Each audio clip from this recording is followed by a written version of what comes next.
president from the new administration in the UK, because any sort of chaos in that relationship benefits one Gavin Newsom. But I will say, though, you know, diplomats, when you land in this role, people change their tune pretty quickly, and Donald Trump is no stranger to making friends with people he's been adversarial towards.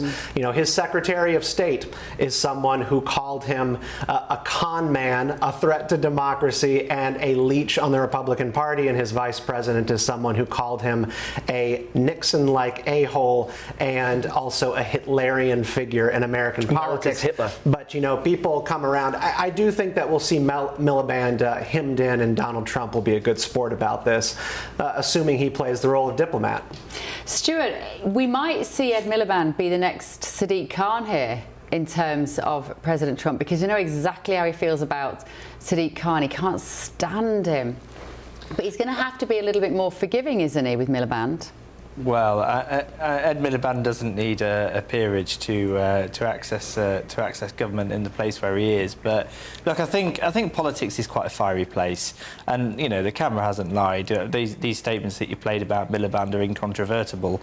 But the fact is that was talking in politics, and now it's about talking about statecraft and diplomacy. And you know we've got a lot of history to show that even politicians from opposing points of the political spectrum, you know, on both sides of the Atlantic can get on really well. And I've got optimism that that's going to be the case here.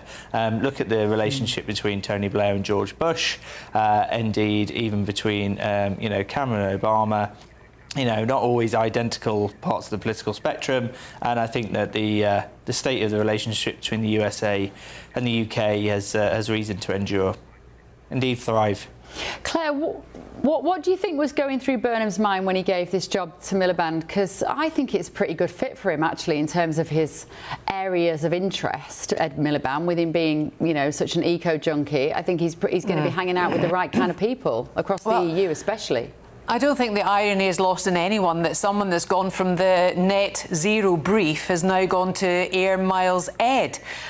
Plus, we heard him mention the Trojan horse there. No irony, of course, with the film The Odyssey out now. So, I mean, what is going on? Does Ed Miliband now think he's Homer with the Iliad and the Trojan horse, etc., etc.?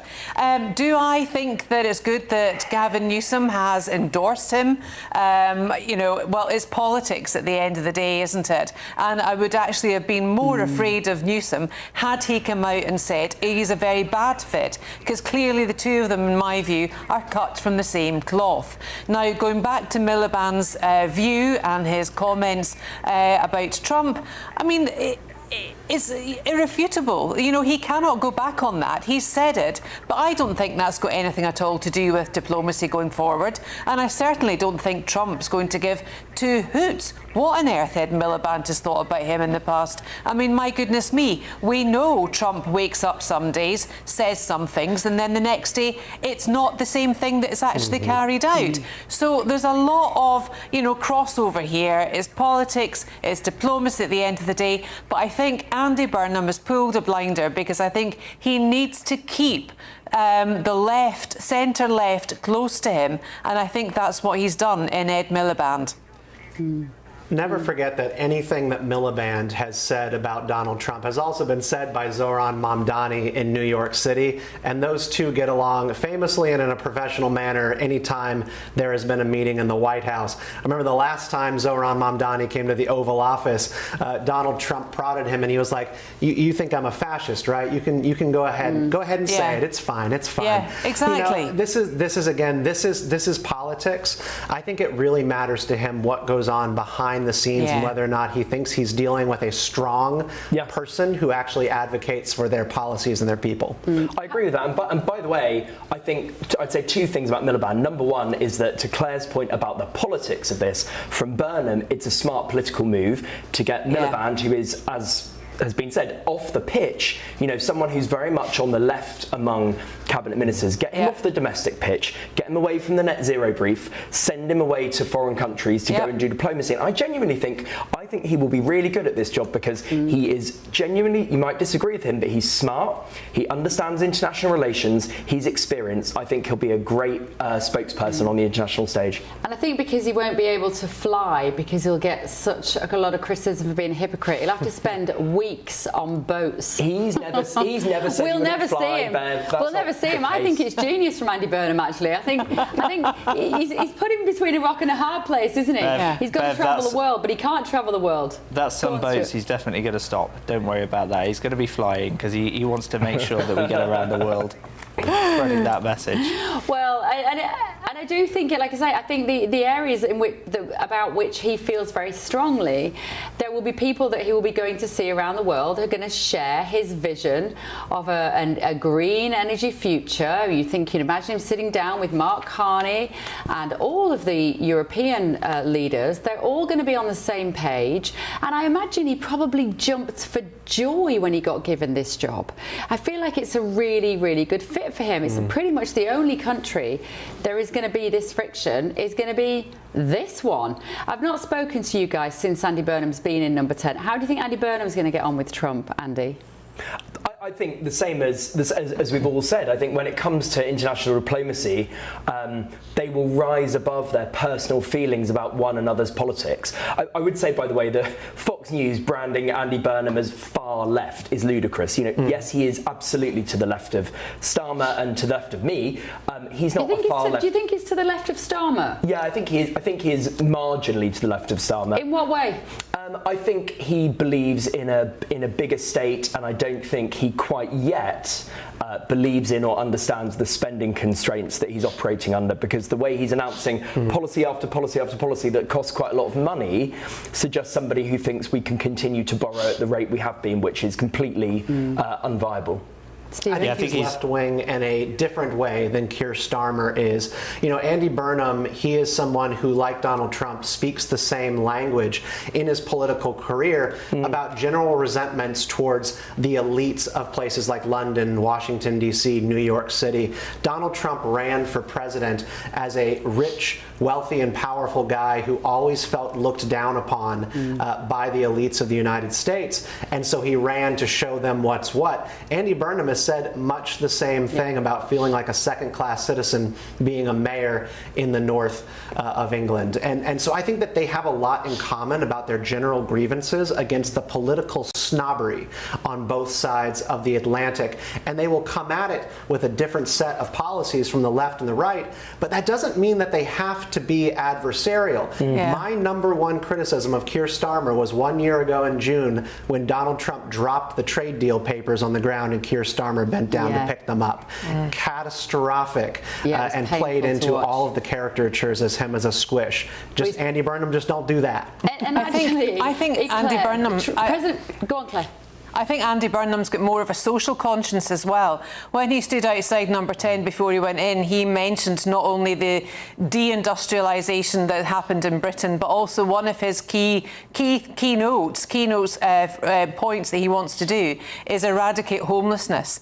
And that is a big social change in this country, which affects every single major city up and down this country. And yet that was something that he wanted to highlight before he walked through that door. So I agree with Andy. I think he is more to the left of Starmer. And to Stephen's point, it was very interesting to hear that I think there might be some crossover actually in terms of personalities between Trump and Andy Burnham. And I just thank God that David Lammy is nowhere near the government now in the cabinet, because he was ludicrous in the Foreign Office. Just coming to your points there, absolutely. Claire, and also, go on, Stuart, last point.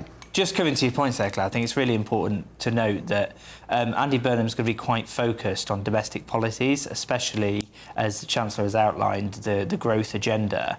In terms of the protection of national economies, there is a lot of common ground there with both the US government and the United Kingdom's government's aims in talking about sovereign growth of economies that aren't reliant upon global supply chains, which we've seen now are know, so fragile. So on the economical sense, I think certainly there's a lot of common ground there, and I think that's there's a lot of optimism there for the future.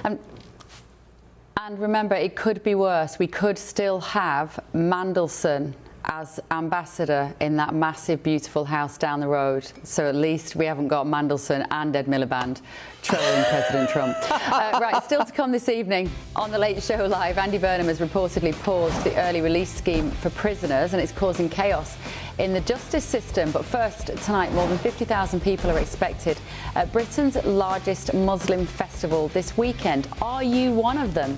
It's being branded a beacon of unity. But is it really? This is The Late Show Live, only on GB News.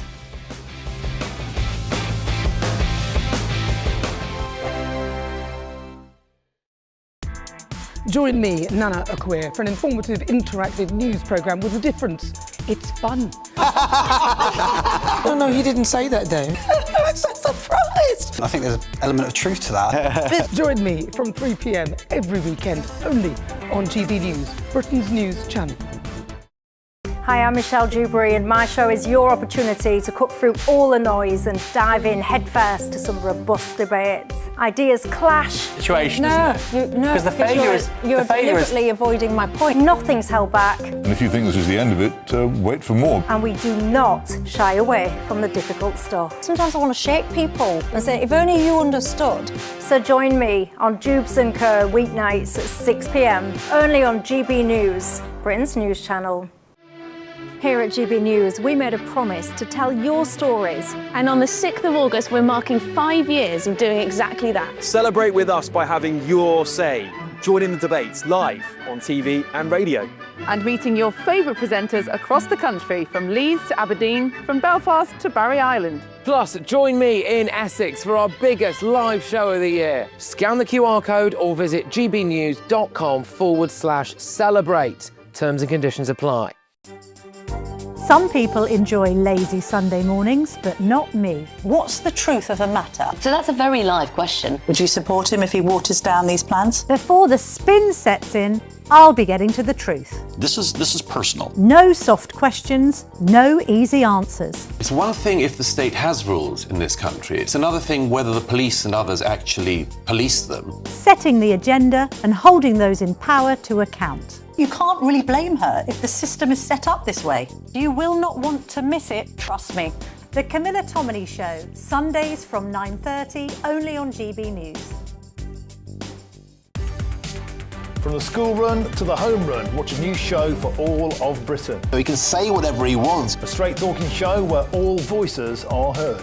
And you know, when are we going to stop talking about smashing the gangs and actually do it? With the stories that matter from every part of our country. There's a bit of a crash landing there for your Chancellor. Bold, fearless and standing up for you. That's me, Martin Daubney, 3 p.m. till 6 p.m, weekdays, here only on GB News. The People's Channel, Britain's news channel.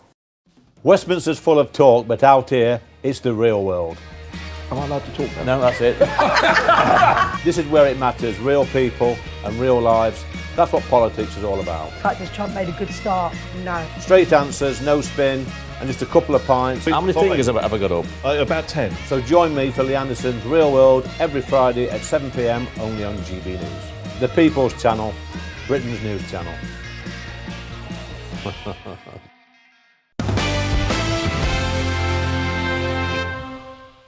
They put me out, and they have me saying, and you can't tell the difference, things that I never said.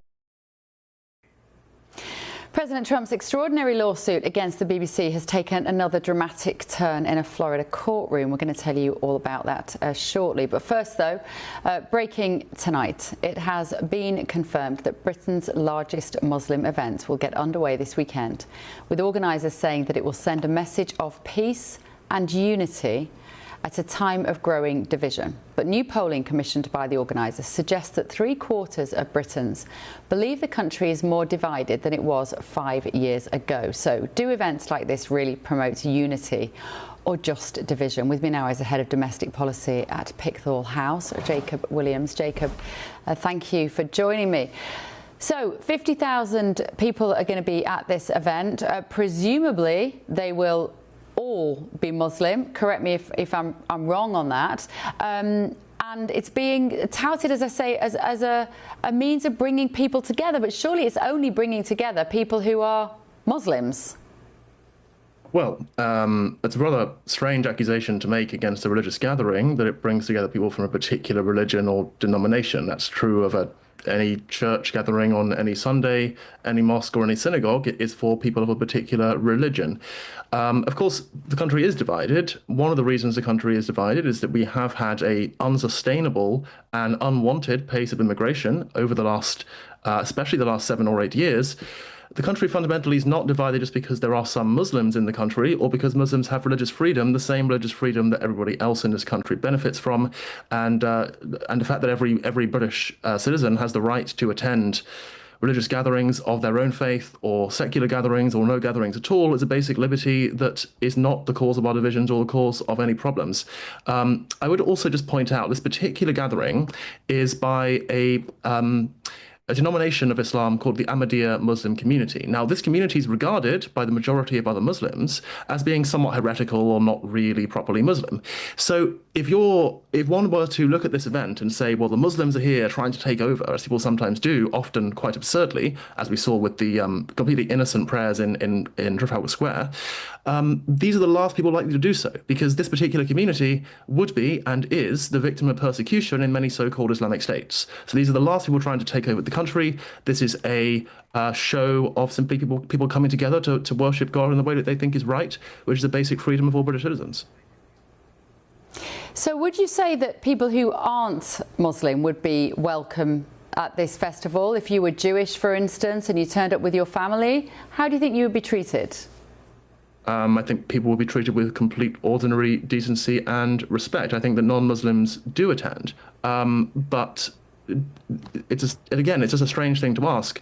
Well, non-Christians attending church, non-Jews attending synagogue, I mean, of course they're permitted to, and people are treated with respect and in a civil way, but fundamentally a religious gathering is often for people of a particular religion because they worship and engage in religious activities in a particular way, and I just fail to see why that's a problem.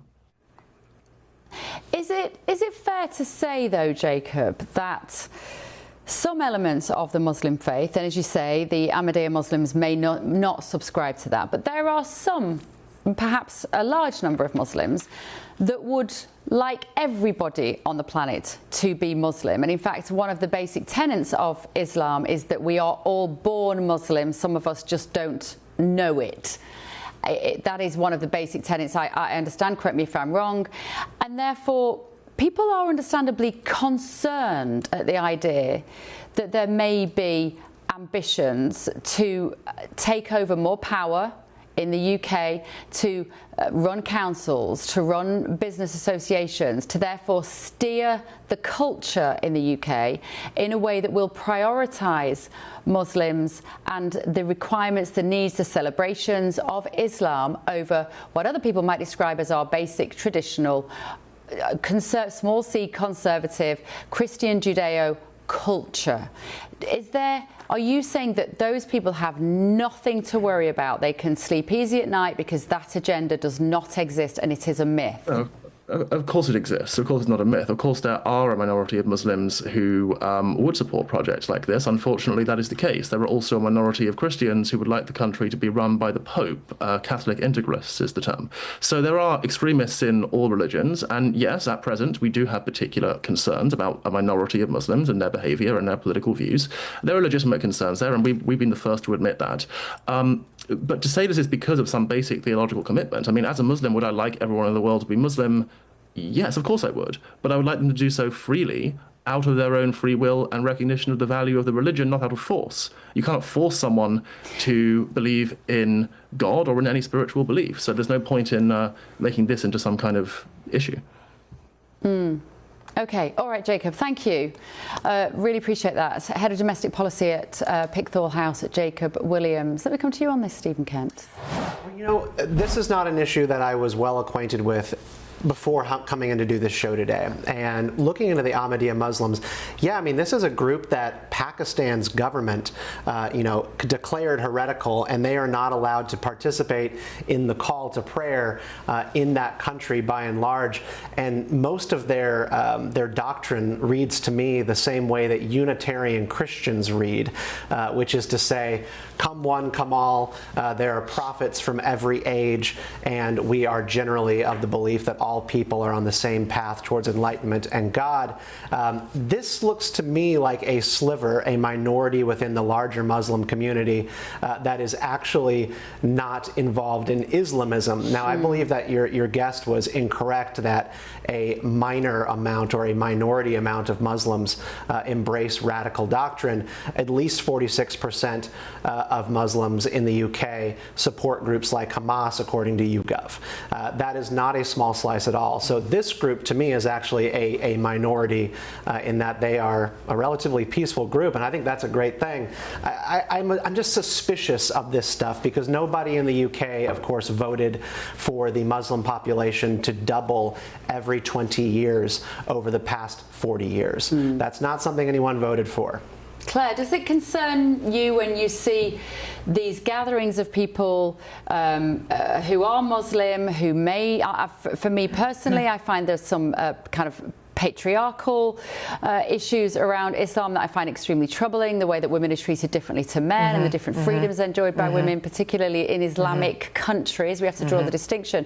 But how do you feel when you see this? And also it's the sort of the boastful nature of it. It's the biggest event, 50,000 people, the biggest. It's the size and scale that I think is concerning. Of over 100 countries are going to descend in Hampshire with 5,000 volunteers. This number of pilgrims, for want of a better word.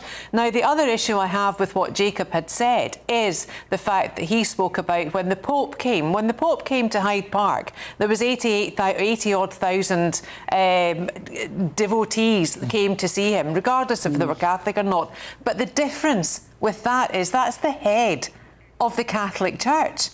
This is not, I mean, the Muslim communities, the different factions of Islam do not have one head. They've got different imams, they've got different factions. So it's completely different. I don't think that parallel is fairly drawn. And we didn't have, when the Pope came, we didn't have people from many countries coming. That's more for a youth day sent in Rome, or wherever it is the Pope would have the year of youth and the country that the Pope would be in for that. So this is completely different. No comparison can be made, I don't think, in my view. And I just think it's a bit much, and I don't think it's something that we should be celebrating as a country for the primary reasons that you've already mentioned, about the patriarchy, about the treatment of women. We only need to see what's happened in Afghanistan. Back in the 70s it was fully functioning, and now look at it. And that is broadly at the feet of religion. I just want to come in there and what Stuart, we've seen Stuart as well. We've seen how Islam has affected even local politics, with the Green Party being elected mainly from Muslim voters wanting to vote. Like, this is real. Like, in terms of turning the dial culturally in the UK, we can't deny it's happening. Bev, look, I've been targeted by the Palestine Solidarity Campaign for passing a motion against anti-Semitism on my council. So, I'm well aware of these sorts of things. What I think we need to identify here, in this particular case and more broadly about Islam in the UK and more worldwide, especially when we consider extremism, on this event, that I believe in the freedom of expression, the freedom to practice one's faith. And I think for that reason, whilst we've talked around that unity, this isn't going to be an event that brings Britain together, but it is going to bring people together around their faith. And I believe that people should be able to practice their faith. What I don't believe people should be able to do freely in the United Kingdom is to preach religion which induces people to extremism across a different spectrum. Now, we've already heard tonight that 46% of people, of Muslims in the UK, if that's an accurate figure, support Hamas or Hezbollah in some sort of way. And I think we need to understand that extremism isn't always armed extremism, conducting terrorism. There's a whole different spectrum of extremism which people often progress through in terms of their beliefs and the way that they wish to spread propaganda in that way, which we do need to take more seriously. It's sort of like everyday extremism, and that is very serious. And I don't think we fully gauged that as things stand in the United Kingdom. So I believe that, yes, these people should have the ability to congregate and practice their faith, but I don't believe that's a free hand just to practice any religion where there are elements of serious extremism. But I just wanted to pick up on something Jacob said. I just want to hang on, Stuart. I just want to bring Andy in because we've got to go to break. Just 20 seconds, Andy. How do you feel about this? Well, first, I don't really understand why we're talking about it. There's a huge gathering of people who all align around one central belief and interest. I mean, shock. Because I think when it's the first or the biggest of anything, the first of anything, it's of interest, and there are people who have genuine concerns. I think it's a non-story, and I think if we're talking about patriarchal societies, show me an extremist Christian society that's not patriarchal. Show me an extremist Jewish society.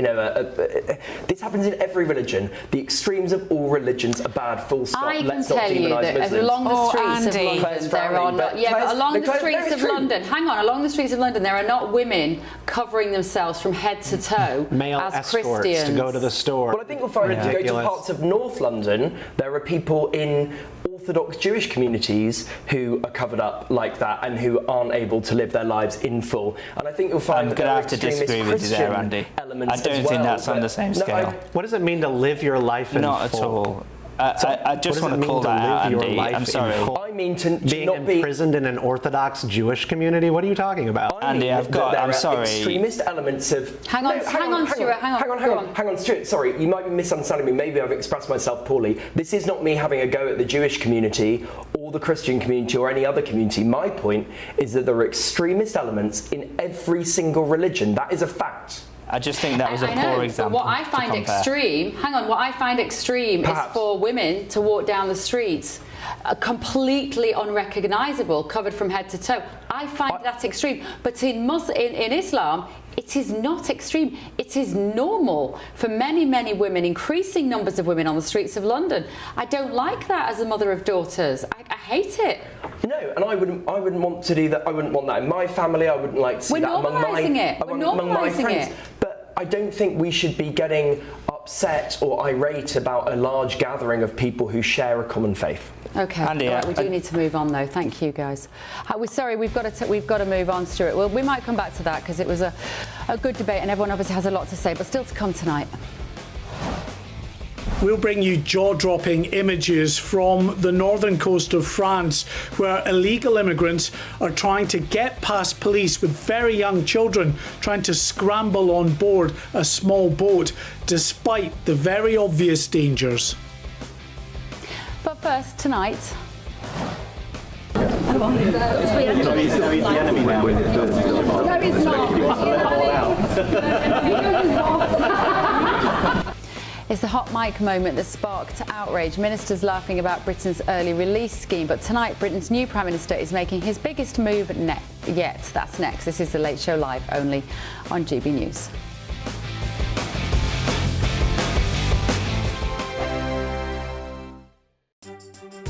Some people enjoy lazy Sunday mornings, but not me. What's the truth of the matter? So that's a very live question. Would you support him if he waters down these plans? Before the spin sets in, I'll be getting to the truth. This is personal. No soft questions, no easy answers. It's one thing if the state has rules in this country. It's another thing whether the police and others actually police them. Setting the agenda and holding those in power to account. You can't really blame her if the system is set up this way. You will not want to miss it, trust me.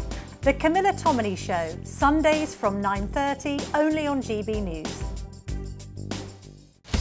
Breaking news, live updates, stories that matter. From the heart of the GB newsroom to every corner of Britain, with our team of dedicated journalists across the UK. GB News bulletins are there to deliver the latest news that matters to you. Bulletins on GB News, the People's Channel, Britain's news channel. Hi, I'm Michelle Dewberry, and my show is your opportunity to cut through all the noise and dive in headfirst to some robust debates. Ideas clash. Situation, No, isn't it? no, Because the failure is you're deliberately avoiding my point. Nothing's held back, And if you think this is the end of it, wait for more. and we do not shy away from the difficult stuff. Sometimes I want to shake people and say, if only you understood. So join me on Jubes & Co weeknights at 6 p.m, only on GB News, Britain's news channel. Westminster's full of talk, but out here, it's the real world. Am I allowed to talk now? No, that's it. This is where it matters, real people and real lives. That's what politics is all about. In fact, has Trump made a good start? No. Straight answers, no spin, and just a couple of pints. How many fingers have I got up? About 10. So join me for Lee Anderson's Real World every Friday at 7 p.m, only on GB News. The People's Channel, Britain's news channel. I've been in Westminster for a long time, but I know that though power may be here, its effect on people's lives is across the whole of the country. We may be where rules are made, but it's where they're implemented that matters. Join me, Jacob Rees-Mogg, for forthright and frank discussion on where Britain has come from, where it's going, and where it will end up. That's State of the Nation, Monday to Thursday, 8 to 9 o'clock. Vox Populi, Vox Dei. From the school run to the home run, watch a new show for all of Britain. He can say whatever he wants. A straight talking show where all voices are heard. And, you know, when are we going to stop talking about smashing the gangs and actually do it? With the stories that matter from every part of our country. There's a bit of a crash landing there for your Chancellor. Bold, fearless, and standing up for you. That's me, Martin Daubney, 3 p.m. till 6 p.m, weekdays, here only on GB News. The People's Channel, Britain's news channel. Net zero by 2040 across England and Wales is tough, but it's right. So the UK is doubling down on the fight against climate change. Already. Welcome back. Keir Starmer may be gone, but the government could be using the guise of net zeros to stop you from taking a family holiday. Well, I never saw that coming, did you? We'll be talking about that shortly. First, though, new tonight. Andy Burnham has ordered a pause to Labour's planned early prisoner release scheme following a backlash over the potential early release of two men convicted over the death of PC Andrew Harper. Lizzie Harper, PC Harper's widow, said that it was deplorable that we have reached a point where releasing prisoners early is even considered acceptable, and she accused Labour of betrayal after it previously helped her create Harper's Law, which extends mandatory life sentences to anyone who commits the manslaughter of an emergency worker on duty. The Prime Minister says that he wants to review the policy before it comes into force in September, as prison governors will now have to halt for preparations, and victims groups call for stronger safeguards. So the review comes amid warnings that changing release dates for thousands of inmates has thrown the prison system into utter chaos. Let's talk now to former Conservative Minister Kevin Foster about this. Kevin, how chaotic is it going to be if Andy Burnham pauses this now whilst he assesses the situation? Well, it'll certainly have an impact in the prisons, but also it'll have an impact out in the public, and the fact that we should actually feel a little bit safer that there's some two people who, let's remind ourselves what happened in PC Harper's instance, dragged him a mile behind a vehicle, causing fatal injuries. And whilst they were convicted of manslaughter and got 13 years in prison, many people thought rightly that, these were people engaged in a crime. These weren't people going about their lawful business. These were people actively engaged in a criminal offence that PC Harper had attended to reports of. And, we do need to be protecting our police officers who go out and do things like this. And, we don't arm the police. We have a proud tradition of unarmed policing in the UK, unlike in, for example, the United States and continental Europe.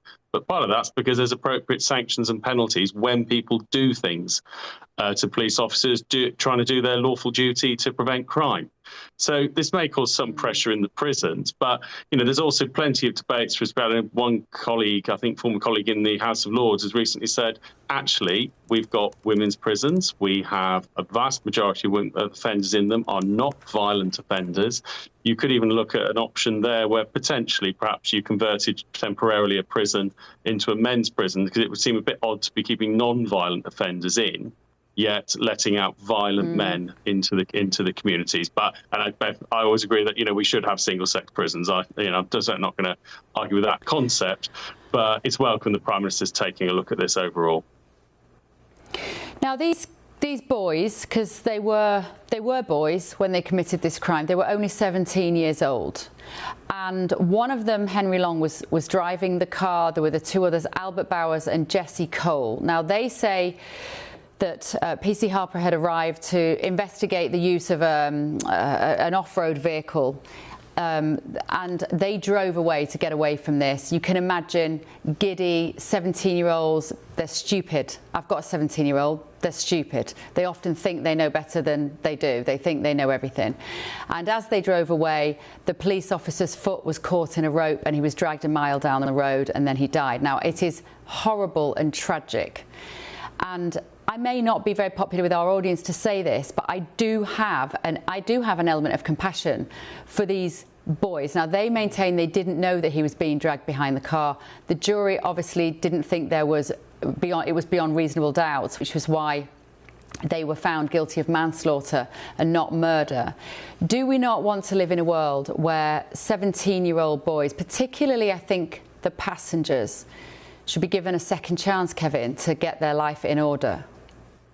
Well, these individuals have shown no remorse whatsoever for their offence. It was quite heartbreaking reading the comments today from PC Harper's mother, who received a letter, I think a very crass letter from the Ministry of Justice, saying that sort of alluded to, the impact this crime may still be having on you. This is the loss of her son in the line of his duty. It's not a car being stolen or something that, we might get over without a period of time.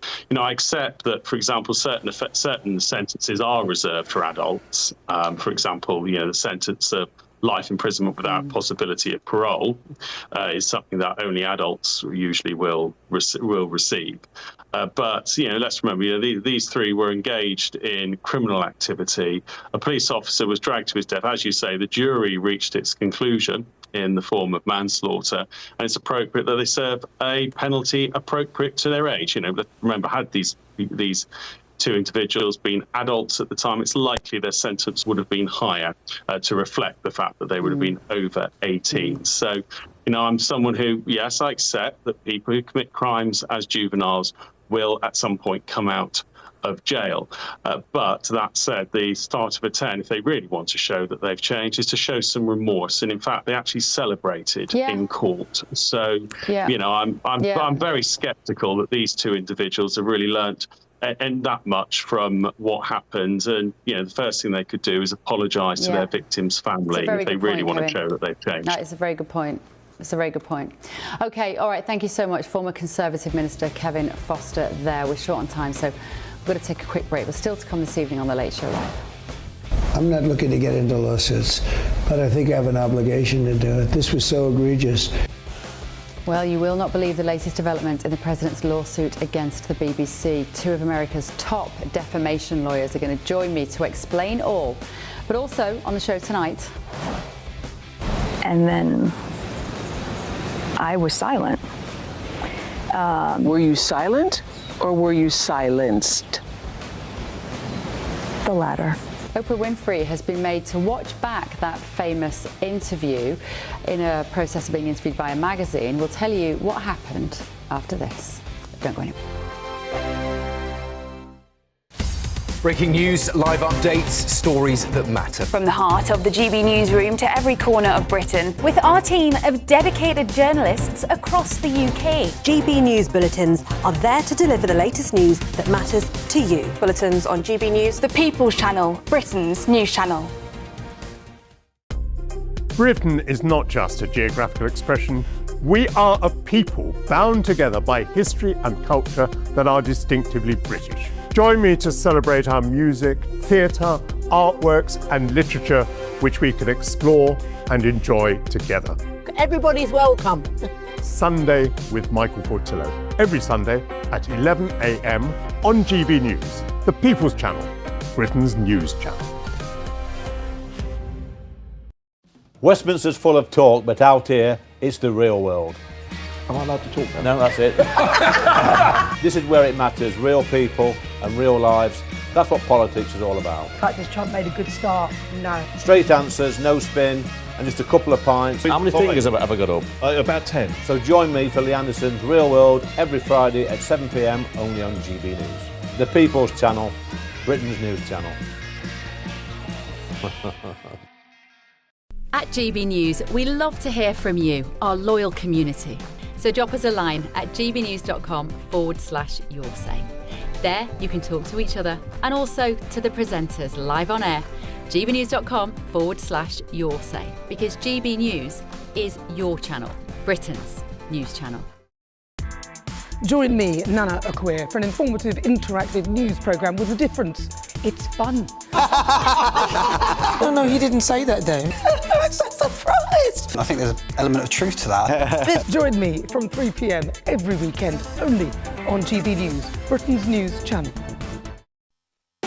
You want to know what's really going on in the corridors of power? Labour don't know what to do with you half the time, and that makes you quite lethal in the chamber. Get behind the headlines with Chopper's Political Podcast. Join me, Christopher Hope, as I sit down with the great and the good of British politics. We'll see where this ruling takes us. These are the stories shaping our nation. Chopper's Political Podcast, available now on all platforms. Listen in and stay ahead.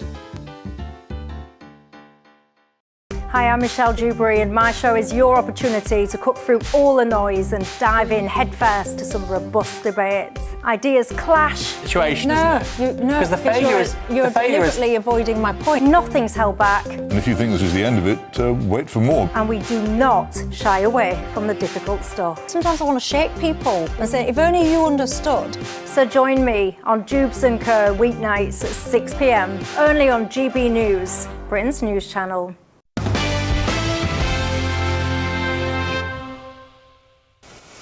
Welcome back. A lot of you getting in touch, particularly about that large Muslim festival. And Joe has said, do we have 50,000 strong Christian festivals in the Middle East? I presume not, given that Christians make up roughly 0.5% of the population in most of these countries. Greg says, Bev, you're on the right track. Politicians aren't aware of the Islamic takeover playbook. The Quran has 2 stages of enactment. Stage 1 is nicey, stage 2, it gets nasty and more controlling. Right, keep your messages coming this evening, won't you? Welcome back. Now, still to come, President Trump has just agreed a major new deal with Saudi Arabia, and everyone should be paying close attention to it. We're going to be talking about that in just a little while, but first of all, let's delve into some of the main stories in the front of tomorrow's newspaper, starting with the Daily Mirror, which is reporting that some of the UK's richest citizens, including Gary Lineker, are calling on Prime Minister Andy Burnham to please increase our taxes, make us pay more tax, says Gary Lineker. Now, are you familiar, Stephen Kent, with who Gary Lineker is? I'm not. So, tell me more. He was a footballer. He was a very good footballer. I don't know if you're aware of how much money footballers used to make, or still make, or he did make. He's retired now, obviously he's older now, but our Premier League footballers, anyone got an idea? What would his salary have been when he was actually a footballer? Who's going to know the answer? Not as much as it was flogging crisps. Right, exactly. He would have made more money out of that. But anyway, he's a rich man. He's worth about 40 million. He's worth 40 million? Something like that, yeah. So he's made tons of money. He was on a contract with the BBC for years of like 1.3 million for talking about football every weekend. And he's got a very, very comfortable life. He's actually been divorced, I think, at least once, so that probably cost him a bit of money. But what do you make of this, Stuart? He's begging, please, Prime Minister, please just make me pay more tax to the government. I mean, you know, he wasn't appointed in the ministerial reshuffle, so he's not going to have much of a say on it. Maybe it's because he's not an Everton supporter, I don't know. But yeah, I think what's really important to say is, in this country, you can voluntarily overpay tax. And they publish it every year, and they often spend that money on, good causes, things that wouldn't ordinarily have been funded. So all these really, I think they call themselves patriotic millionaires. I think is a group that often advocates for this. We don't need to bother wasting any parliamentary time with any legislation. You can literally just sign a cheque for however much you want and give it to the state. So I kind of think this is a bit of a non-argument, essentially. Anyone who wants to pay more tax can do so. This is just pure pure propaganda. It's pure propaganda. I think let's not focus on Lineker. Let's focus on the actuality of the policy he's proposing, which is a wealth tax, which has been tested to destruction and failed. They tried it in Ireland, Austria, Denmark, Germany, Finland, Iceland, Sweden. All of those, and that's over the last 40 years, they've all been dropped because they've never worked, because it's a tax that's costly to collect, it's easy to dodge, and guess what? It creates perverse incentives, i.e. Andy's right. It disincentivizes people to invest in the UK. Yeah. And actually, we've tried a version of this in a way in the last 18 months, which is we had a non-dom regime which gave people, wealthy people who invested in the UK, preferential tax treatment in exchange for investing in Britain. We withdrew that regime, and guess what? 1 in 6 people who appeared on the Sunday Times rich list last year no longer appear today. Andy, are you all right? Are you all right? Have you been spending too much time watching Andy's not been listening to what I've said on this topic forever. Let him cook. No, but I think when millionaires talk like this, I tend to believe that they are simply not engaged enough in philanthropy. They're not giving enough of their money away, or they haven't found the cause that they want to invest their fortunes to, so they just think that giving it to the government so they can do God knows what with it is going to make the world a better place. It's honestly kind of sad. There was this instance a couple of months ago where Keanu Reeves, a man who, one of our top actors in the United States, he's worth like $400 million, was sitting with Seth Rogen, who's also worth about $400 million, almost $1 billion between them. And they were talking about how rich people today don't create libraries. They don't do big foundations and public things like millionaires of the early 20th century used to do. They were talking as if they are not multi-millionaires. They were complaining about how the rich don't do enough for the public by building things. They've never built a thing in their life. Well, it's like Lewis Hamilton, the Formula One driver, who sat there in the interview and said nobody should be a billionaire. And I'm thinking, I'm sure your girlfriend, Ms. Kardashian, was one of the first billionaires, or at least her sister was. What are you talking about? Bev, I think you've picked up on something there. Because it's exactly about how they earn their money. I think if you've really dragged yourself up by your bootstraps, started a business, employed people, borrowed money to do it, taken a risk, and then you get to this point where you've created a lot of wealth and they say, we want you to pay more tax, I could understand how you'd be aggrieved. Yes. But I think what we have now in our society is a lot of people who have earned inordinate amounts of money without ever really taking the same amount of risk as traditionally people would have done to earn that kind of money. And they've already created a lot of wealth, whereas these people haven't always done that. So I think it's about differentiating between the value added. I think you're right. Claire, briefly, would you pay more tax if you got better public services? No, because I don't think that is the answer. I really, really don't. I think Dale Vance, when he spoke to GB News Christopher Hope yesterday, he was very, very open. He went, no, don't have a wealth tax. Tax more on capital gains, because capital gains is half of income tax. That is, again, a tax on wealth. So, I think we need to look at different ways of raising money. The Mirror is a very left-wing paper. It's got Gary Lineker as his flag mast. That's it. Yeah. OK. Thank you, guys. More to come in the next hour, including this. In a little while, you'll be seeing I'm suing the BBC for putting words in my mouth. Literally, they put words in my mouth.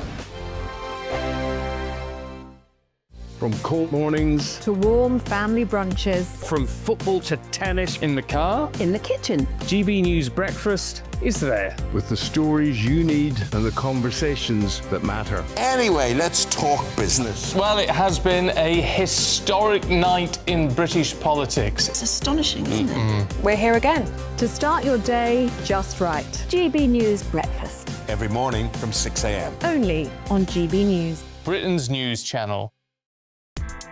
Join me, Nana Akweer, for an informative, interactive news programme with a difference. It's fun. No, he didn't say that, Dave. I'm so surprised. I think there's an element of truth to that. Join me from 3 p.m. every weekend, only on GB News, Britain's news channel. At GB News, we love to hear from you, our loyal community. So drop us a line at gbnews.com/yoursay.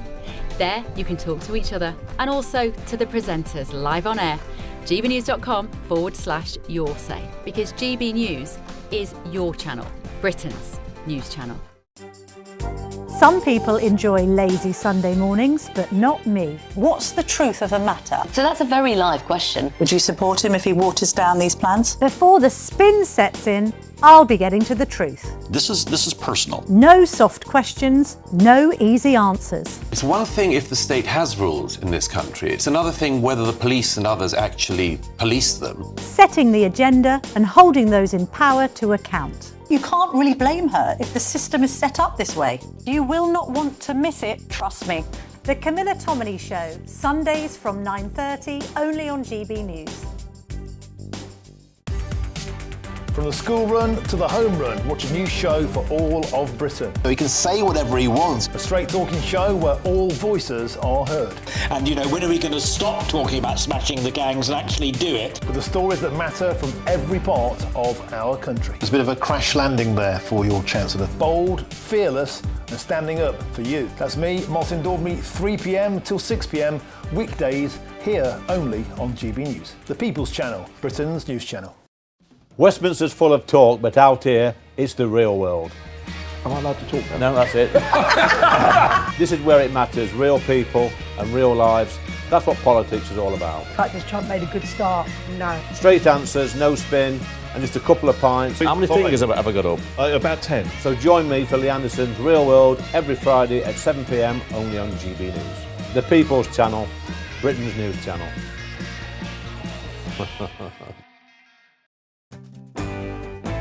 I'm Tom Harwood. This is GB News, Britain's news channel.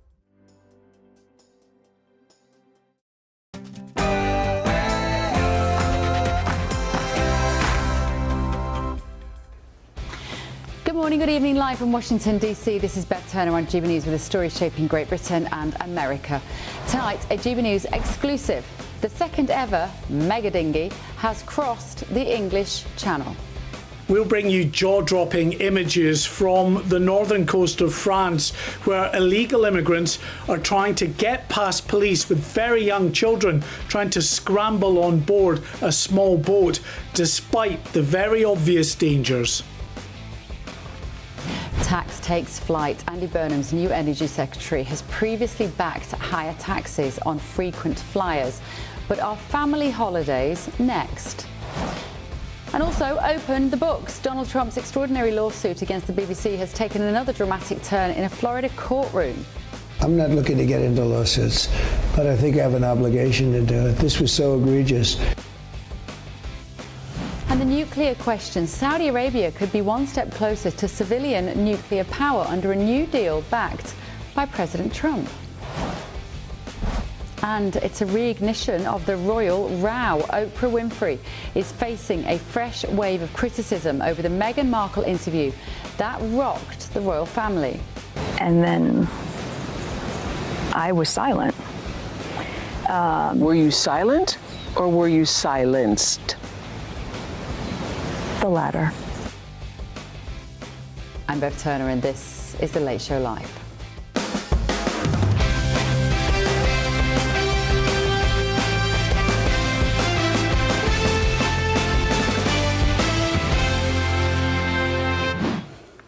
Thank you for joining me at home. Joining me in the studio in Washington, D.C., we've got Andy Williams with me and also Republican commentator Stephen Kent. And in London, we've got Labour councillor Stuart Fawcett and political commentator Claire Muldoon. And if you missed the first hour, where were you? It's been absolutely brilliant. We probably could have talked about any of those topics for 3 hours.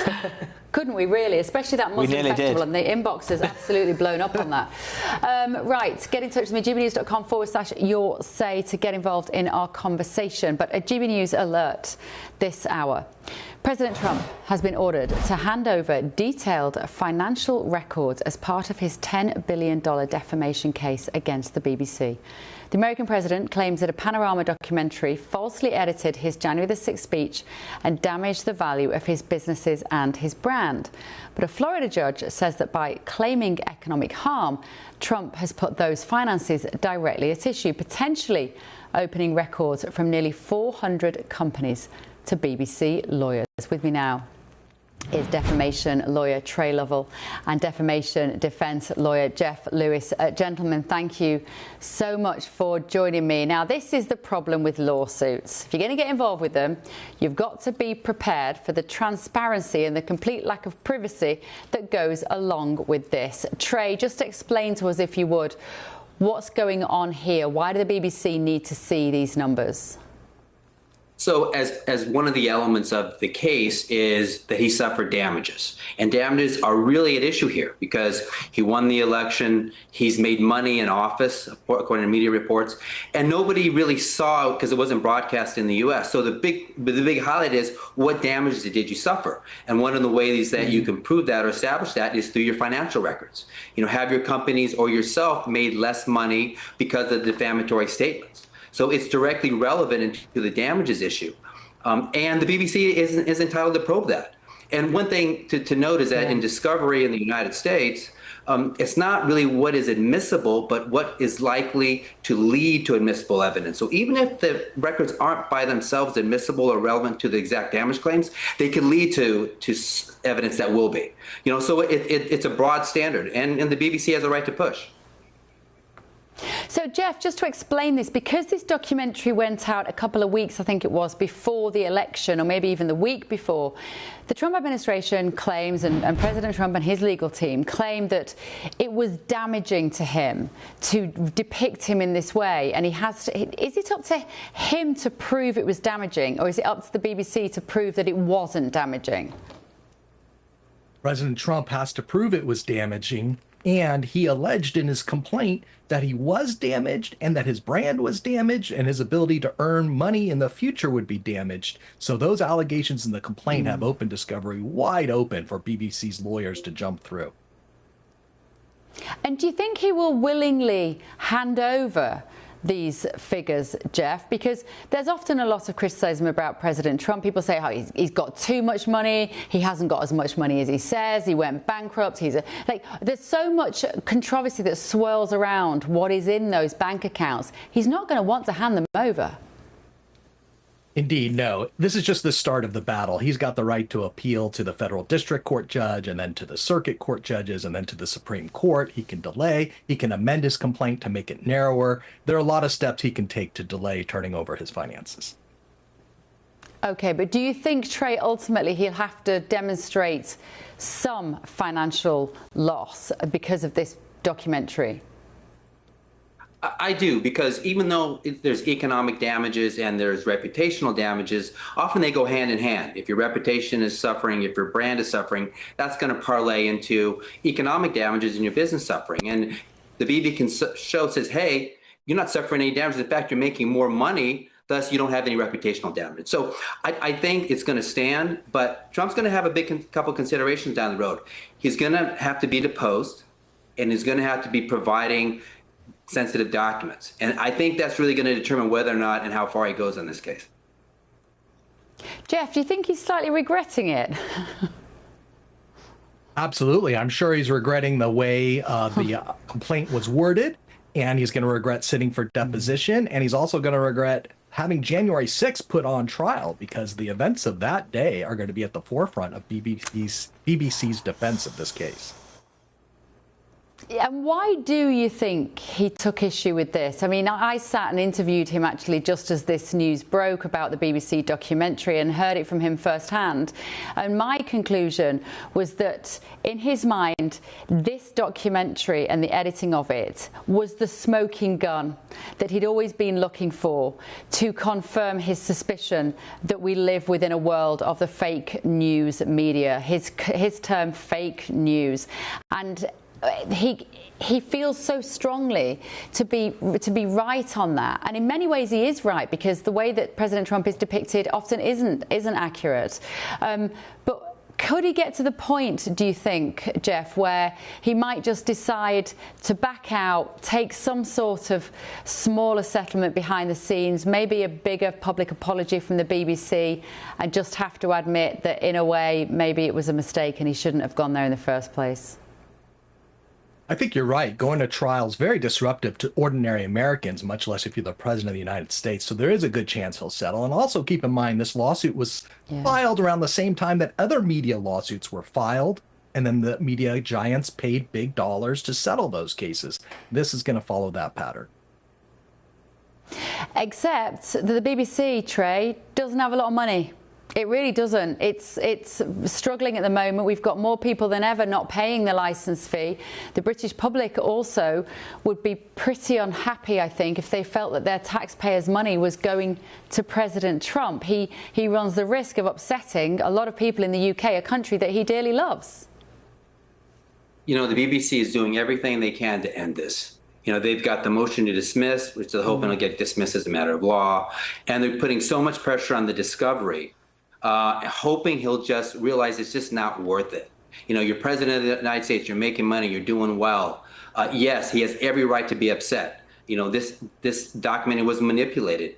But when you look at it through the legal lens, it's just a tough case. And in the end, it may not be worth it to him. He's got so much other going on. Plus, he's kind of, said his point. He sued. He didn't sit around for it. He went after him. The whole world knows what happened, that they tried to manipulate it. And so in many ways, he's got what he achieved. So I just don't, I see him trying to get an off-ramp on this, at some point. Yeah, what would you advise him to do, Jeff, if you were representing him in this case? Amend the lawsuit, make it much narrower, make it more about the deceptive editing as opposed to his damages, and only ask the jury for $1. And that way you put the dollars that he's making totally off the table, make it more about his words and what the BBC did. And the principle behind it. Very good point. Fascinating, gentlemen. Thank you so much. Two top defamation lawyers there, Trey Lavelle and Jeff Lewis. Let me ask my panel about this, Andy Williams. If he takes a lot of money off the BBC, the British public are going to be deeply unhappy with not the BBC. They're going to be unhappy with President Trump.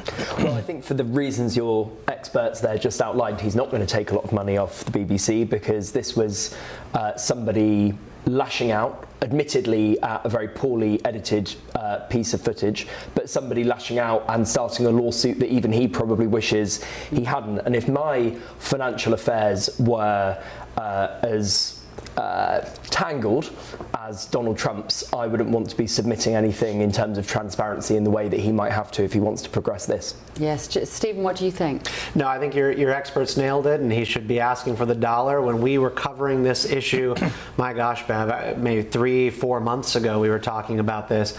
I said this very thing, that they're not going to be able to prove damage to Donald Trump's businesses or his brand, particularly in the United States. I mean, there's not a lot of people, no offense to the BBC, tuned in to watch their documentaries and then basing their business decisions and their tourism decisions off of a BBC documentary on one of the most charged issues in American life, where it's split 50-50 on whether or not you think Donald Trump spurred on the events of January 6th or it got out of control. It's not going to have any effect on his business. In fact, the more he gets persecuted, it seems he just gets richer. That's what I've noticed. Well, it always struck me that he was batting on a bit of a sticky wicket, Claire, because he went on to win the presidency. If he'd lost the presidency, then I feel like he would have had a very strong case. But I admire the fact that he's taken the action, because I think he has the point to prove. But he's not going to want to hand over 400 companies' financial records. No, of course he's not. I mean, of course he's not. And that might actually cause more reputational damage than the actual court case of bringing the BBC to the court. And I think it's worth mentioning here there is a visceral hate at the moment from a lot of British citizens about the BBC. We saw it at the half-time. If any of us watched the World Cup final on the BBC, they then said, well, what are we doing with your money? How much money? I didn't want to see that. I mean, I controversially quite liked them, Justin Bieber, Madonna, et al. But anyway, we'll park that.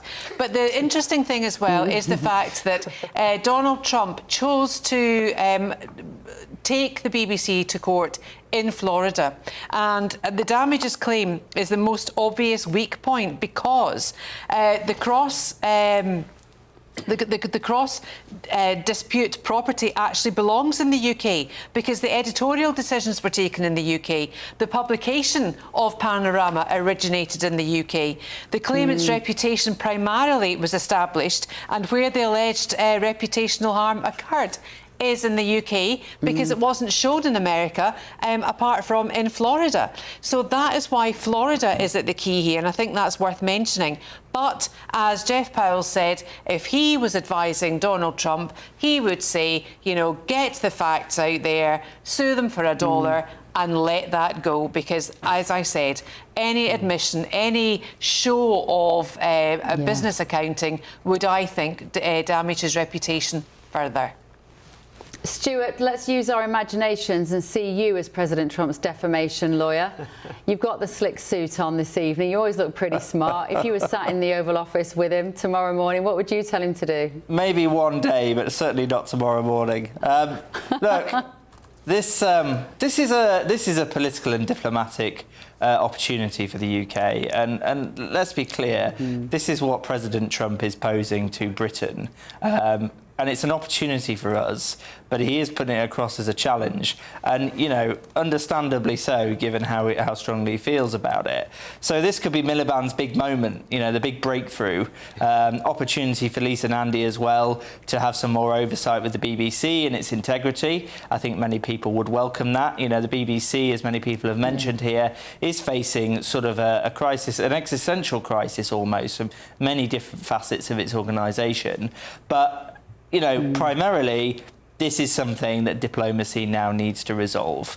No amount of court cases or defamation suits is going to resolve this for the political leaders of both nations and both of their interests.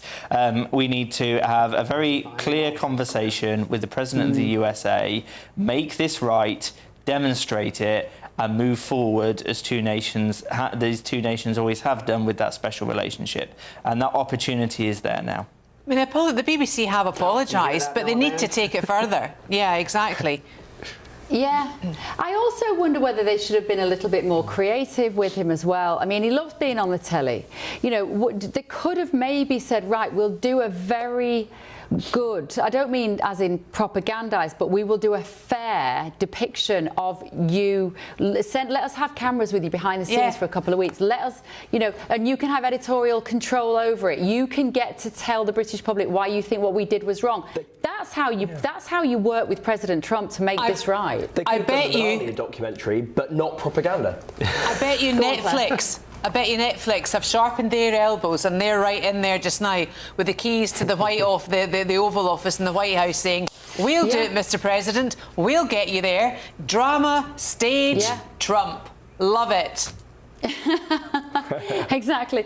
Let's see what you've been saying at home. Alf says, Bev, the BBC could be made to pay in assets. There's no reason to make the licence payer fork out. Margaret is saying Trump does not regret it. He put the focus on the lack of integrity BBC has and exposed it to the world. That is worth a lot. Gaz, the Villa fan, has said Trump will shut down the BBC. I wonder if that's his ambition, or if that's part of what he wants to do. Andrew says there might be a niche in the market for lawyers. Have you been disappointed with the quality of BBC programmes? BBC Lawyers for You could claim back money for every programme you didn't watch. And Joe says Trump's doing us all a favour. Lee says, I hope he bankrupts the BBC. And Granny G says Miliband will ruin Labour and relations with America. Fact. Let me know what you think. GBNews.com /your say. I think, I'm just going to say in defence of the BBC, I do think a lot of the stuff that the BBC does is still very, very good. Sure. Their dramas, their factual entertainment is outstanding. Their children's provision is sometimes pretty good. Their news, terrible, and that is why we exist. Right, still to come this evening on The Late Show Live. President Trump has just agreed a major new deal with Saudi Arabia, and everyone should be paying close attention to it. But also tonight. And then I was silent. Were you silent or were you silenced? The latter. Oprah Oprah Winfrey did a sort of gogglebox with Vanity Fair, and now she's facing fresh criticism over that Meghan Markle interview, which rocked the royal family. This is The Late Show Live, only on GB News.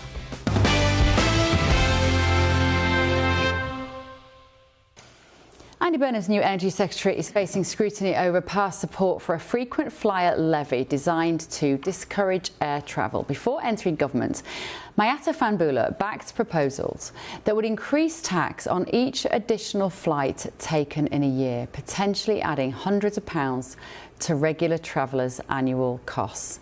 But the government says the policy is not under consideration, good, and insists its focus remains on bringing energy bills down. Let me talk now to political strategist, podcast host, and a very good friend of the show, Tiffany Marie Brannan. Tiffany, so good to see you.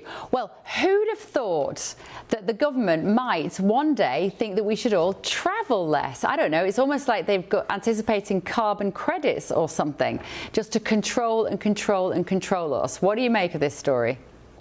Yeah, this is how a totalitarian state begins, right, Bev? This is, once again, the UK is a sinking ship under the Labour Party and under this overregulation, overtaxation, control of their own population. You think back to, you know, the controversy surrounding stuff like the 15-minute cities like we have in Oxford with restriction of travel. And now you see this flight plan where, I mean, if you look at what was proposed, by the 10th flight someone took, they were in a year, they were looking at a 585-pound surcharge.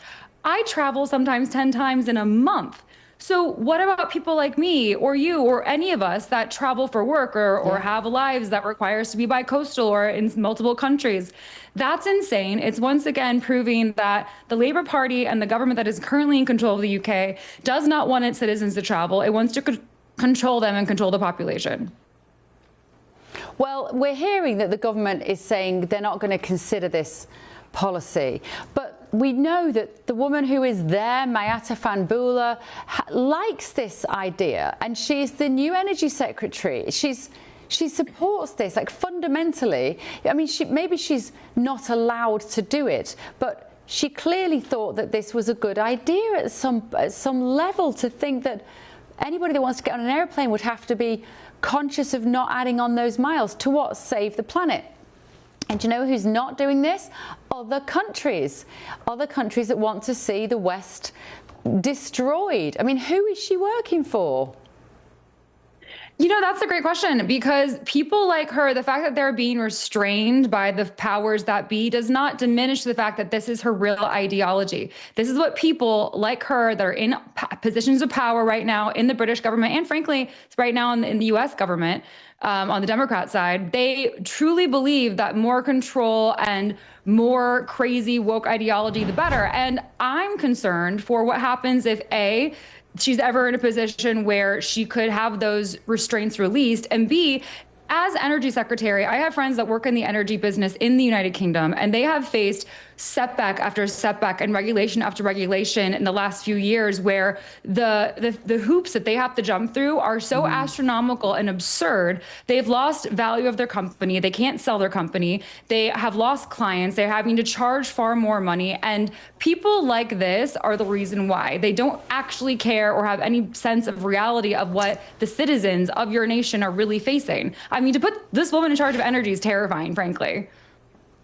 You know, Tiffany, though, what worries me is there will be people who would hear this, and not necessarily GB News viewers because they're way too smart for that, but there will be millions of people, those who loved a lockdown. They will, who just lie, you know, awake at night and think, govern me harder, please. Those people will love the idea that they can't get on an aeroplane, because they have no ambition, they have no vision, they don't want to do anything, they're happy with a sad little life, doing exactly what the government tells them to do. And it will take a huge number of people to stand up against this sort of tyranny. Do you have any faith that the British people would do that? I would love to say yes, but seeing how they behave during lockdown, it's a little disconcerting. And you know, Bev, what's really interesting is that Arthur C. Brooks just wrote an article about this in the Free Press not too long ago, where he was looking at Gen Z and younger millennials and why they're so much more likely to be okay with these kinds of policies and regulations. And like, it's the nanny state. They want the nanny state because they are often have the highest levels of anxiety, massively fear-based decision making. And this started really, look back with digital native media, social media inundating their lives. And it's created a society that lacks courage. And when you have a society of cowards that are terrified to do anything from ask a girl out at the bar to, you know, go out of their comfort zone to even like serve in the military, own a weapon, be out with a virus or a parasite, maybe get sick, it's no surprise that in the end, they will turn to a nanny state and try to give all their problems over to the government because they have to go to somebody. And who are they going to go to solve all their problems but the big brother? Yeah, absolutely. Tiffany Marie Brannan, thank you so much. I'm still trying to find you a boyfriend, and I'll look at the Your Say now to see how many marriage proposals you've got after that interview. Thank you. I love your earrings, by the way. If you'd like to... Oh, thank you. If you'd like to propose to Tiffany, that's where you send your message. My goodness, what a show. This is a bit of an ongoing story we have every time she's on the show. She was remarkable on the 4th of July, actually. Tiffany ended up being an impromptu reporter for GB News and The Late Show Live on that particular night.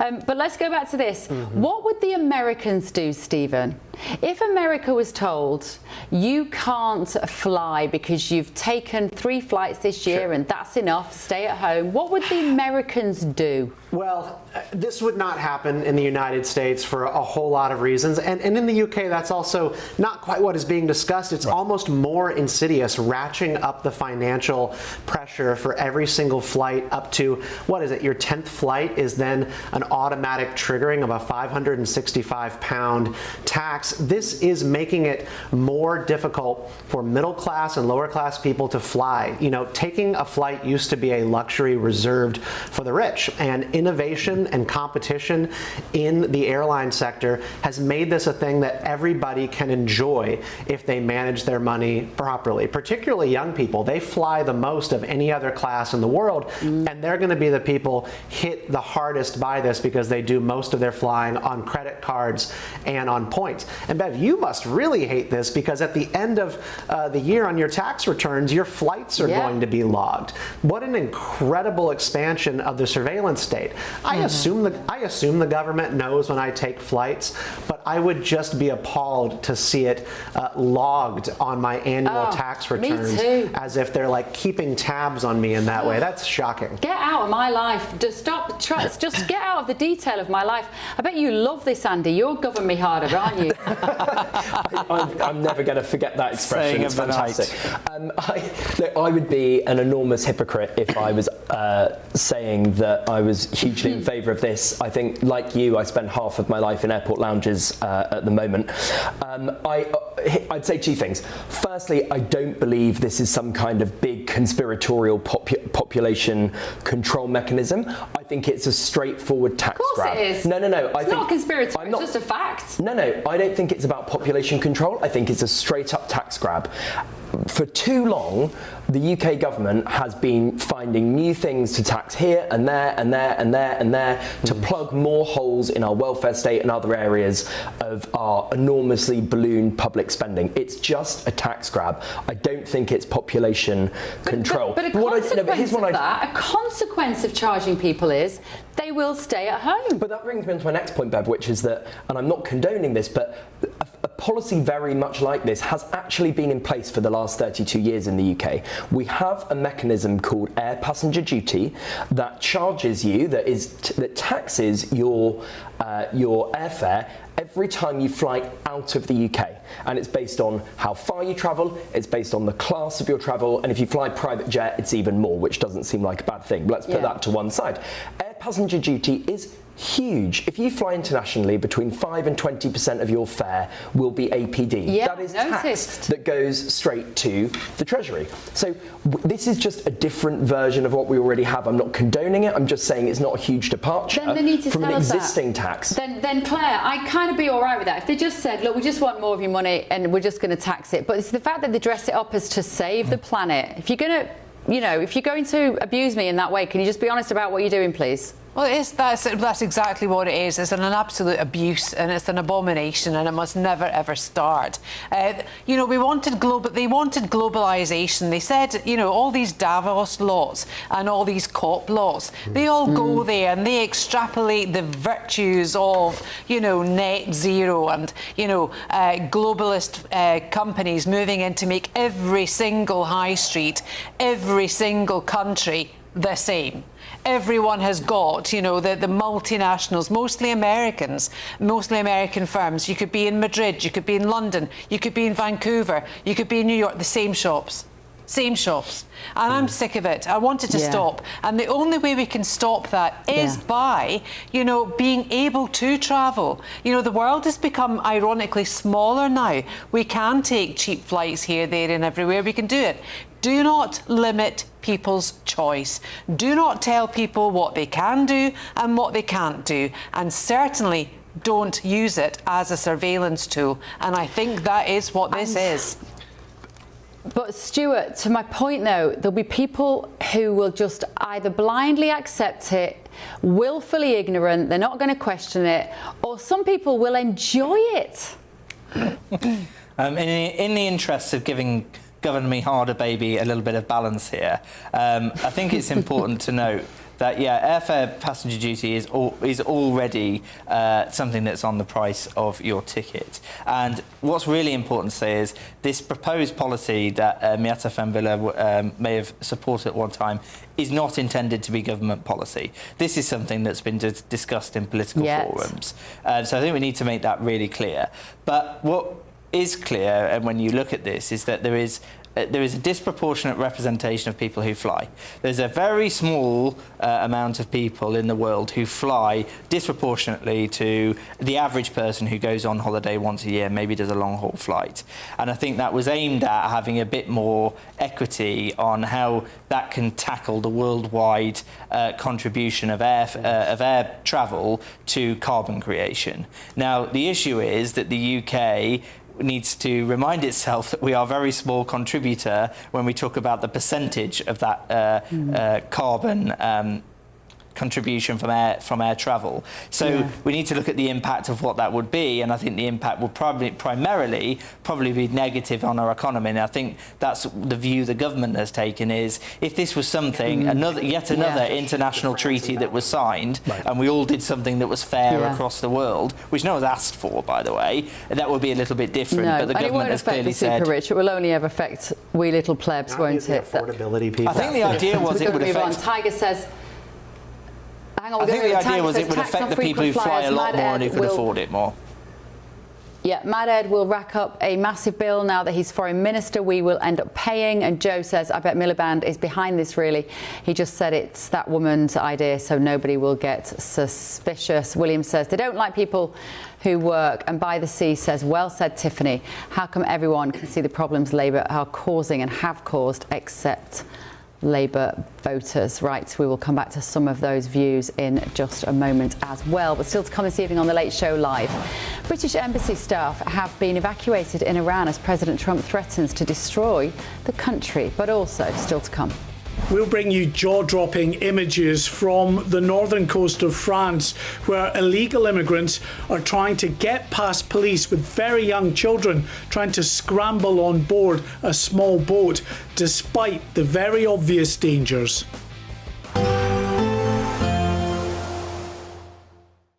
Expect warm spells with the odd rude interruption. Box Boilers sponsors the weather on GB News. Good morning, it's time for your GB News weather forecast from the Met Office. And now, for a fair few of us today, it is going to be bright and sunny at times, especially towards the southwest. But further north, there will be a bit of rain around. The rain doesn't look especially heavy, but a few outbreaks of mostly light, drizzly rain pushing across some northern western parts of Scotland and perhaps into the far north of Northern Ireland as well. Elsewhere, one or two showers can't be ruled out, but generally it's looking dry, with the greatest amount of sunshine across parts of central, western, southwestern UK. Here we're likely to see temperatures peaking in the high 20s, so the heat wave goes on for some places here. Further north, well, a little bit fresher with temperatures peaking high teens, low 20s, that sort of thing. Into the evening, there will be a few more outbreaks of rain across the far northwest of Scotland. These will edge a bit further south than eastwards as we go overnight, but across eastern parts of Scotland actually having a largely fine end to the day with some decent sunshine. A bit cloudier across Northern Ireland, can't rule out a few spots of rain, but for England and Wales, yes, mostly fine. A bit of cloud here and there, especially towards the east and northeast. Further south and west, holding on to those clearer skies for that little bit longer. Like I said, that rain in the far north does edge a bit further southwards across more parts of Scotland as we go overnight, with some of that rain pushing into Northern Ireland by the time we get to dawn tomorrow morning. But across England and Wales, staying dry and a fairly warm night for many places. Temperatures holding up in the mid to high teens, especially in the towns and cities. The outbreaks of rain across parts of Scotland and Northern Ireland, well, there will be a few more of them compared to today. A bit heavier, but still not a huge amount of rain for many places. Eastern parts of Scotland staying dry, and across England and Wales it's staying dry with a decent amount of sunshine. A bit brighter, sunnier than today across eastern parts, and here temperatures edging up a little bit with highs of around 29, possibly 30 Celsius. See you later. Expect warm spells with the odd rude interruption. Boxed Boilers sponsors the weather on GB News. Here at GB News, we made a promise to tell your stories. And on the 6th of August, we're marking 5 years of doing exactly that. Celebrate with us by having your say. Join in the debates live on TV and radio. And meeting your favourite presenters across the country, from Leeds to Aberdeen, from Belfast to Barry Island. Plus, join me in Essex for our biggest live show of the year. Scan the QR code or visit gbnews.com/celebrate. Terms and conditions apply.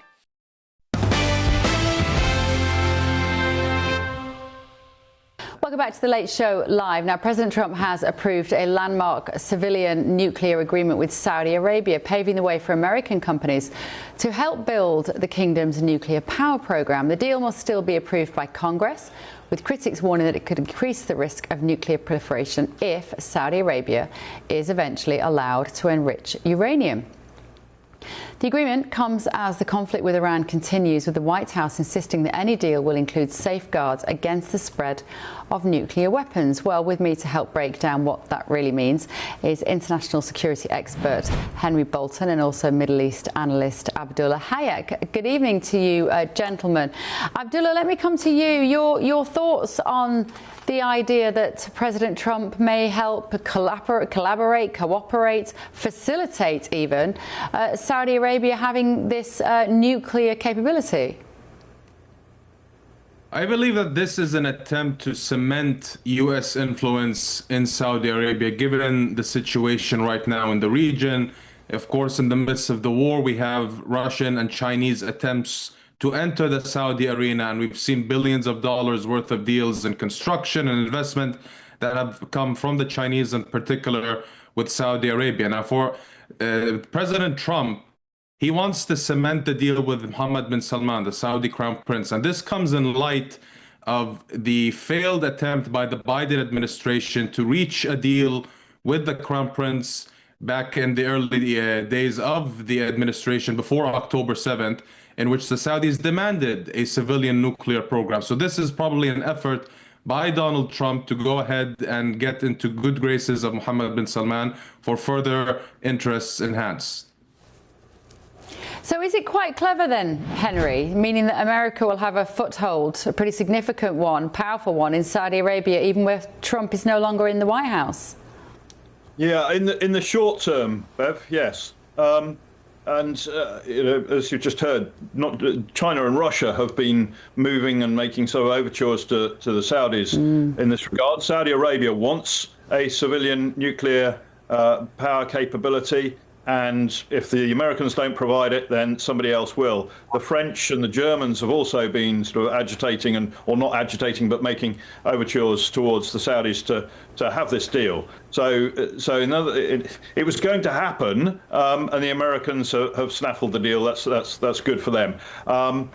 It's probably good for the region and more globally as well, because it keeps hopefully the Chinese and the Russians out. That said, Mohammed bin Salman, you know, an ally. The Saudis are an ally. and we've got a stable government. And really, we shouldn't be necessarily just asking ourselves, is it safe for them to have this? But also, will it be safe? And it's a question we cannot answer in, for example, 2055. Who will be governing Saudi Arabia at the time? Because this isn't only a civilian nuclear power capability. This also opens the door to potential future enrichment of uranium. And that is the difficult part of producing a nuclear weapon. Actually building a nuclear weapon is not the problem. That's not scientifically or in an engineering sense a problem. It becomes a problem if you don't have the enriched uranium to do that. And the problem then is that you don't just talk about Saudi Arabia and Iran and that neighborhood, but you're also going further afield in terms of the proliferation of nuclear weapons. The whole of the region, Turkey included and so on, have in the past said that they would like to go down the route of nuclear weapons as well. So if the Saudis get it, then you're opening Pandora's box. But are you opening Pandora's box, Abdullah, or does it mean that there can be peace achieved in these regions because everybody eventually is going to have a nuclear weapon? This is possibly the part of the world you don't want that sort of agreement to be laid out. And what would be the reaction of the other Gulf states? Well, traditionally, the Saudis have been labeled as responsible, let's say, in terms of their dealings, in terms of their weapons acquirements. The Saudis, in comparison to Iran, for example, who yells death to America all the livelong day, haven't done so themselves. The Saudis have been committed to US-led operations, to Western-led operations. They've been pivotal in the war on terror and the global fight against ISIS. The Saudis, there's nothing to fear from the Saudis in that regard. And it's important to note that, according to Mohammed bin Salman, the Crown Prince, he stated that Saudi Arabia will only acquire a nuclear weapon once Iran has. So it's a condition-based need, not on the necessity that Saudi Arabia wants it in its origin. It wants it only if the Iranians do. And Iran has been a threat to Saudi Arabia for the past 47 years, just as it has been tormenting the entire region. What will the reaction of whoever is running Iran at the moment? We're not quite sure who's in charge there. The Ayatollahs in Iran. What would their reaction be to this news today, Henry? I don't think they've got really any reason to get any more militant about it than they already are. They're already pursuing the sort of acquisition of nuclear weapons, which is one of the arguments that Saudis have got and others in the region. I don't think it's going to change anything in terms of Iran and Tehran and the regime there and their sort of their profile and what they're going to do. There's not much they can do about it. The Saudi, they might try and destroy a facility should it be built, but I think the problem isn't whether or not Saudi is a reliable partner now. Of course it very much is, as I said earlier. The question is, will it be in 40, 50 years from now? And if they've got the ability to enrich uranium, which is opening the door to that, not just a civilian power station, then it's opening the door to a future nuclear weapon. The political decision now might not be the same as a political decision 30, 40, 50 years down the road. And if we think of other regimes and countries, including Iran, we considered Iran at one point a rock-solid ally. At certain points, Libya, a rock-solid ally. And other countries will want to go down the same route and say, we want to be able to have the capability to enrich uranium. We won't build a bomb, of course we won't. You've got Egypt, you've got the UAE, you've got, Turkey, as I say. So that's the danger. It opens potentially the door. That's not a comment on the present Saudi regime, not at all. It's a comment about the proliferation of nuclear weapons in the future. The potential. Okay. All right, gentlemen, thank you so much. Henry Bolton and Abdullah Hayek there. Let me ask my panel about this. Stephen Kent. To me, this emphasizes the importance of eliminating the Iranian threat in the region and getting our Gulf partners to participate in that exact process. Saudi Arabia and the UAE, they are good examples of states that are trying to actually move forward into the future. They are westernizing in many ways, and this is a part of that process. But they all have this problem, this bully, this threat in the middle of the region, Iran, living in the Stone Age, radical Islamists who are causing everybody problems and making everybody worried about the stability of their futures. So what the United States is doing in Iran is very important. I want to see us get the Gulf states involved in the process of finishing this conflict for good, so that the UAE can race ahead in the development of artificial intelligence and technology like they've been pouring investments into, and Saudi Arabia can go into the future with energy. Andy, what do you make of it? I broadly agree with Stephen. I think that, you know, deals like this bind like-minded countries together. I think that nuclear power has been enormously under-leveraged as an asset in our energy mix globally. There's obviously been a handful of very highly visible, tragic incidents over the years, but fundamentally it's a safe technology. It's one we need to explore more, invest in more all over the world, I think. And again, from a diplomacy standpoint, I think this is a great deal and a landmark one. I think, Stuart, what's occurred to me as well, the irony of President Trump, who's a big fan of drill, baby, drill. No one's got more oil than Saudi Arabia, and he's going over there to help them build a nuclear power station. I'm trying to get my head around the chaos of all that. You know, trade works both ways, and we know that President Trump likes to make a deal, and I think this one has, we've got great hope for optimism here with that one. And why is that? Well, let's look at Iran. The strategy failed. It was an extremist state that always had desires to, exert power around the region, especially using terrorist proxies. And now the reason why the United States of America has had to go in is because they were developing nuclear weapons to a point that was becoming a threat to the West. Now, if they'd have wanted to have enriched uranium for nuclear power, and they were a nation that the West had been dealing with for a significant period of time and had good faith in, that could have been something they could be now enjoying, as Saudi Arabia is demonstrating. And this is about global partnerships that also act in the best interests of Western societies and security. And not only does this have an economic benefit for the United States, they will be buying uranium from the United States, I imagine, potentially from European nations. This will mean we're going to prevent things like we're now seeing with Iran, where they've essentially become a rogue state, pushing terrorist pressure all around the region and indeed the world, that have pursued a nuclear weapon to a point where we just cannot allow that to continue. And it's measures like this that prevent it.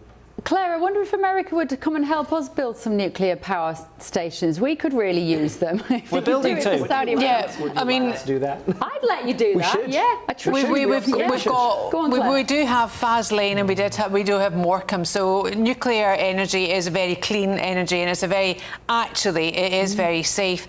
But I think broadly here in geopolitical terms, we know that Africa as a continent is uranium rich, but we also know that China is very heavily invested in Africa. We also know that China and Russia actually wanted to cozy up to the UEA as well, and with the UAE have left OPEC. They wanted to cozy up to Saudi for the uranium there as well. So I think this is a great move from the USA to get in there, to get the rich uranium crude, to start doing it. And also I think broadly, more importantly, it's actually shouldering more responsibility as a front, a together front against Iran more often than not than anything. And I think this is a really good move.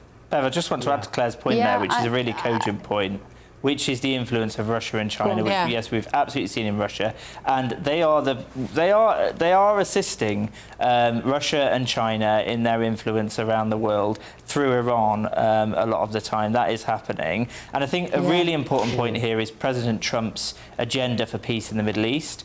That this deal was initially going to be provided through the Abraham Accords, which sadly, as your commentator noted, didn't go ahead after the atrocious acts that Hamas carried out on October the 7th. So there's real hope for that normalised relations with Israel in the future if that can be brought forward as part of a deal with this nuclear deal. Yeah, absolutely. And also President Trump, we know that he very much believes that countries that are trading together don't fight together, that have got businesses in each other's backyards, tend not to bomb the living daylights out of each other. It could just be a very clever peace move, actually, for the future in the next few decades. And like you said, that peace in the Middle East.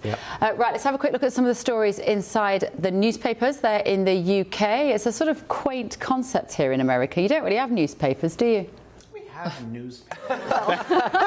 We have newspapers. They're New York what? Just rephrase that. I'm sorry. I had a terrible head cold last week. I'm still struggling with my ears at the moment, but it just makes my brain not work as well. What I mean is, you have newspapers, but you don't have. I don't see the papers. Like in the UK, people will still have the papers delivered to their houses. Bev, do you have that? You don't have that. I never see them on sale anywhere. We have newspapers. There's a stand right outside your studio on the corner.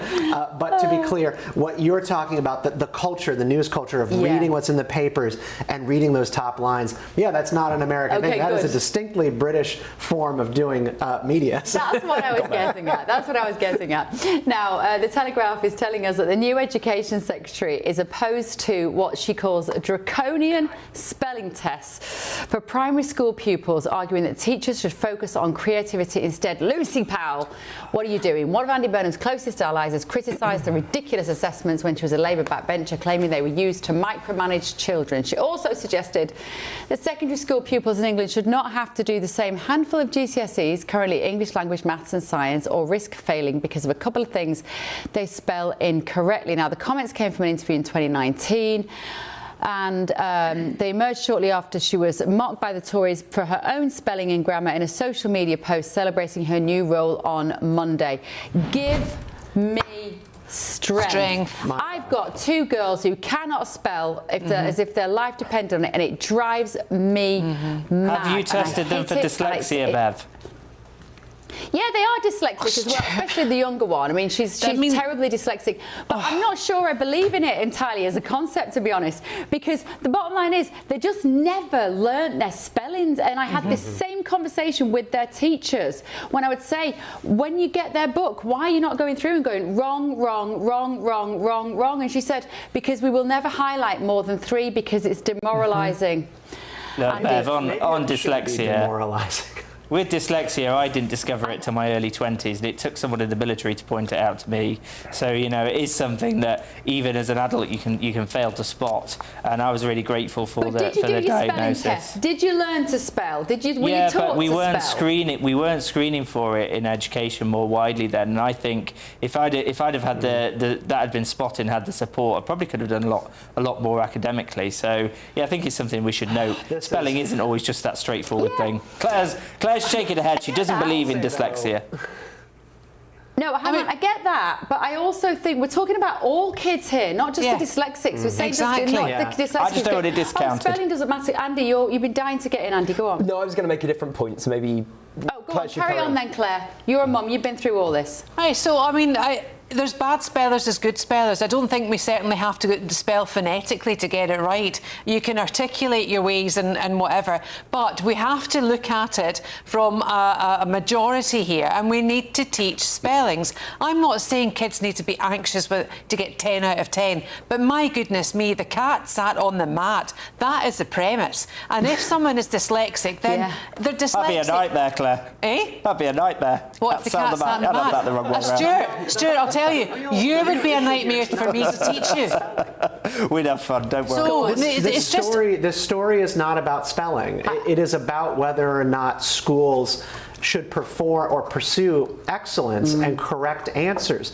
The world after 2020, I mean, this is all post-George Floyd nonsense that lit the world on fire. And we had schools in California, school districts in California, Virginia, New York, declaring that certain mathematics were racist because it put an emphasis on correct answers. This was something that we saw right out of the California Teachers Union, that mathematics should not focus on correct answers and instead on the process of discovery, which is of course ridiculous because there are certain trades, spelling is one of them, math is another one, where there are correct objective answers and not everything is a social science. Well, I mean, the thing is, you can't spell maths because it's got an S on the end of it, just so you know.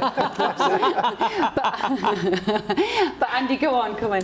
Two things. Firstly, I could sit here for hours and have done on GB News about all of the disastrous policies the previous Conservative government over 14 years pursued, but one thing they did improve was education, and a lot of that was down to Michael Gove and his obsession with rigour, which is what he called it. He said we need to introduce rigour into education, we need to have testing is important to stratify people, and we need to make sure that you have a structure in place in the education system so that people can learn and improve. I completely take Stuart's point about dyslexia and about other conditions that prevent children from learning. We need to be really mindful of those. The other point I'd make is specifically about Lucy Powell, and I don't like to generally go in on specific politicians, but this person's political career, I mean, my God, she was my MP in Manchester back in 2010 when I was a student, and she showed no promise then, and she's shown no promise in her career since. And the fact she's become Education Secretary and is in the cabinet, to me, is just really, really So how's she got that job then? Because she's a big ally of Andy Burnham. She's obviously Manchester Central MP, and she's absolutely quintessentially soft left of the Labour Party. But yes, bang average. Oh, right, okay. See, Tell us what you really think, Andy. She's not here to defend herself. Go on, Claire. I just want to bring something into education here. I was educated in the 80s and 70s and 80s in Scotland, and we had a brilliant education system. All the exams were, you know, fantastic. It was one exam board, unlike England and Wales, when you've got a myriad of exam boards teaching everything, which makes it difficult for parents to move geographically and move the kids' schools, right? Let's hold that. I didn't learn any English grammar until I didn't even know really what grammar was. You just learned how to speak, you learned how to spell. But then French, modern languages, that's where we got our grammar from. It's ridiculous. Yes, it's a very good point, actually. And one day, Claire, you might learn to speak English properly as well. Right, more to come in the next hour, including this. And then I was silent. Were you silent or were you silenced? The latter.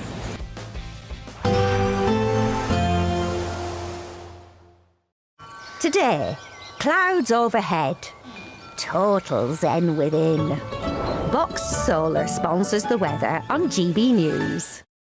Good morning, it's time for your GB News weather forecast from the Met Office. And now, for a fair few of us today, it is going to be bright and sunny at times, especially towards the southwest. But further north, there will be a bit of rain around. The rain doesn't look especially heavy, but a few outbreaks of mostly light, drizzly rain pushing across some northern western parts of Scotland and perhaps into the far north of Northern Ireland as well. Elsewhere, one or two showers can't be ruled out, but generally it's looking dry, with the greatest amount of sunshine across parts of central, western, southwestern UK. Here we're likely to see temperatures peaking in the high 20s, so the heat wave goes on for some places here.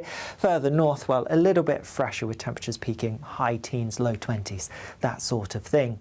Into the evening, there will be a few more outbreaks of rain across the far northwest of Scotland. These will edge a bit further south than eastwards as we go overnight, but across eastern parts of Scotland actually having a largely fine end to the day with some decent sunshine. A bit cloudier across Northern Ireland, can't rule out a few spots of rain, but for England and Wales, yes, mostly fine. A bit of cloud here and there, especially towards the east and northeast.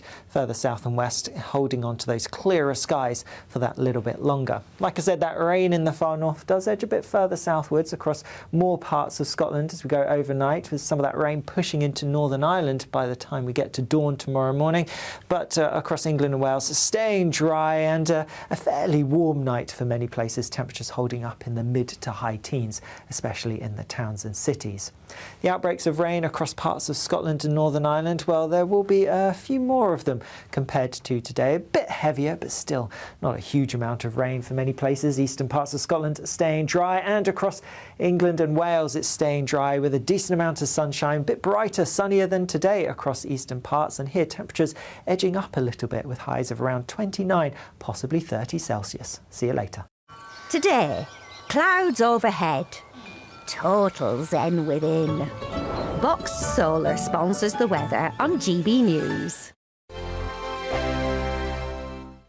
Britain deserves a newsroom that puts the facts and your voice first. Well, and that's what you get on GB News. Lively debates, lively conversation. And we're not afraid to hold power to account.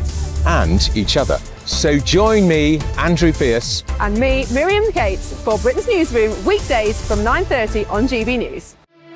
Here at GB News, we made a promise to tell your stories. And on the 6th of August, we're marking 5 years of doing exactly that. Celebrate with us by having your say. Join in the debates live on TV and radio. And meeting your favourite presenters across the country, from Leeds to Aberdeen, from Belfast to Barry Island. Plus, join me in Essex for our biggest live show of the year. Scan the QR code or visit gbnews.com/celebrate. Terms and conditions apply. From the school run to the home run, watch a new show for all of Britain. He can say whatever he wants. A straight talking show where all voices are heard. And you know, when are we going to stop talking about smashing the gangs and actually do it? With the stories that matter from every part of our country. There's a bit of a crash landing there for your Chancellor. Bold, fearless and standing up for you. That's me, Martin Daubney, 3 p.m. till 6 p.m, weekdays, here only on GB News. The People's Channel, Britain's news channel.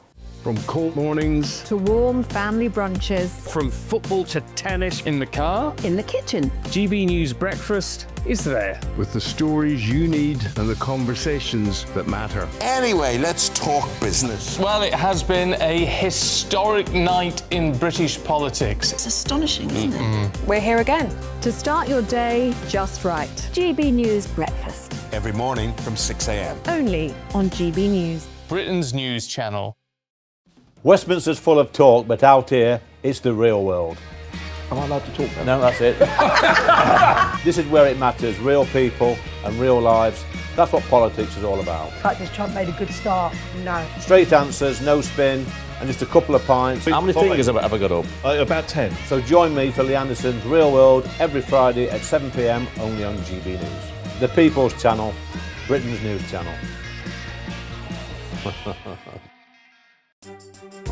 Some people enjoy lazy Sunday mornings, but not me. What's the truth of the matter? So that's a very live question. Would you support him if he waters down these plans? Before the spin sets in, I'll be getting to the truth. This is personal. No soft questions, no easy answers. It's one thing if the state has rules in this country. It's another thing whether the police and others actually police them. Setting the agenda and holding those in power to account. You can't really blame her if the system is set up this way. You will not want to miss it, trust me.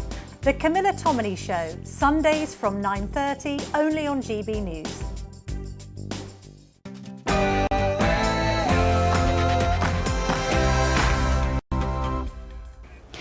Good evening, good morning, live from Washington, D.C. This is Bev Turner on GB News with the stories shaping Great Britain and America.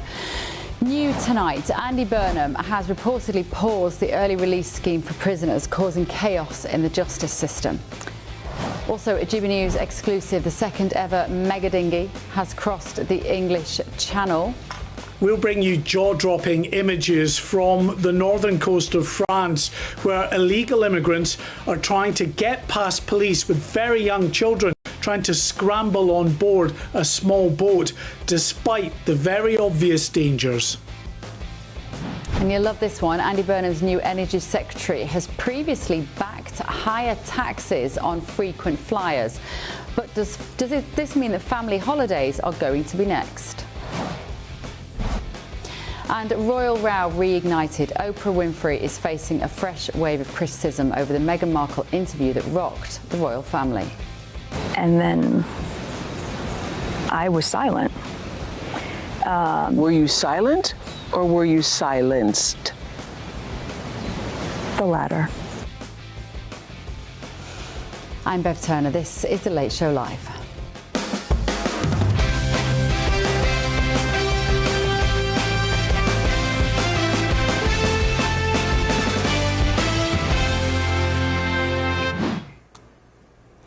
Joining me this evening for our third hour, I have got Andy Williams in the studio with me, and also Republican commentator Stephen Kent, and in London Labour councillor Stuart Fawcett, and political commentator Claire Muldoon. Thank you all for joining me this evening. Right, moving on to that main news story. Britain has withdrawn its embassy staff from Iran after President Trump threatened to bomb and destroy the Islamic Republic's infrastructure. The government has said the withdrawal was a precautionary measure and warns Britons it will not be able to help should any difficulty arise. This follows the president saying that the United States will bomb and destroy one bridge or power plant for every ship shot at in the Strait of Hormuz. And tonight it's emerged that former Defence Minister Al Cairns says that he has declined an offer to return to government as defence funding has not yet been settled. With me now is geopolitical expert, familiar face to lots of you, Kate Jones. Good evening, Kate. Thank you so much for joining us. So what should we read into the fact that the UK has withdrawn its embassy staff from Iran? I think it's a sensible decision, and really the embassy has the duty to care for staff.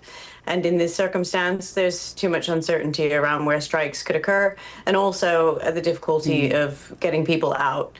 In terms of the president's statements on the possibility of attacking bridges and energy, I would take that as more of a deterrent signal and a warning that if the continuation of attacks on ships goes on, then there will be attacks on some kind of critical infrastructure, and that's the price that they will pay for that. So I would consider it more of a deterrent signal than something that will be executed on.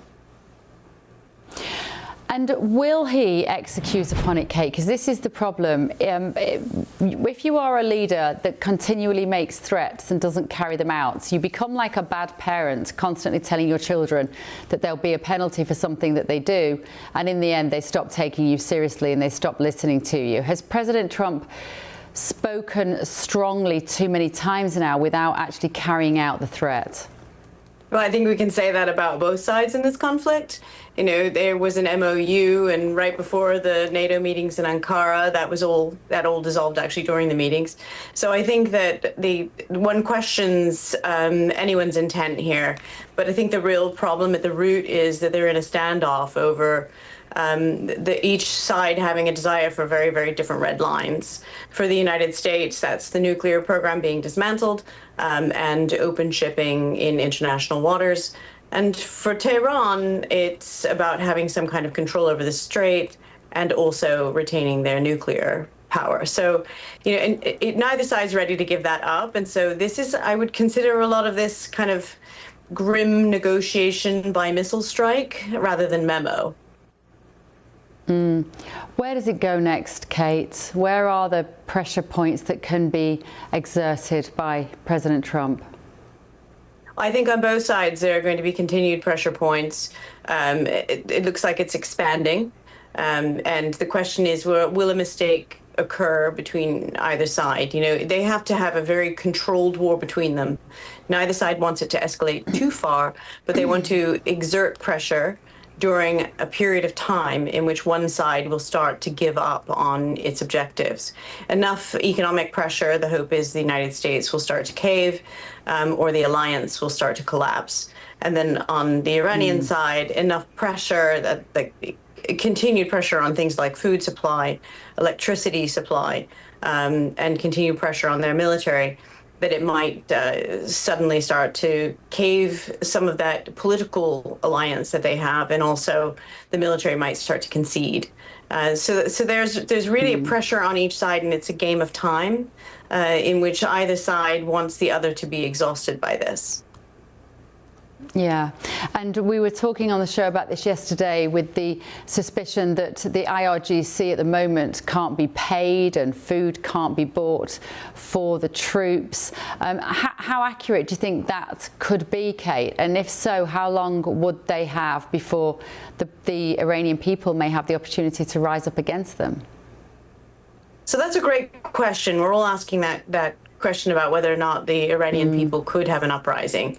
And so far, it does look incredibly constrained. And the idea of surviving this experience, and survival has been very much an Iranian objective, that just to get through this was enough. No, I don't think they're getting paid. I'm pretty sure that they're feeling extremely constrained, but they have a strong will to continue and a sense that they can break down the United States. And then the same is true on the U.S. side. In terms of having some kind of escalating ground conflict, yes, of course, there were arms sent over to the Kurds. There is a possibility always that there could be a Kurdish uprising, that the people might get to the point where they have enough, or there's enough of a breakdown internally, enough strikes have occurred, where the difficulty of patrolling the streets outweighs the ability to contain this situation. It's true that eventually there could be a breakdown there, but we just don't know. It's extremely difficult to calculate. And at the moment, it's not something that we can really consider. It's going to be this continued fight. I think we're going to see more missile strikes before we start to see a population that rises up against us and tries to push outward. Okay, great to see you, Kate. Hopefully see you in the studio very soon. Geopolitical expert Kate Jones there. Right, let me go to my panel on this. Let me come to you, Stephen, as our resident American this evening. This affects you more than it does us at the moment, although arguably our oil prices are not benefiting from this situation. What do you make of it? I am not convinced the Trump administration has decided whether or not they want to win this conflict. It's deeply frustrating to me. I hate to be the pro-war guy on the panel, but I would like to see the Iranian regime as we know it be a footnote in history. And I think that the United States and the Gulf states have a vested interest together in making sure that this comes to pass. But right now, we are locked into a Vietnam-like strategy. H.R. McMaster wrote about this in his book, how the United States has gotten addicted to the idea of gradualizing pressure or gradualizing escalation, where the enemy, shoots one rocket at you, so you shoot two rockets at them, and you just do this back and forth forever. But that is not communicating to Iran or any of their proxies that we are in this for victory and the decimation of this regime. We need to completely outdo them on force, and we need to work with our allies to get there. Otherwise, we need to get the heck out of Dodge because this cannot continue the way that it's going. Is the problem, Andy, for President Trump is that he hasn't got that support of his allies in the way that he needed. And if the rest of the world would just lean in and get involved, this could be over. They could degrade the Iranian economy even quicker than they're managing to do at the moment. No, I don't agree with that. I agree with Stephen that I don't think you can let the Trump administration off the hook. I don't think they had a plan at the beginning. And even if they did, they certainly have not pursued a coherent and consistent plan since the beginning. I don't think Trump knows what he's going to do in this conflict next week. It's certainly not clear he has flip-flopped on why he's been doing this from the start. I think everybody agrees, or hopefully the vast majority of us agree, that obliterating a regime that for 45 years has blighted not just the Middle East region but politics all over the world and had an incredibly corrosive impact internationally, it would be a great thing if we could if the US could achieve its objective here, but they've not been clear or coherent in their strategy. And I think the other problem is that Trump is really the boy who cried wolf here. Every single day or every other day he's saying the war will be over tomorrow, we're going to close the Strait of Hormuz, we're going to reopen the Strait of Hormuz. Even today he's saying every time someone shoots at one of our ships, we will destroy one bridge or one power plant. Ridiculous. This is ludicrous. This is not the behaviour of any sensible of a superpower. It's not tit for tat. It's not a game. He's treating it like a game. That's exactly what the administration's social media is saying. And so I think poor strategy, boy who cried wolf, and not taking this seriously. Claire, is that the case that President Trump, unfortunately, you've got to carry out these threats if you're going to make them? And he's several times now he's been much more hyperbolic in his words than he's been in his actions. He's also told us a few times that it's over, that the peace deal has been brokered via Pakistan and via other neutralities in this. But this is quite an important point. The UK has dragged its heels in all of this, in all of the Iranian war. Starmer prevented the use of the USA to use our bases. He dragged his heels in prescribing the IRGC, and I think that was absolute folly on his part. He should have got together, like France did, like Australia did, like many other countries did, and prescribed the IRGC as firmly as those other countries had. And we still have the public hangings in Iran, in Tehran. We still do not know if the capacity for them to have nuclear warheads is there. The Straits of Hormuz is still closed. 90% of fuel Japanese and Chinese fuel comes from those straits. They're allowed out, I think, but we know that Iran cannot deal with the surplus amounts of oil that they have. They can't store it. They drew an absolute blinder at the beginning of this, and they capitalised on their ability to cuckold economically America, Britain, and all the rest of the states that are concentrated and need this oil. We've still got a cost of living crisis that we had before this Iranian war started, on the back of Israel, don't forget as well, because Israel brought the USA into it, and Netanyahu doesn't seem to be anywhere to be found. I disagree with that. I think that's a completely inaccurate assessment of the strategic situation. Not in the situation, the beginning of it, Stuart. No, How can you argue with that? The beginning of it, you did, Stuart.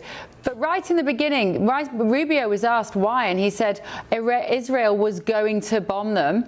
We had no choice but to go in there first, otherwise we were going to get clobbered. I mean, he literally said that, but it doesn't mean. It doesn't mean that he wasn't making out that, he wasn't suggesting that they'd somehow been forced into it, but it was certainly part of the starting strategy that Israel had decided what they were going to do. No, I think we need to look at one situation in particular, which was Israel had been under aerial bombardment of civilian targets quite considerably for a year, as well as being attacked by Hezbollah in the north and Hamas in the south as well as all the other fronts, for example, from the Houthis. But this week, Marco Rubio very clearly stated that the reason why America went in was because Iran had progressed past a point with nuclear enrichment where they could build a nuclear weapon that was of threat to Western nations. And that's why the Americans are currently in there. No one's denying that. But let's look at the strategic situation as well. In a conventional war situation, you're looking to break the will of the enemy to win. But the thing is, Iran is governed by an Islamic extremist governance structure with the Ayatollah. We're not going to break their will to win. As we've seen previously, they are going to quite happily continue to oppress their own citizens. 52,000, we believe, were murdered by the IRGC and their henchmen, and they are going to continue to do this. And I really hate to say it, but I think we do need to look at the realities of this situation, which is until that regime changes, we are going to have instability in the Middle East, which is going to hold Western economies to ransom, especially, as Claire mentioned earlier, Japan as well, which is really important to note. But let's look at what happened with Iraq. It took troops on the ground to go in and do that. We're not going to achieve it by arming militias in the north. I hear the Kurds are being mentioned again, which always seem to get a raw deal out of these situations. And it's not going to end until that regime is gone. We have tried to pacify it for 50 years. I've been deployed out there myself in the Northern Arabian Gulf in the Royal Navy, and I've seen the realities of this. That we cannot appease this administration that has oppressed its own people and others around the region. For example, bombing civilian targets. You look at the US, they've been very clear strategically hitting military targets, all the whilst Iran is holding the world's economy to ransom by specifically threatening the freedom of navigation in the Straits of Hormuz. So look, this is the reality of the situation now. Iran is an enemy of the West. And we need to deal with it. And the unfortunate situation is, until that regime is gone, we're going to continue to try the same thing again and again, and we're not going to get a different result. All the while, they possess nuclear material that's a threat to us. But it was a good move to move our embassy staff out. Yeah, absolutely. OK, thanks, guys. Right, still to come this evening on The Late Show Live. And then I was silent. Were you silent or were you silenced? The latter. Meghan Markle interview divided Britain and America, of course. Now, Oprah Winfrey is once again at the centre of the storm. This is The Late Show Live, only on GB News.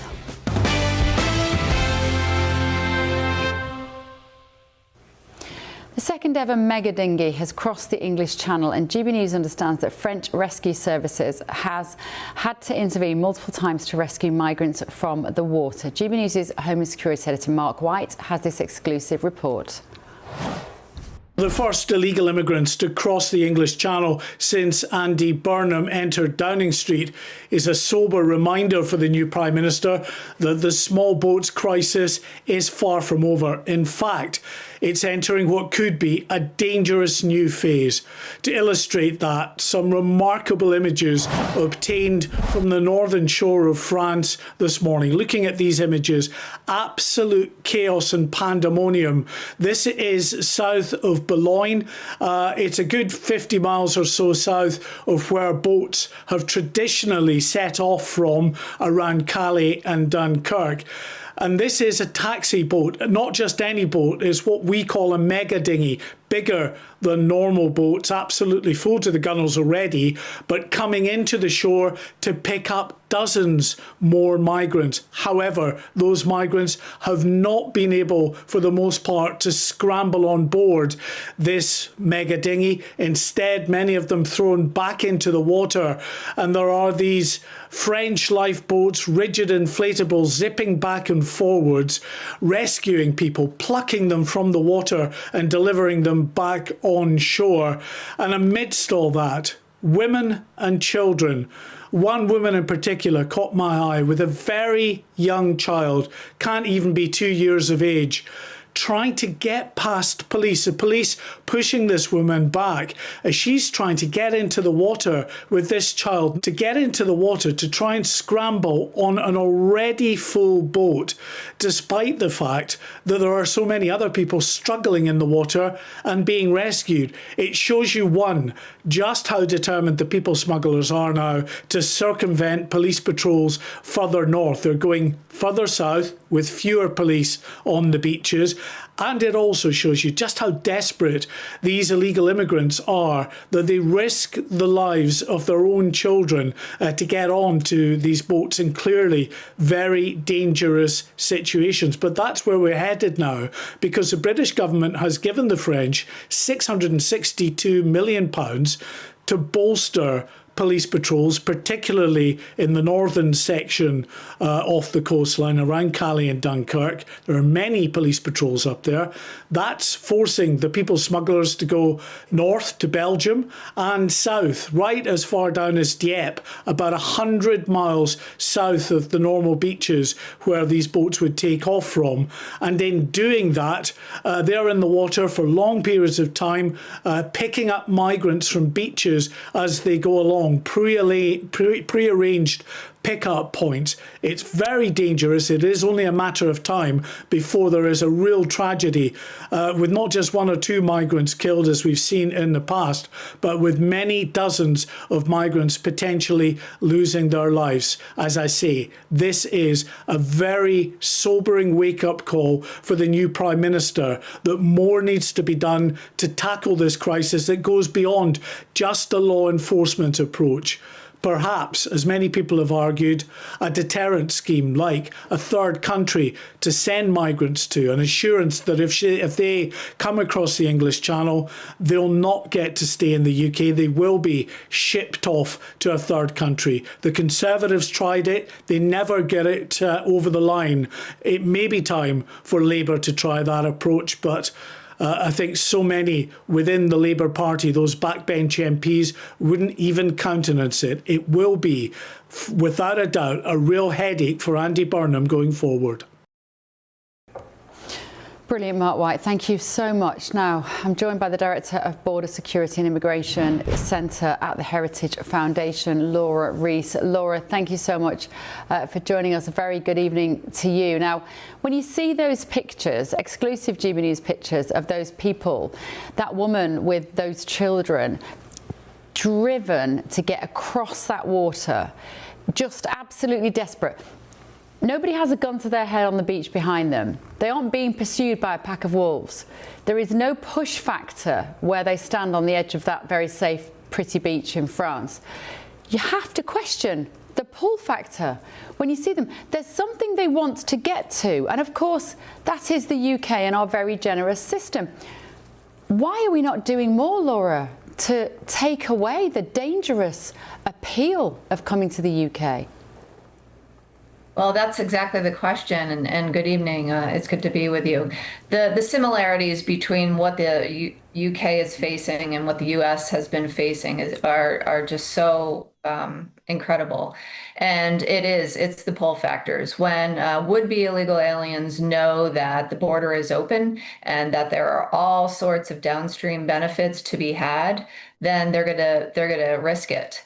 And that's what we're seeing. This is not a good start for new Prime Minister Burnham. And if he wants to have a long-lasting leadership in this role, which has not been the case for several recent prime ministers, he needs to secure the border immediately, turn off this magnet, and tell people you are not going to come here and seek asylum by crossing illegally. Other countries need to step up and adjudicate asylum claims. And Laura, when you see these pictures, that is the compassionate thing to do, is to take away the pull factors. And it's sort of beyond belief, really, that we remain such an attractive option to people. Just give us an idea, because I'm sure some of the audience will be wondering, as I am watching this, which countries will these wannabe Brits, these refugees, asylum seekers, the kind of people we're seeing here, which countries are they going to be coming from, and why do they want to leave their countries? Well, it's North African countries, but it's also farther south in Africa, and it's from the Middle East.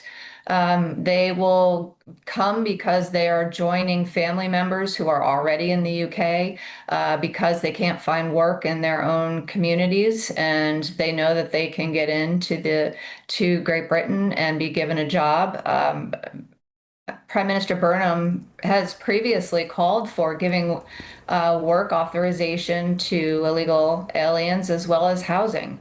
And so, you know, it's all relative. If another country is better off economically and have their doors wide open, then, you know, rational people will take the risk and migrate there. And it's happening all over the world. And I can tell you, here in the US, many of our politicians and candidates right now, their masks are off. They now openly talk about a new global world order and the rise of the global South and the need for a reckoning. So, you know, the UK and France and the US, our very civilizations are being threatened by this mass migration, and we need to take back our sovereignty if we want to continue our Western civilization, our culture, and our sovereignty.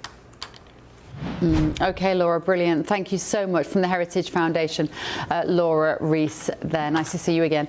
Let me bring my panel in on this, Andy.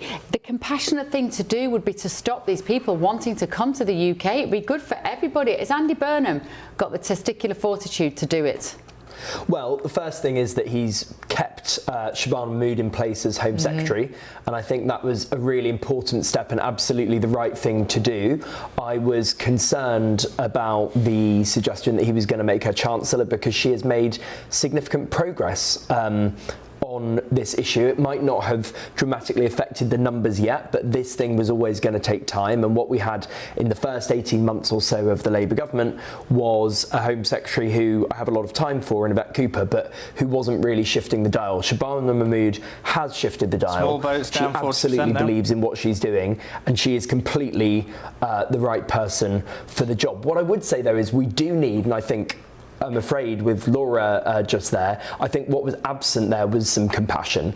We do need to remember that while, as estimates go, around 75% of people who come across in small boats are economic migrants, 25% are genuine asylum seekers, and those people do deserve our compassion, our support as the 6th richest country in the world. And my argument has always been and remains that we have a duty, and yes, it's a price to pay. It's a price to pay economically, and it's a price we have to pay in terms of making sure that our society can bear the load. But I think we have a responsibility to do our bit. So yes, stop the boats, but I do think we have a responsibility. Leveraging much responsibility at all in trying to balance these competing goods. You cannot give the attention and dignity to the people that you want to help who are coming supposedly to seek political asylum while also not being willing to draw a hard line on open migration. I mean, this to me, I'm looking at the amount of money that you sent over to France in order to bolster up their patrols on the shores and their enforcement. I mean, this is a major issue between the European powers. You guys are the last stop for migrants. They're moving north and then they're moving west. There's nowhere else for them to go, which means that this is a French diplomatic issue. You know, this is a gonzo suggestion, but one of the things that Republican governors in the United States have been doing, Texas and Florida, is they have been collecting illegal migrants coming into their state, and then they have been putting them on planes by force and sending them to Democrat-operated cities and havens such as Martha's Vineyard, because one, they're not going to stop them. Of course, they're not going to use the force of a gun to stop these people from being offloaded, and it is to make the point to say, we did not give permission for these people to be here. You say it's great that they're here, so why don't you take them? I would suggest the British put these people on helicopters, fly them right back into France, and force the French to deal with this issue. You cannot keep sending people over the sea. Stuart, would that work? Look, I think what you've seen working in the video is the new deal with the French. They do actually have a lot more patrol boats now because we've invested that in the point of departure in France. So that's evidence of it then. And since then, small boats have been down 40%. We obviously don't have a federal system like America does, where we can just sort of displace those people around. But what we do have is now a single point of contact because of the new asylum and immigration bill reforms that Shabana is putting through. So that's going to mean that these people, when they do come here, you can do that. You can force a diplomatic situation between your neighboring country who is allowing migrants to pour into your country because they want to displace the problem. They don't want to deal with this. Create some drama in Europe and send these people back and see what the French do. I guarantee you they will do what they always do, which is nothing. They will not stop you because they are spineless. So just force it. I thought you were going to give us some more entertainment there. What are we getting for our 600 million quid, Claire? I mean, maybe Stephen's got a point. I was thinking that people would take the migrants out of the hotels in, you know, kind of working class areas and dump them somewhere where all the politicians spend their weekends. But I don't quite know where that would be in the UK. Well, you know, I'm not sure what the equivalent of Martha's Vineyard would be. Well, yeah, but going back to Andy's point one, I mean, it's all very well showing compassion for asylum seekers and refugees, but But what the government has to do, first and foremost, is show compassion to us, the British citizens, that are being forced to accept a myriad of men predominantly into small communities that didn't ask for it. Go to Glasgow, go to Scotland, you've got far more per capita per head of asylum seekers anywhere because they're just dumped there. And going back to Stephen's point about us being as an island, the last great bastion of moving north, we've now got boats leaving from Belgium over. It's not just the French, because these migrants are coming up from Italy, going into Belgium and then moving over to the east coast. And we've also got issues in Ireland, because clearly Southern Ireland is part of the EU, Northern Ireland is the UK in terms of governance and jurisprudence. We've had riots in Belfast, we've had issues there. It's going to get worse. And whilst I agree with Andy, I think Shabana Mahmood is the right person for the job. I'm very pleased that she's there. I'm also pleased that Mike Tapp has been given his books and shown the door. And I just hope that through her deals that she's trying to get through, because the French, I think, have been pretty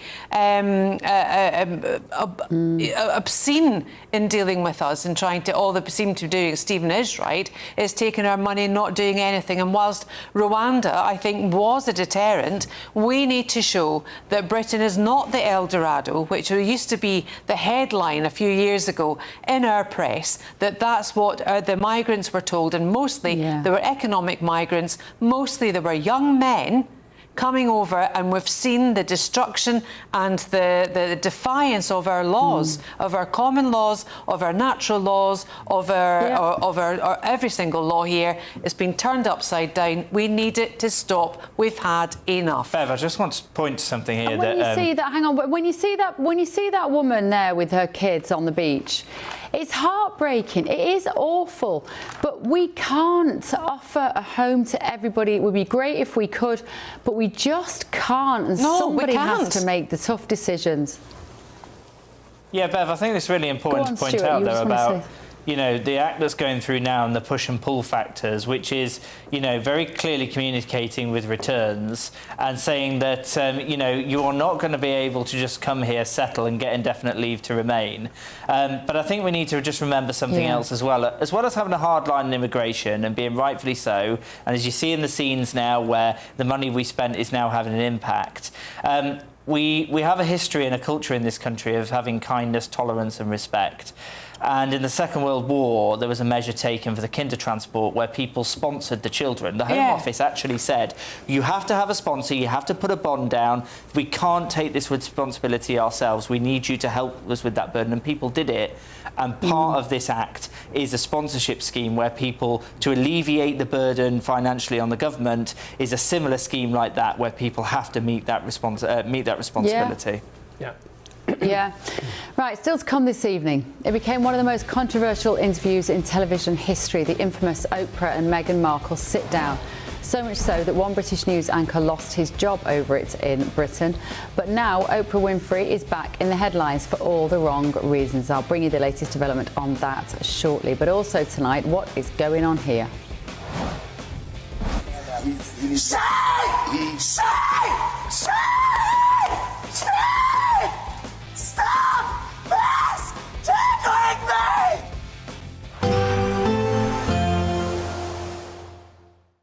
Expect warm spells with the odd rude interruption.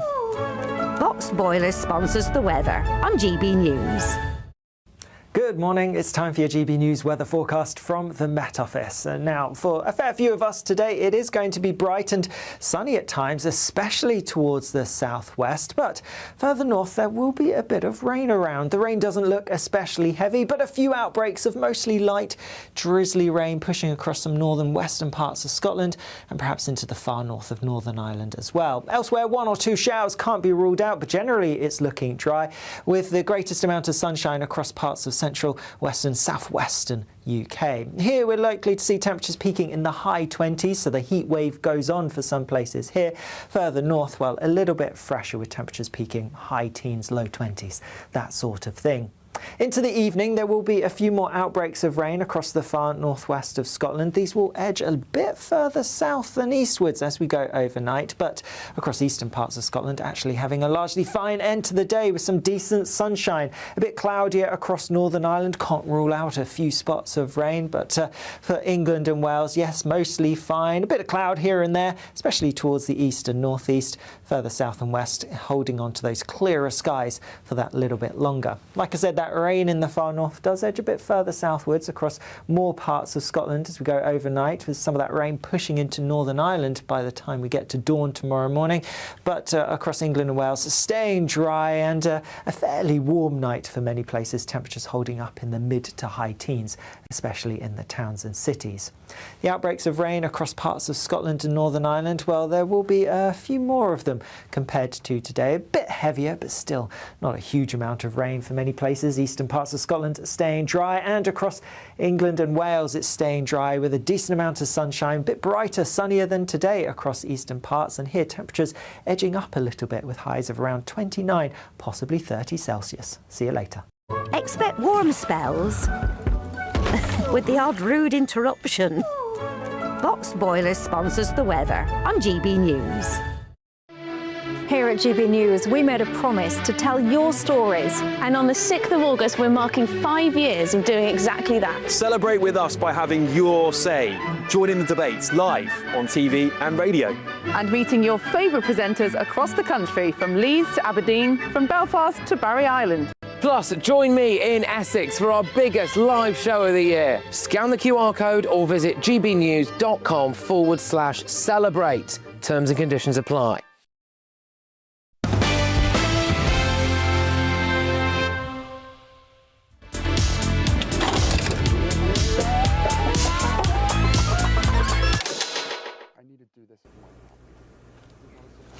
So Vanity Fair magazine have done a sort of gogglebox thing with Oprah Winfrey, and more than 5 years after her explosive interview with the Duke and Duchess of Sussex, Oprah Winfrey has revisited that television moment that sent shockwaves through the royal family.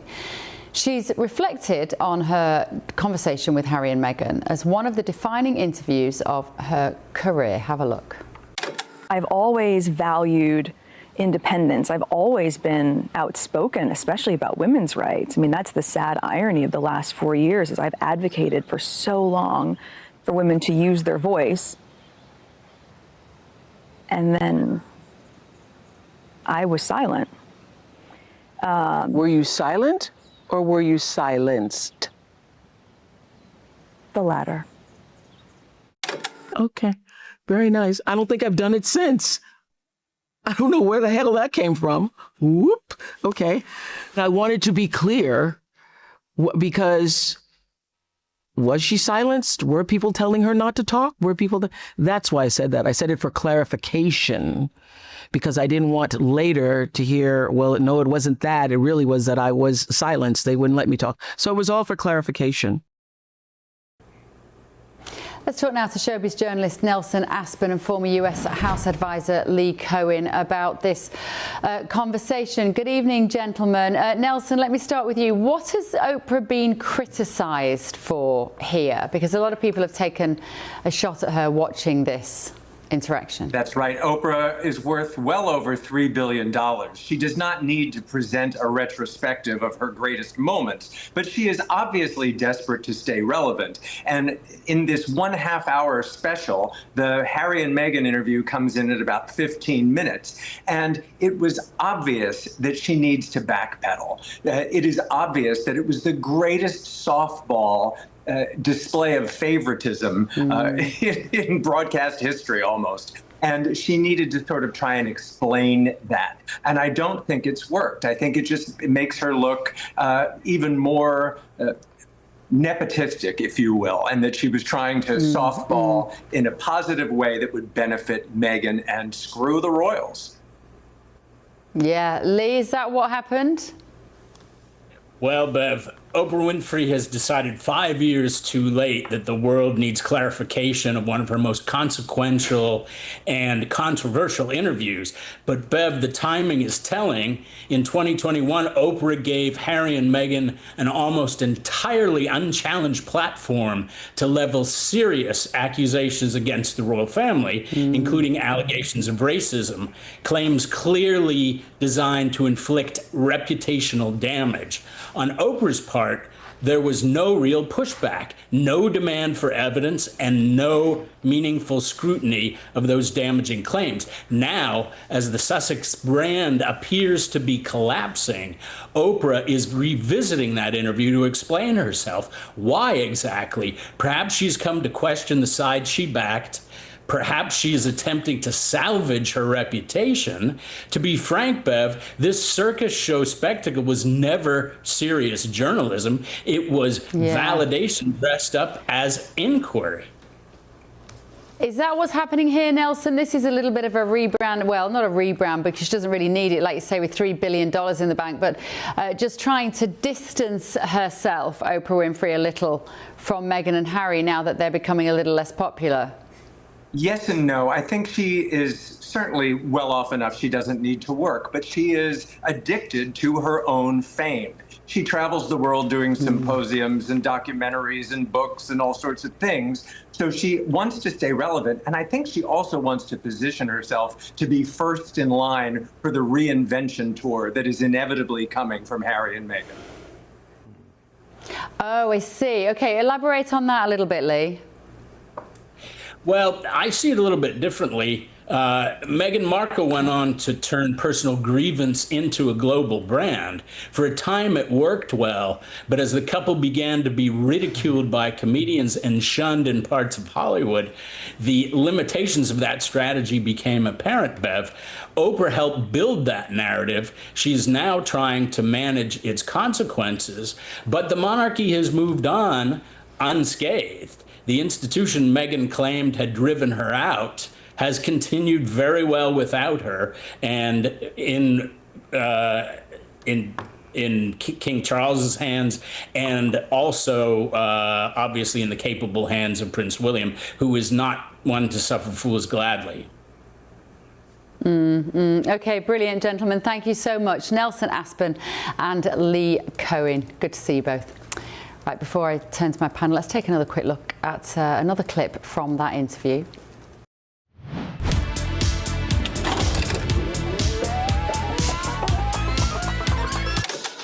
I need to do this for my family.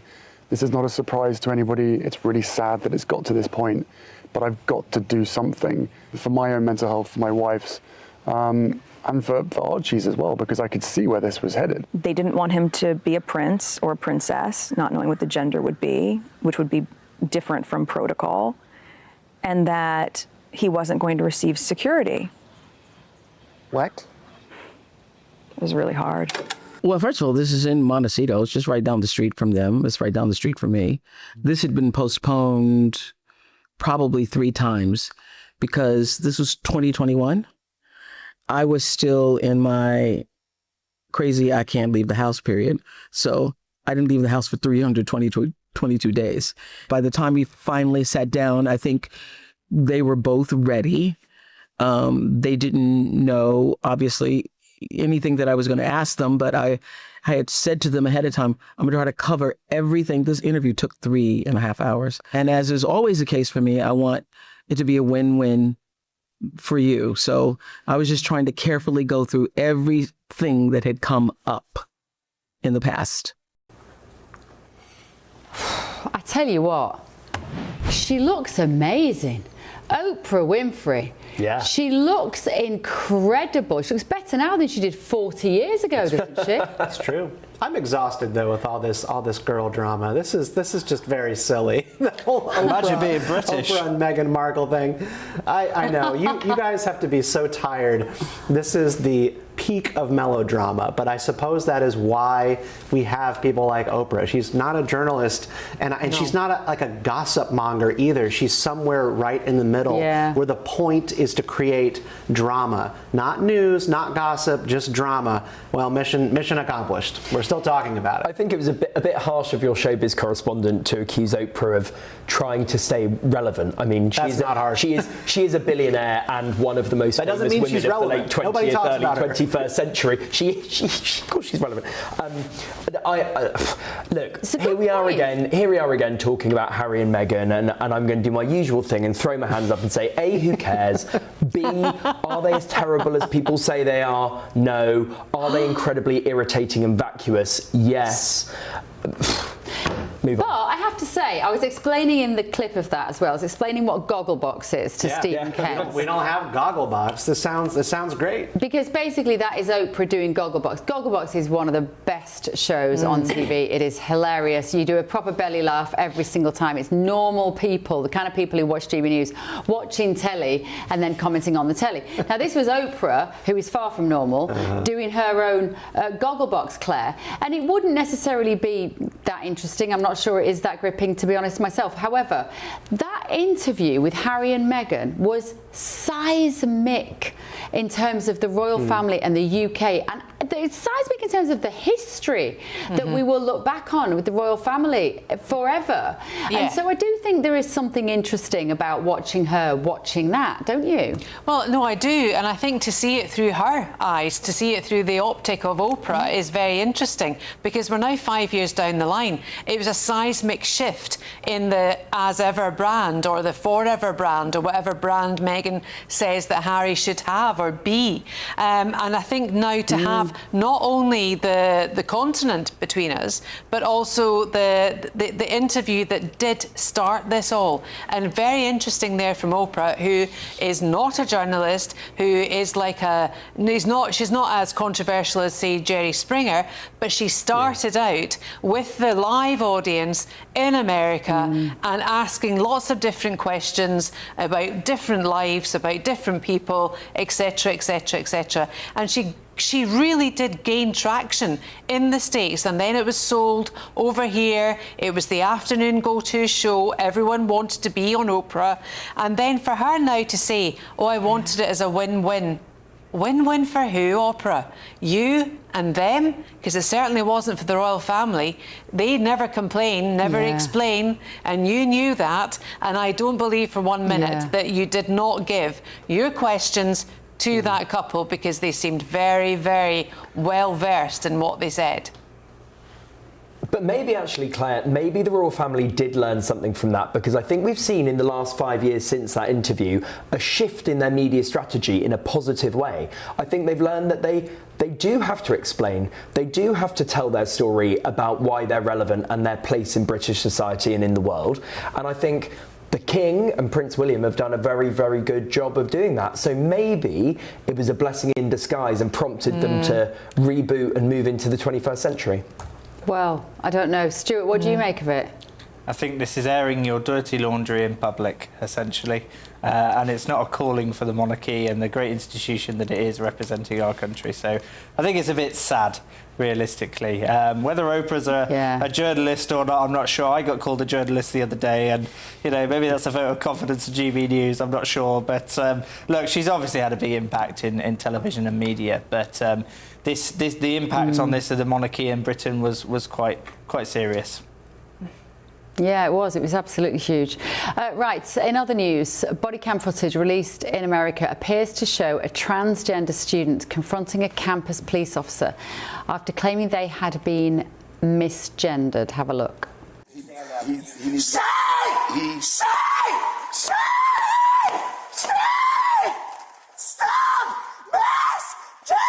me! I saw this earlier today and I thought it must be a spoof, but it isn't apparently. It was filmed at the University of Central Florida in February last year. It's only now been made public, and it shows 27-year-old Jarrett Vick arguing with officers before being handcuffed and taken away by campus police. Stephen Kent, what are we watching there? And if you couldn't hear, by the way, especially if you're listening on the radio, he's saying she, because the person who's talking to him is saying he won't calm down, and he's just shouting she's desperately wanting to be called by the pronoun that we are watching undiagnosed, untreated mental illness. That is what this has always been. And what is disturbing to me is that when you watch this video, this youth has language to sort of describe, you know, what they want to be called, how they want to be treated, and it is all very therapy-based language. It is all about, you know, transgender acceptance and gender identity and all this kind of stuff. They know the lingo, right? Because this stuff comes through TikTok, comes through social media, then it gets supported by the social services class and therapists and teachers, and then when they confront a police officer, they're able to just sort of throw up this wall, right? This therapy language wall. And this is a mental illness that needs help. And the language of compassion, the obsession with this idea of empathy, which goes far too far in these cases. That is what we are seeing here, a total breakdown. I see a person who's been just ruined by empathy, ruinous empathy, probably their entire life. Andy, nobody should be behaving like that at 27 years old. No, of course not. And I take a slightly more nuanced view on this issue in general, but in this specific case, what you can absolutely see is someone having a breakdown. Simple as that. I don't really think we should be, I'm not saying we are, but I don't think anybody should really be laughing at it. I just think it's very sad to watch. Are they having a breakdown though, Claire? Are they just stomping their feet and trying to get their own way? Right. You know, I think someone is presenting with such strong body dysmorphia issues, which in my view is bordering at this stage not only in fetish but in mental illness, serious mental illness here. I think it's pegged to that, and I think it's so easy to peg someone who thinks they are trans at such, you know, I mean, this person's 27 years old. If you think you are trans, surely you should be operating in a more mature way, but this character isn't. Seriously mentally ill, the person needs serious help, and I think if it was a misgender, which is a clear buzzword for anyone who dares criticise the trans movement, then that's it. That's the tinder that lights the box that sets all of this in motion. And I don't think it's right to film this type of outburst, actually. And I don't think it's right nor just, you know, to put it out onto social platforms. I don't think it is at all. But I think it teaches us something, though, doesn't it, Stuart? I think I'm also interested by the fact that it was in Central Florida, which has some of the strictest rules around not being forced to use someone's preferred pronouns. It's very conservative state. I'm right about that, aren't I, in terms of the transgender issue? Yeah. I mean, there is no state where you are forced to use people's pronouns. But even I just even mean like in a social coercion sense, like you might be in California, for instance, but or in New York maybe. But Stuart, what do you see when you see that individual? Because it goes on for quite a long time, that video, and various people come in and try to calm them down, and they're having none of it. I've seen the full clip of that video from the start. I believe it's filmed on a university campus, and I've got kind of mixed feelings about it. You know, what we've seen there in that context is a serious overreaction, someone who is clearly very distressed because of this.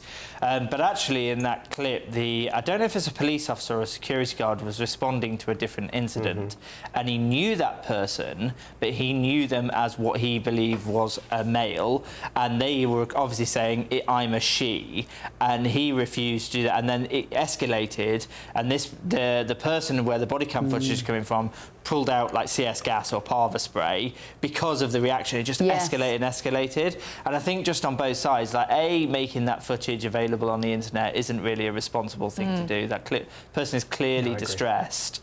But also I think there's a lot more context to take into account there, which I don't think it wasn't a responsible response from the response agent in the first place. That could have probably de-escalated that. This was handled very well. This was handled masterfully by the police officer in question, who talked this individual through exactly what was happening, exactly what red lines they were not supposed to cross. This person communicated very clearly, if you continue to do this, you will be handcuffed. Not a single, not a single step further, and they kept pushing it further and further and demanding intervention. I accept that. And I must make an intervention. attention and say a very good night to everybody. Claire, Stuart, Andy and Stephen Kent. See you tomorrow night.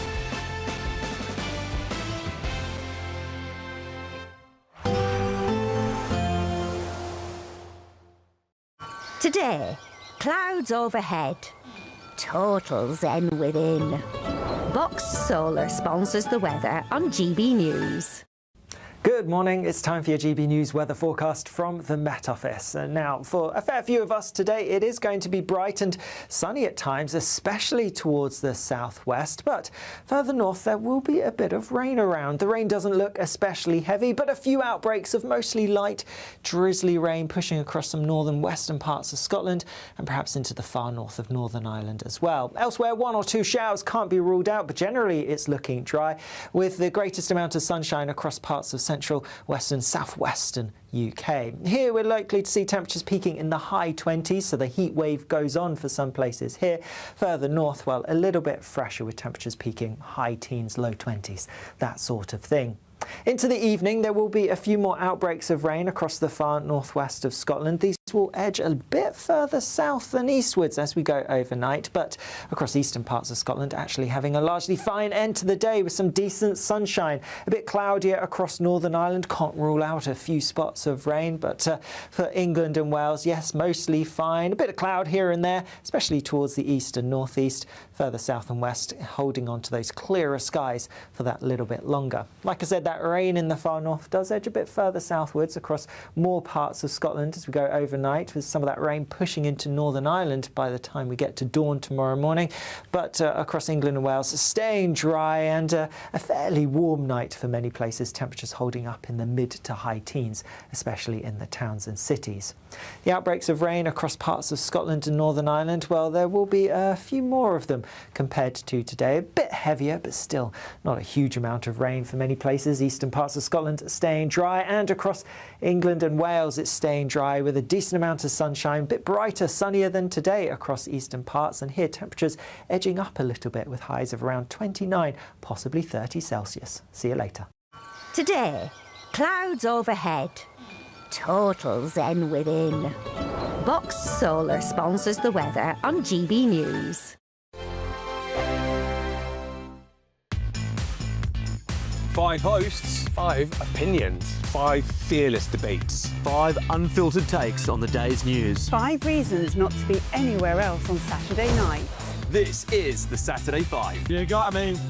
You got me good there. Britain's biggest Saturday night TV show. It's not a bad brand. Yeah. Uncensored. Very, very racy tonight. On the unpredictable. What did she say? Can you translate it for us? And always entertaining. And how can a country go from being led by William Wallace Saturday nights from 6 p.m. only on GB News. The People's Channel. Britain's news channel. You're going to want to stay tuned, trust me. Do you trust what you're being told? Good, because neither do I. Those are just facts. I'm Alex Armstrong, and on my show, we'll expose the spin. Well, I want to answer that because you didn't let me last time, because you always speak over me. The broken promises. To deny that is denying the truth. And the hypocrisy. Needs to stop. You think we can allow? Politics, policy, parliament. Nothing is off limits. No sugarcoating, no fear of offence, just the truth laid bare. Tune in every Saturday and Sunday at 9 p.m. for Alex Armstrong Tonight, only on GB News, Britain's news channel. Join me, Nana Akwe, for an informative, interactive news programme with a difference. It's fun. No, he didn't say that, Dave. I'm so surprised. I think there's an element of truth to that. Join me from 3 p.m. every weekend, only on GB News, Britain's news channel. Here at GB News, we made a promise to tell your stories. And on the 6th of August, we're marking 5 years of doing exactly that. Celebrate with us by having your say. Join in the debates live on TV and radio.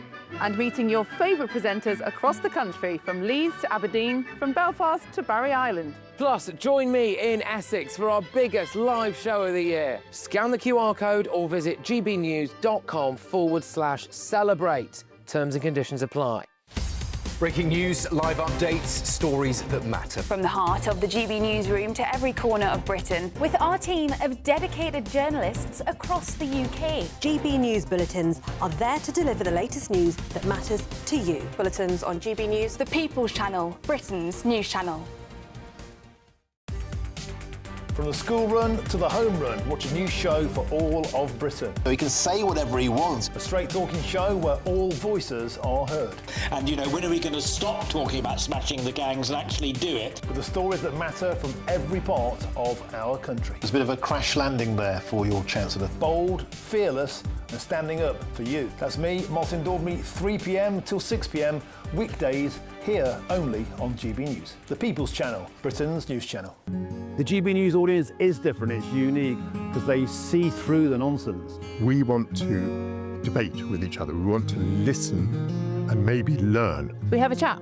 That's what we do. We try and have a chat. They'll watch my programme while they're eating their tea, they'll watch breakfast while they're busy getting their kids ready for school. We want to hear what matters to you, what is news for you. And what's brought you out here today? What are the biggest issues affecting this particular area? The audience are the best thing about GB News. Their friends, their family. They're people who need to have their voices heard. They're passionate about the channel, they're passionate about what they believe in. The one thing about GB News is you get a chance to speak. Talk to me about why so many people have gathered here today. Do you want to say something back in return? The GB News audience is what makes GB News special. It's incredible to see.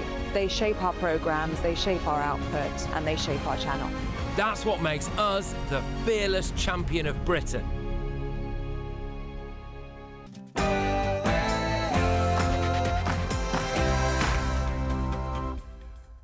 It's 9 p.m. I'm Patrick Christys. Tonight.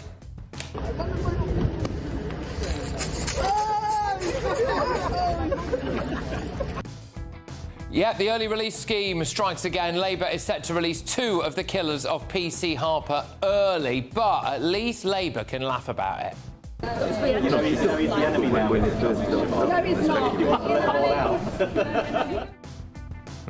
In other news. Oh, Prime Minister, you're stealing my job! Cheaper bus fares endorsed by Bus Auntie herself. It's a fantastic idea. Thank you so much, Prime Minister. Andy Burnham's economic plans are already being slaughtered and... She's being pushed back by the authorities. She's trying to get on that boat there, that mega dinghy that's absolutely packed to the gunnels. An illegal migrant mega boat, it's more like a yacht, that, isn't it, crossed the channel today. Maybe this lady can look after them. If you have lost a parrot, not a parakeet, there is a parrot on the loose in Lloyd Park. I'll try and post some pictures up of it, but if you've lost an actual parrot, because it's too big to be a parakeet, it's in Lloyd Park right now. It was a parakeet. Idiotic Labour MP Stella Creasy has made a fool of herself, not for the first time. Also... Stop!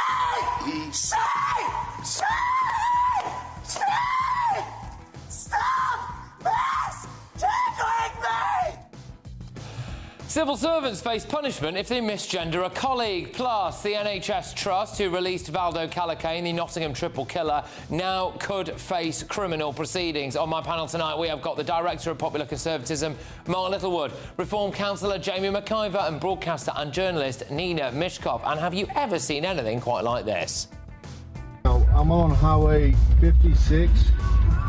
Are you calling about a bear? Yes. Yeah. Yes, it's on the power pole. Yeah, it's alive. Get ready, Britain. Here we go.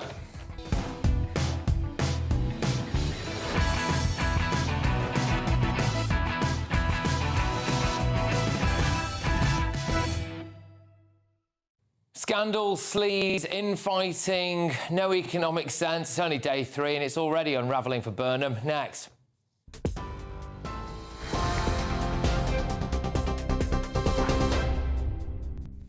Good evening, it's 2 minutes past 9. I'm Katie Bowen in the GB newsroom. The Times newspaper is reporting tonight that the Prime Minister has ordered prison bosses to pause the prisoner early release scheme after the widow of police officer Andrew Harper said it was deplorable that 2 of his killers are being considered for early release. Andy Burnham said today that the main perpetrator in the killing of PC Harper will not be subject to any early release, but 2 of the other killers, Albert Bowers and Jesse Cole, may still be let out early after being jailed for 13 years for his manslaughter. The Prime Minister also said earlier that he'll review the scheme that aims to create more space in jails and is due to come into force this autumn. Lissy Harper, PC Harper's widow, said that politicians are making decisions from behind a desk that will have real and lasting consequences for victims' families like mine, adding that the British public deserve a justice system they can have faith in. Elsewhere, the Prime Minister says the £2 single bus fare cap in England will be paid for by reprioritising government funds. The total cost of the scheme is expected to be more than £500 million. Transport Secretary Heidi Alexander said she was 100% sure it was fully funded. Yesterday, Andy Burnham told the first meeting of his cabinet that they will be a cost-of-living government. In other news, the new Prime Minister continues to construct his junior ministerial team. Tonight, former Veterans Minister Al Khan says he's declined an offer to return to government. GB News can exclusively reveal that the first small boat migrants have arrived in the UK since Andy Burnham became Prime Minister. 3 small boats crossed to UK waters this morning. GB News understands that French rescue services had to intervene multiple times to rescue migrants from the water amidst reports of a mega dinghy carrying 80 migrants, with hundreds left behind on a beach in Boulogne. In other news, Mike Tapp says he's no longer a Home Office Minister. In a statement on X, he said he's disappointed to be leaving government, but has no regrets, remaining loyal to Sir Keir Starmer until the end. And US President Donald Trump has renewed his threats to attack Iranian infrastructure, saying the US would bomb and destroy one bridge or power plant anytime Tehran targets a ship in the Strait of Hormuz. Writing on Truth Social, the president said his plan will come into effect from this point forward, whether Iran uses a missile, rocket, drone or any other device or weapon. Iran's top military command have responded, saying that President Trump's repeated threats will only lead to the expansion of war in the region and beyond. It's as the president paid tribute today to US service personnel killed in Iraq and Jordan during a service at Dover Air Base in Delaware. Those are your latest GB News headlines. Now it's back to Patrick. For all the latest from GB News whilst you're on the go, get the GB News app. Scan the QR code now to download or visit gbnews.com/app.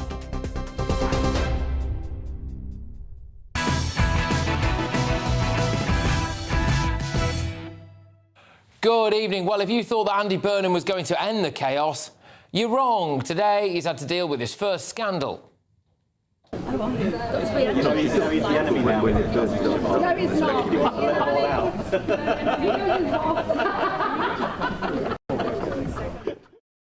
Yes, Streeting and Mahmood forced to apologise after being caught on a hot mic joking about letting prisoners out early. More on that later. His first flagship policy is to reduce VAT on energy bills, supposedly saving people around 45 quid a year. Firstly, we can only do this apparently because of Brexit, which is very bad news for our Andy. Long term, I'm going to be honest, I'm going to say it. I want to rejoin. I hope in my lifetime I see this country rejoin the European Union. I'm absolutely clear about that. Secondly, Number 10 claimed that they could afford this by using the money that was allocated towards digital ID. Then the newly sacked Darren Jones, who's obviously taking things really well, piped up and revealed that digital ID wasn't actually funded. So where is the money coming from? It's almost like they don't know what they're doing, isn't it? A couple of days ago, Burnham said the issue that kept coming up on the doorstep in Makerfield was about the income tax threshold, seriously hinting that he would raise the income tax threshold above £12,570. Then, last night, it looked like he was U-turning on that. And then, just a few hours ago, he's saying that he might do it, but he's not sure, and we'll just have to wait for the budget. Again, hasn't really got a clue, has he? But who will be writing that budget? The Chancellor, John Healey, the man who quit over defence spending. Also today, it's emerged that both Wes Streeting and Andy Burnham have refused to commit to Healey's demands for 3% of GDP being spent on defence by 2030. So that's a bit awkward, isn't it? Does anyone really believe that Healey would have agreed to become Chancellor if Burnham hadn't promised him 3%? I don't. And this afternoon, Andy Burnham announced this in what turned out to be quite a weird social media video. For too long, people said it's not possible to reduce bus fares. Well, we showed everybody in Greater Manchester that it is possible, and today I'm taking the £2 fare cap national. Who better, though, to kind of endorse this policy than a special guest? Oh, Prime Minister, you're stealing my job! Cheaper bus fares endorsed by Bus Auntie herself. It's a fantastic idea. Thank you so much, Prime Minister. So capping bus fares at £2 is set to cost the taxpayer around £500 million. Apparently the money for that will come from changing international climate finance so that more support is provided as repayable loans instead of grants. Does anyone understand that? I don't really understand that, and I'm pretty sure they've just kind of come up with that on the hoof. But Transport Secretary Heidi Alexander didn't seem to actually know, a bit like me, what any of that meant this morning. Now, it had initially been the intention that that money would be given as grants. So you pay the money to fund a project in a developing country and you don't get that money back. We're switching that process so that it is now a loan, so that the money will then be paid back to the British government. Now, actually, so look, the detail of it needs to be worked through. I understand. As I said to you, just trying to get the details of because this is. But Sophie, you will appreciate that I'm not going to sit in your studio and tell you how something will work when the detail hasn't yet been worked through. Really sorry. Sorry, that's absolutely ludicrous, isn't it? I'm not going to sit in your studio and tell you how something's going to work. Yeah? I'm not going to do that. What do you think my job is? Transport Secretary. Andy Burnham has already said that he wants to let illegal migrants work, and he's planning on building loads of council homes. Yeah? So those two things go hand in hand, don't they? What happened today? There, you're looking at a mother and at least a couple of toddlers there, and she's being pushed back by the authorities. She's trying to get on that boat there, that mega dinghy that's absolutely packed to the gunnels. Look at those other migrants in the water as well, wading out. These are French rescue services plucking people from the water that have got into difficulty and taking them back to the shore. There you see the mega dinghy, as I say, very packed out. Yes, the migrant mega dinghy. Burnham's big thing is devolution. So will he let local councils refuse to take illegal immigrants? Well, we don't know, because he's not told us, but I suspect that that won't fall under his big vision for devolution. We've also had full frontal idiocy today from none other than backbench Labour MP Stella Creasy. Check this out. If you have lost a parrot, not a parakeet, there is a parrot on the loose in Lloyd Park. I'll try and post some pictures up of it, but if you've lost an actual parrot, because it's too big to be a parakeet, it's in Lloyd Park right now. Oh, there you go. That was it at the end there. That, Stella, is a parakeet. And there are about 50,000 of them in London. And then she decided, no, this is great, right? Because I thought when everyone started having a massive go at her, and we'll do a bit more on this later because the replies were hilarious, but when everyone started having a massive go at her, I had a little Stella Creasy bingo card that I thought she was going to wheel it off. I thought she was going to try and find a way of maybe making it about misogyny, that people were only having a go at because she's a woman. She likes to play that particular card. But no, she got the one that was third on my bingo card, which is just to blame the media for her being a bit thick. Seeing a bird that seemed a bit bigger on its own, that seemed quite tame, I thought it might be somebody's parrot. And I thought, I'll do a quick video, see if I can help reunite it with its owner. Nothing more serious than that. Now, it turns out it probably was a parakeet. I can't believe that that's actually news, but apparently so. But it does trouble me that a lot of people say to me, I wouldn't want to do your job because of the abuse, because of the constant negativity that you face as a Member of Parliament. I will not lose any sleep over the fact I didn't know the difference between a parrot and a parakeet. It's been a learning opportunity for me. But I will worry about our democracy and our public life if we make it impossible for normal people who don't know everything about everything to be able to be part of it.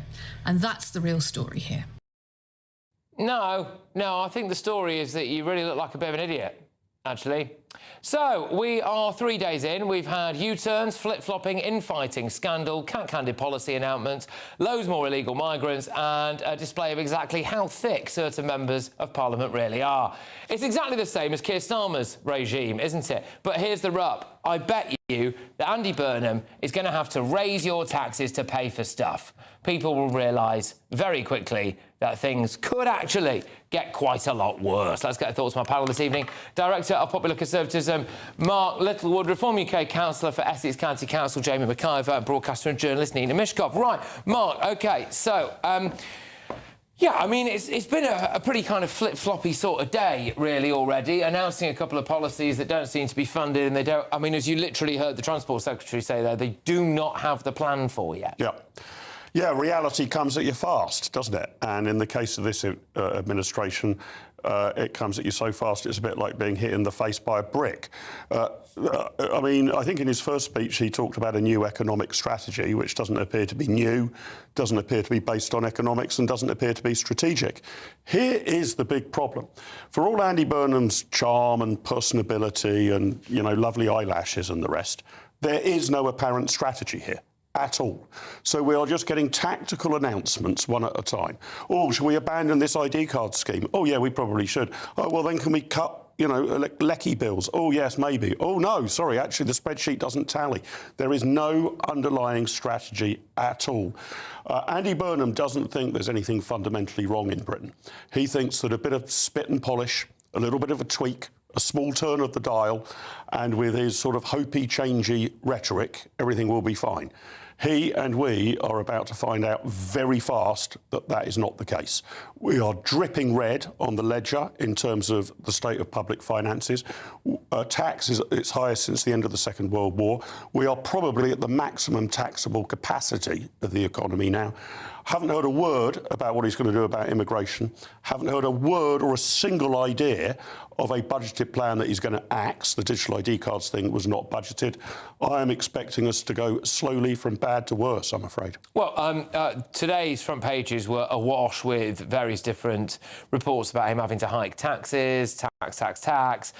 Institute of Fiscal Studies as well saying that we're going to have to raise taxes. You cannot afford even just some of the things that you've actually bothered to tell us about yet. So I am expecting people to be taxed even more, Jamie. Well, one thing we know about Labour is they love to tax working people and love to give that money all over the world to any country that puts their hand up to say they want a new subway, even though our own underground here is crumbling. We know that Labour Party do love to give money to people that enter the country illegally, put them up in five-star hotels. They see no issue with that, even though we have our own homeless veterans. And Burnham said on the steps of Downing Street he's going to end rough sleeping. Well, it's still very much happening, so when's that going to happen? But the truth of the matter is, and we saw it then with those cabinet ministers, by the way, the Home Secretary and the Defence Secretary, two significant offices of state, and they are laughing about prisoners being released early. What we have seen from this Labour government, the previous government, and clearly now under Burnham's premiership, is these Labour MPs, they have no respect for the severity of the office that they uphold, whether that's the members of Parliament who behave ridiculously, or whether that be the ministers and the cabinet ministers. And why on earth would you put John Healey as Chancellor of the Exchequer? This is the man that couldn't even defend British sovereign territory when we had Cyprus was targeted, and this is also the Defence Secretary who was quite prepared to give away the Chagos Islands and pay for it. This is not a man with any money. Well, quite, and actually, as well, just before I came on air, I know Katie Bowen broke it on the bulletins as well, that Al Cards, who quit alongside John Healey over the defence spending issue, has said this evening, he's revealed that he turned down a return to the Cabinet top jobs because he could not get assurances on the 3% defence spending. So it looks as though John Healey was Defence Secretary, had a bit of a shocker, to say the least, and then quit over defence spending, and has now accepted the Chancellor job without any guarantees on defence spending. The whole thing is just a complete circus, Nina. listen to yourselves. I mean, honestly, I'm just open-mouthed. This is day 3, for God's sake.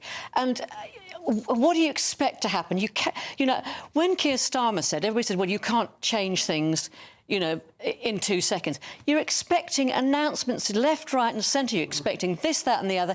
It is day 3. That's ridiculous. And I disagree with Mark in that he has no... I think it was Mark who said there was no plans for immigration. The fact that he has retained Shabana Mahmood, one of the very few people from Keir Starmer's government, in that position means that her attitude and her grip, which is pretty firm on the subject, is to continue. And you have to take heart from that. But this idea that the Labour government aren't worried about immigration, of course they're worried about immigration. They are. That's why I say she's been retained. But everything else, you know, you can't expect miracles. And you know, he hasn't had a budget yet. We haven't had anything concrete. But you know, talking about, I mean, as you know, look, I'm not a card-carrying, you know, Manchester.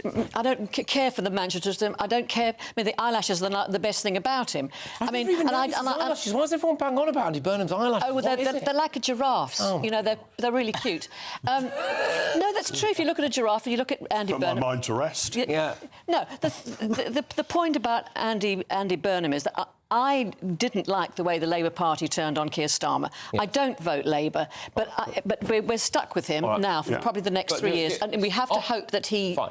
I do think of some of it. Of the few things that he's basically said he's going to do, the VAT thing on your bills, it turned out that was not funded in the way they thought it was. He was giving very strong indications about raising the income tax threshold of £12,750, and now it's, oh, no, we can't do it, or maybe we will. We don't know. So this is the thing. It's not that we were expecting a full manifesto. I mean, that would have been nice, to be fair. But it's the fact that only the things that he has announced so far... I mean, even, for example, the bus thing that he's done today, £2 off bus fare, you know, that was actually a Tory policy under Boris Johnson. It was. And he tried to take credit for it in Greater Manchester, but it turned out that he waited for them to basically... he knew they were going to announce it on a specific date, and he got in there earlier in Greater Manchester and did it. Yeah, so I think Nina was rather tilting at straw men there. I was not expecting a plethora of policy announcements. I want to know the direction of travel. Instead, we're getting a plethora of itsy-bitsy policy announcements about bus fares at £2, 45 quid off the average electricity bill. Oops, doesn't look like we can afford that because the ID card scheme wasn't actually part of the overarching budget. What he's failed to map out, you mentioned the income tax threshold, Patrick, he's also sort of toyed with the idea that we might bring back the higher 50p rate on top earners. Oh, he says, I don't know, I haven't got my feet under the desk yet. Well, I'm not expecting, sort of 48, 72 hours in, a raft of 100 policy announcements. In fact, I'd settle for 0. What I'm expecting, however, is the Prime Minister to give a very clear direction of travel. Does he think, for example, that overall the tax burden is too low? Does he think that wealthy people in the country are not paying enough? Or does he think the tax burden is too high? Does he have any general ideas about where we might be able to cut government expenditure? None of this has been spelled out at all. All right, Shabana Mahmood's been retained as Home Secretary, but no approach to immigration has been explained. Well, this is what I think is a clear point here with both the Tory party and the Labour Party. No one actually knows what they believe in. At least you know the Reform government, immediately, the Prime Minister is going to say, excuse me, every apparatus of state stop the boats, make people's cost of living better, defend the realm and open police stations. Andy Burnham has stated very categorically that he wants to go back and undo the damage that Margaret Thatcher did. 45 years ago. OK, all right. Well, there we are. OK, time for the Great British Giveaway, and it's your chance to win a load of tax-free cash. So there you are. What would you do with £60,000 cash? What would you do with a real gold bar? Well, both have to be won in our Golden Summer celebration. First, there's £60,000 in tax-free cash to bolster your bank account this year. You could spend it on treats, splash out on the family, or just save it for a rainy day. It's entirely up to you. Plus, we'll also give you a fine gold bar worth over £5,000. That's genuine gold that you could gift to a loved one or or just lock up in your own personal vault. The gold and the cash really could be yours. For a chance to win £60,000 in tax-free cash and a real gold bar, text GOLD to 63225. One entry costs £2.50 plus one standard network rate message, or text BONUS to 63225. 5 entries cost £5 plus one standard network rate message. Go to gbnews.com/win. Entries start at £2.50. Call 0903 686 3232. Calls cost £2.50 plus your network access charge, or post your name and number to GB22 PO Box 8690 Derby DE1 9TT. UK only. Entrance must be 18 or over. Lines close at 4 p.m. on the 21st of August. This is a network giveaway. Entries will be pooled. Please check the closing time if listening or watching on demand. Good luck. OK, loads more coming your way, including this. I now have my own life sentence to bear, and believe me when I say it will be a much more painful, soul-destroying and treacherous journey than anyone facing a meagre number of years in prison will experience. Yes, I think it's the big story of the day, this, really. 2 of PC Harper's killers, who is the heroic police officer who was killed in the line of duty, are set to be freed under this Labour government's early release scheme. Are we witnessing an absolute travesty of justice here? Will Andy Burnham stop it? But before that, should civil servants really face sanctions if they misgender their colleagues? That's next.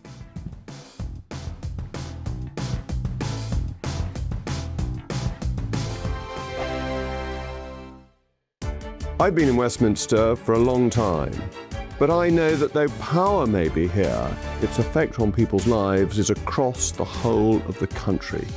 We may be where rules are made, but it's where they're implemented that matters. Join me, Jacob Rees-Mogg, for forthright and frank discussion on where Britain has come from, where it's going, and where it will end up. That's State of the Nation, Monday to Thursday, 8 to 9 o'clock.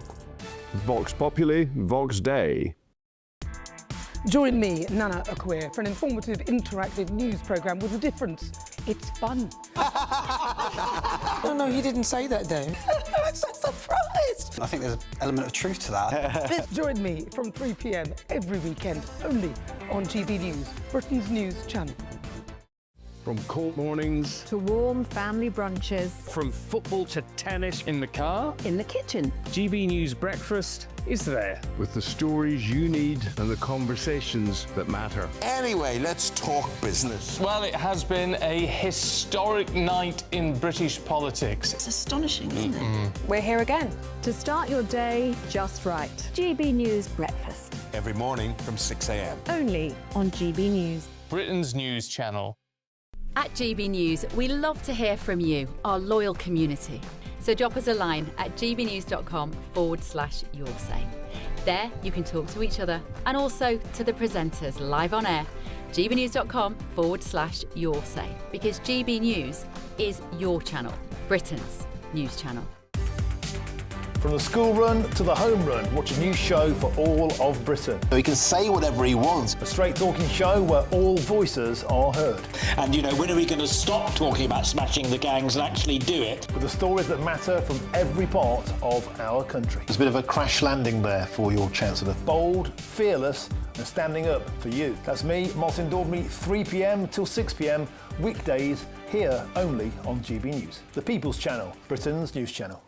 Hi, I'm Michelle Dewberry, and my show is your opportunity to cut through all the noise and dive in headfirst to some robust debates. Ideas clash. Situation, isn't it? Because the failure is... You're deliberately avoiding my point. Nothing's held back. And if you think this is the end of it, wait for more. And we do not shy away from the difficult stuff. Sometimes I want to shake people and say, if only you understood. So join me on Jubes & Kerr weeknights at 6 p.m, only on GB News, Britain's news channel. Breaking news, live updates, stories that matter. From the heart of the GB newsroom to every corner of Britain, with our team of dedicated journalists across the UK. GB News bulletins are there to deliver the latest news that matters to you. Bulletins on GB News, the People's Channel, Britain's news channel.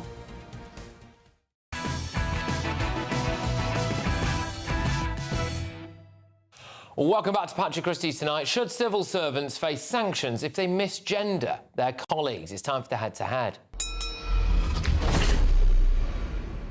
Well, leaked Whitehall guidance has revealed that civil servants could be punished if they fail to use a transgender colleague's preferred pronouns or gender. Yes, the Cabinet Office document warns that deliberate dead-naming or misgendering to deny, mock or invalidate a trans person could be investigated as a potential misconduct. Dead-naming, by the way, I believe, is when you use someone's former name. So if I went from Patrick to Patricia and you insisted on calling me Patrick, you would be dead-naming me. It also states that officials should determine whether a civil servant's failure to use a colleague's preferred pronouns was deliberate or the result of a neurodivergent condition or memory issue. There is a glimmer of hope, though, in the leaked document. Almost a year after the Supreme Court's landmark ruling on sex, trans civil servants have finally been told that they must use the toilet based on their biological sex. So tonight I'm asking, look, should civil servants really face sanctions if they misgender a trans colleague? Going head-to-head on this now, former Lib Dem councillor Matthew Hulbert and founder of Fair Cop, Harry Miller. Thank you very much, chaps. I hope I've not misgendered anyone there. Harry, I'll start with you. Should they be sanctioned if they accidentally called you Harriet or something? No, they should not be sanctioned at all. And not only that, it's not about whether you accidentally misgender somebody. I would purposefully not use the gender. I will always use the gender that relates to their sex, because gender ideology, it's make-believe. And if you want to go make-believe, that's absolutely fine. Do it on your own time. Don't do it on council's time. Don't make me play your silly games, because I'm not going to do it. If you're a bloke, you're a bloke. If your name's Kevin and you suddenly one day waft in wearing a dress and announce that your name is Scylla, I'm going to call you Kevin and I'm going to call you he. I'm not going to get sucked into your ridiculous make-believe. This needs to be removed from the arena of kindness back into the arena of reality, because what you are pretending to be is simply not real. It may give you a degree of comfort, but it makes the rest of us feel incredibly awkward, and we're not playing along. OK, go on then, Matthew, your views? Hi, Patrick. Good to be with you this evening. Thank you. Look, I think this is just about basic respect and basic courtesy. So, for example, you know, my name's Matthew. You're calling me Matthew. As my late mum would have said, I'm a Matthew, not a Matt. She always reminded me of that. If you start calling me Matt, and I said to you, hang on, Patrick, you know, do you mind? My name's Matthew. If you persisted on calling me Matt, you'd be being pretty disrespectful in that case, wouldn't you? This is the exact same thing. All people are asking is that you use their preferred pronouns, and that's about dignity and respect. And Harry might not be bothered about that, but I am. OK, Harry? Yeah, it's not about dignity and respect, is it? It's about forcing people to use the language of a political ideology. It's like forcing everybody to refer to you as comrade.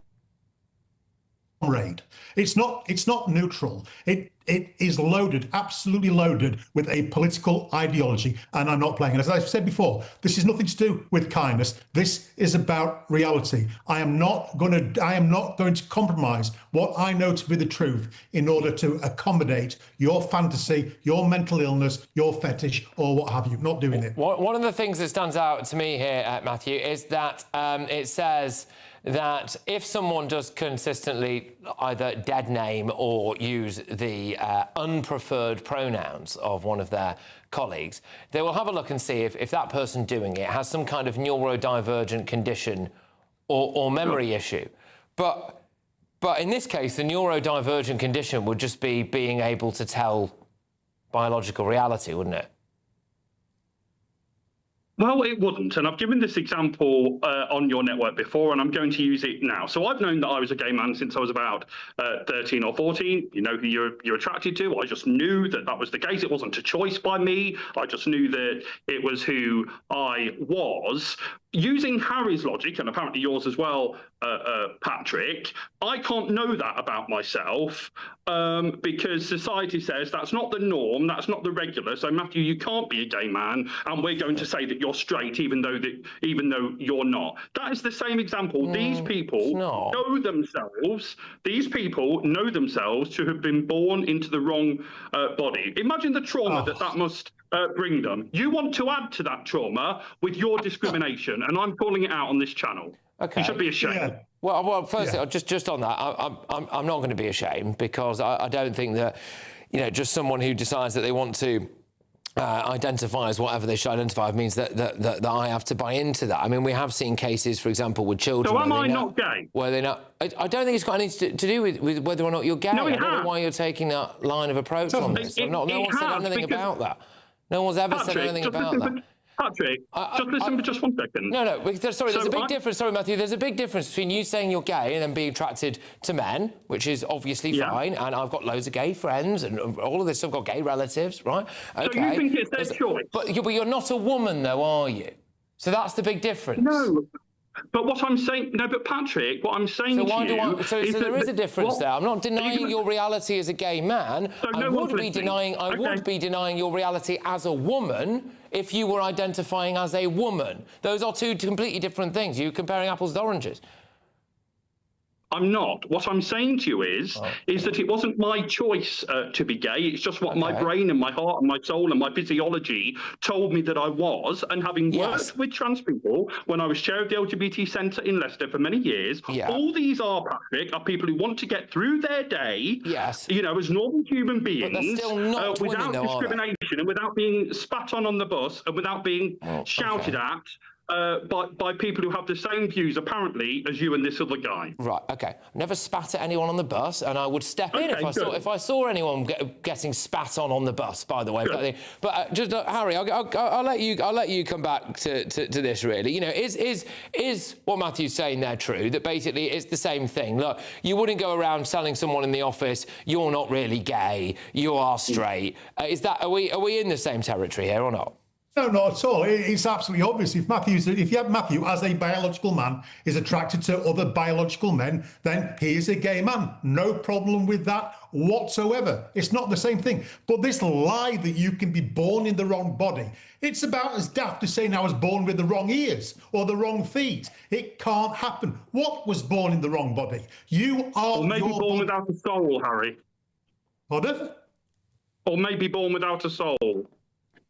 Oh, right, yeah, that's it. I was born without a soul, my dark, empty heart. That's why I'm such a transphobe, is because I was born without a soul. You just de-souled me. That's terrible. Well, I must say, I've never had anyone de-sold on my show before, but there's a first time for anything. You've just dead-sold him. But there we go. Right, on that point, I think we'll move on. Look, thank you very much. I know it's a contentious issue, but I do appreciate you coming on and talking about it. Former Lib Dem councillor Matthew Holber and founder of Fair Cop, Harry Miller, right, Cabinet Office spokesman, said departments are expected to update their own HR policies, and these are currently under review. This guidance supports them to do that, and it would be inappropriate to comment whilst this is ongoing. OK, coming up, look, very serious story, this. The NHS trust that discharged the Nottingham triple killer Valdo Calacane is now facing a corporate manslaughter investigation. Will this pave the way for more of these going forward? I'll tell you why I think this is important next. Be nice to escape the grey. Clear skies, here we come. As clear as our travel insurance. All Clear Travel Insurance sponsors GB News Travel Destinations Forecast. Hello. Still very hot over Spain and Italy at the moment, but the heat will be easing as we head into the weekend. Generally sunny around the Med, but there are some showers feeding into northern parts of Turkey. The odd shower possible in northern Greece as well. But generally dry and sunny, and still very hot for Italy and most of Spain, particularly so in the south. Same goes for Morocco. We will see those temperatures just coming down a little bit as we head into the weekend, with an increasing chance for Italy and Croatia of the odd shower. All Clear Travel Insurance sponsors GB News Travel Destinations Forecast. Britain deserves a newsroom that puts the facts and your voice first. Well, and that's what you get on GB News. Lively debates, lively conversation. And we're not afraid to hold power to account. And each other. So join me, Andrew Pearce. And me, Miriam Cates, for Britain's Newsroom, weekdays from 9:30 on GB News. Some people enjoy lazy Sunday mornings, but not me. What's the truth of the matter? So that's a very live question. Would you support him if he waters down these plans? Before the spin sets in, I'll be getting to the truth. This is personal. No soft questions, no easy answers. It's one thing if the state has rules in this country. It's another thing whether the police and others actually police them. Setting the agenda and holding those in power to account. You can't really blame her if the system is set up this way. You will not want to miss it, trust me. The Camilla Tominey Show, Sundays from 9:30, only on GB News. Join me, Nana Akwe, for an informative, interactive news programme with a difference. It's fun. No, you didn't say that, Dave. I'm so surprised. I think there's an element of truth to that. Join me from 3 p.m. every weekend, only on GB News, Britain's news channel. Breaking news, live updates, stories that matter. From the heart of the GB newsroom to every corner of Britain, with our team of dedicated journalists across the UK. GB News bulletins are there to deliver the latest news that matters to you. Bulletins on GB News, the People's Channel, Britain's news channel. At GB News, we love to hear from you, our loyal community. So drop us a line at gbnews.com/yoursay. There you can talk to each other and also to the presenters live on air. gbnews.com/yoursay, because GB News is your channel, Britain's news channel. Here at GB News, we made a promise to tell your stories. And on the 6th of August, we're marking 5 years of doing exactly that. Celebrate with us by having your say. Join in the debates live on TV and radio. And meeting your favourite presenters across the country, from Leeds to Aberdeen, from Belfast to Barry Island. Plus, join me in Essex for our biggest live show of the year. Scan the QR code or visit gbnews.com/celebrate. Terms and conditions apply. Britain is not just a geographical expression. We are a people bound together by history and culture that are distinctively British. Join me to celebrate our music, theatre, artworks and literature, which we can explore and enjoy together. Everybody's welcome. Sunday with Michael Portillo, every Sunday at 11 a.m. on GB News, the People's Channel, Britain's news channel.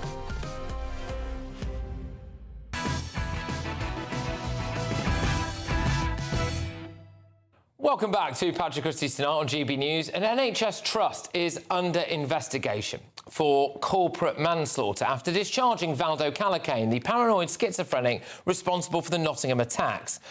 Despite his history of violence and 4 previous detentions between 2020 and 2022, the 34-year-old was then allowed out when he proceeded to fatally stab Ian Coates, a 65-year-old school caretaker, and 19-year-old university students Grace O'Malley Kumar and Barnaby Webber in June 2023. He also attempted to kill 3 pedestrians who suffered serious injuries by mowing them down with a van. A public inquiry was told the Nottinghamshire Healthcare NHS Foundation Trust discharged Calacane in 2022 because he failed to turn up for appointments and healthcare workers had lost him. So, I mean, that's just not a reason, is it, to discharge anyone because they've gone missing. Anyway, I'm joined now by advisor to the families of the Nottingham attack victims. It's Rad Seeger. Rad, thank you very much. Great to chat to you, albeit, of course, under really sad circumstances.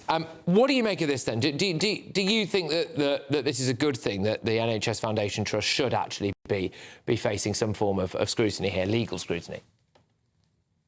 Look, it's a good question, Patrick, and the families, as we can all understand from that awful day back in June 2023, have wanted accountability for what happened. Any of us would want the same, and they've been pushing and pushing and pushing. They won this public inquiry.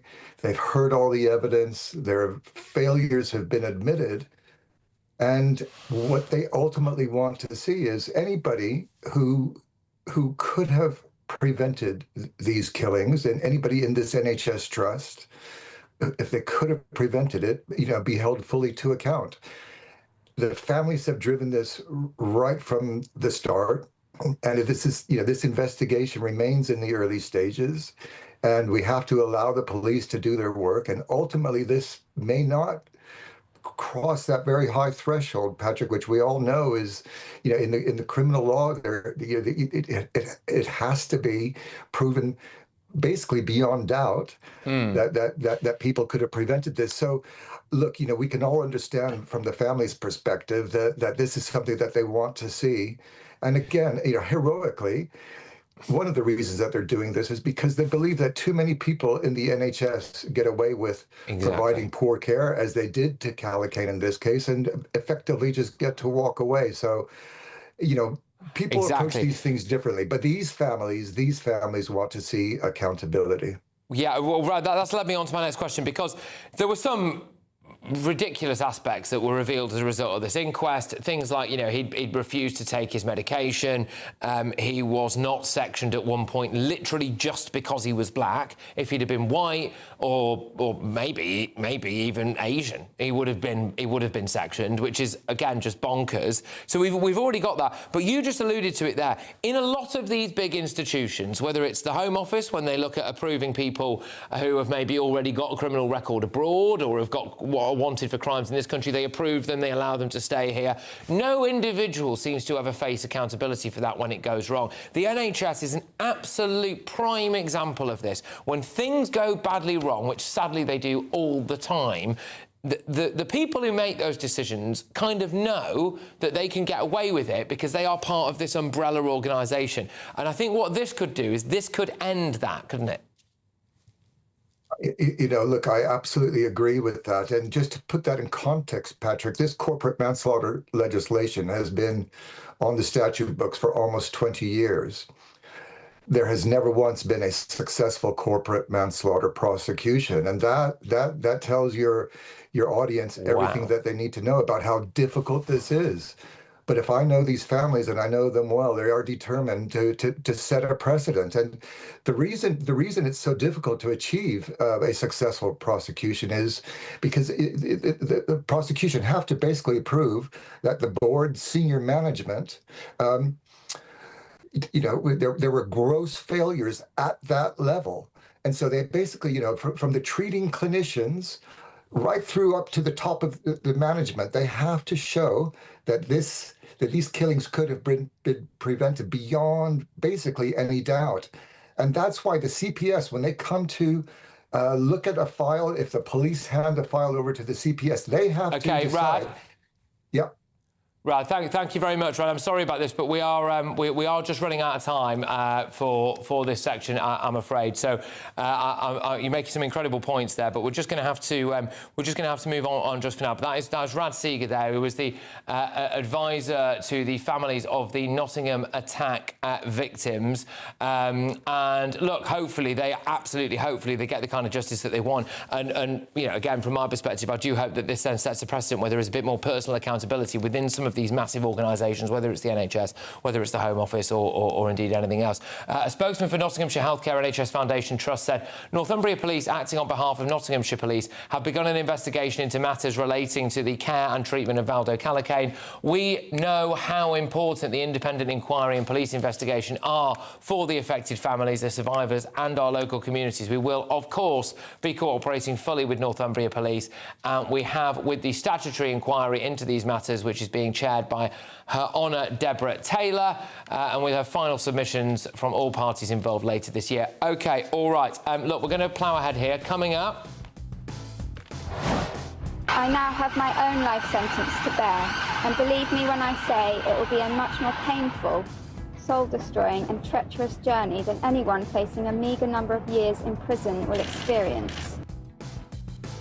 Yes, two of PC Harper's killers, the heroic police officer who was killed in the line of duty, are set to be freed under this Labour government's early release scheme. Are we witnessing here an absolute travesty of justice? And will Burnham do anything about it? But before that...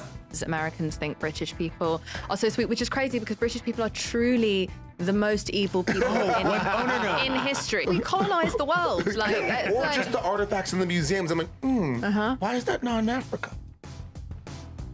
Well, lots to go out there. British actress and comedian Jamila Jamil thinks that Brits are the most evil people in history, which is funny because Britain has given her quite a lot of tremendous opportunities. That's next. Breaking news, live updates, stories that matter. From the heart of the GB newsroom to every corner of Britain. With our team of dedicated journalists across the UK. GB News bulletins are there to deliver the latest news that matters to you. Bulletins on GB News, the People's Channel, Britain's news channel. From court mornings to warm family brunches. From football to tennis. In the car. In the kitchen. GB News Breakfast is there. With the stories you need and the conversations that matter. Anyway, let's talk business. Well, it has been a historic night in British politics. It's astonishing, isn't it? We're here again. To start your day just right. GB News Breakfast. Every morning from 6 a.m. Only on GB News. Britain's news channel. I've been in Westminster for a long time, but I know that though power may be here, its effect on people's lives is across the whole of the country. We may be where rules are made, but it's where they're implemented that matters. Join me, Jacob Rees-Mogg, for forthright and frank discussion on where Britain has come from, where it's going, and where it will end up. That's State of the Nation, Monday to Thursday, 8 to 9 o'clock. Vox Populi, Vox Dei. Hi, I'm Michelle Dewberry, and my show is your opportunity to cut through all the noise and dive in headfirst to some robust debates. Ideas clash. Situation, No, isn't it? no, Because the failure is you're deliberately avoiding my point. Nothing's held back. And if you think this is the end of it, wait for more. And we do not shy away from the difficult stuff. Sometimes I want to shake people and say, if only you understood. So join me on Jubes & Co. weeknights at 6 p.m, only on GB News, Britain's news channel. At GB News, we love to hear from you, our loyal community. So drop us a line at gbnews.com/yoursay. There you can talk to each other and also to the presenters live on air.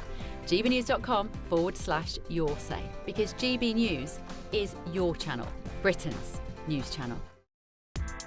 Join me, Nana Akwe, for an informative, interactive news programme with a difference. It's fun. No, he didn't say that, though. I'm so surprised. I think there's an element of truth to that. Join me from 3 p.m. every weekend, only on GB News, Britain's news channel. You want to know what's really going on in the corridors of power? Labour don't know what to do with you half the time, and that makes you quite lethal in the chamber. Get behind the headlines with Chopper's political podcast. Join me, Christopher Hope, as I sit down with the great and the good of British politics. We'll see where this ruling takes us. These are the stories shaping our nation. Chopper's political podcast, available now on all platforms. Listen in and stay ahead. Here at GB News, we made a promise to tell your stories. And on the 6th of August, we're marking 5 years of doing exactly that. Celebrate with us by having your say. Join in the debates live on TV and radio. And meeting your favourite presenters across the country, from Leeds to Aberdeen, from Belfast to Barry Island. Plus, join me in Essex for our biggest live show of the year. Scan the QR code or visit gbnews.com/celebrate. Terms and conditions apply.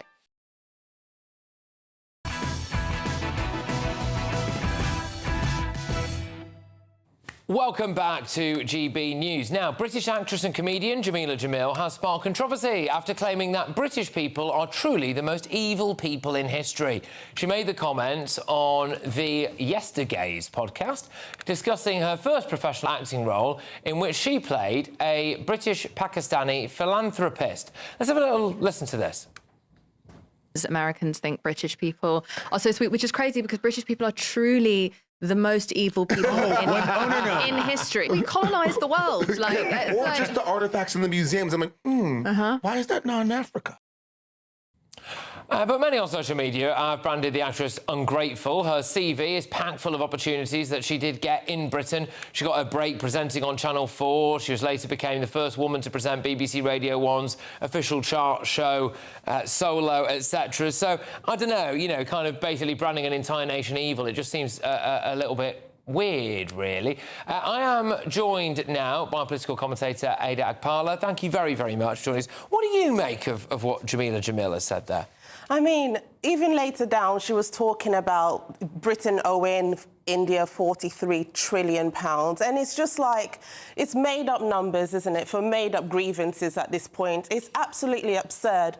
And I feel that these cultural elites, these people, they're trying to stay relevant. They're trying to keep woke alive, right? They keep saying woke is dead. But it's kept on its last legs by people who don't want to admit that this country that they keep attacking, as you read off, has given them pretty much everything. So it's a little bit of a mismatch there, I think. Because do you think that, you know, this is fundamentally very unfair about British history? To say that we are evil, because she was making the point. I mean, look, I suppose it was a light-hearted remark, but actually, I think there was what she was saying. She meant it.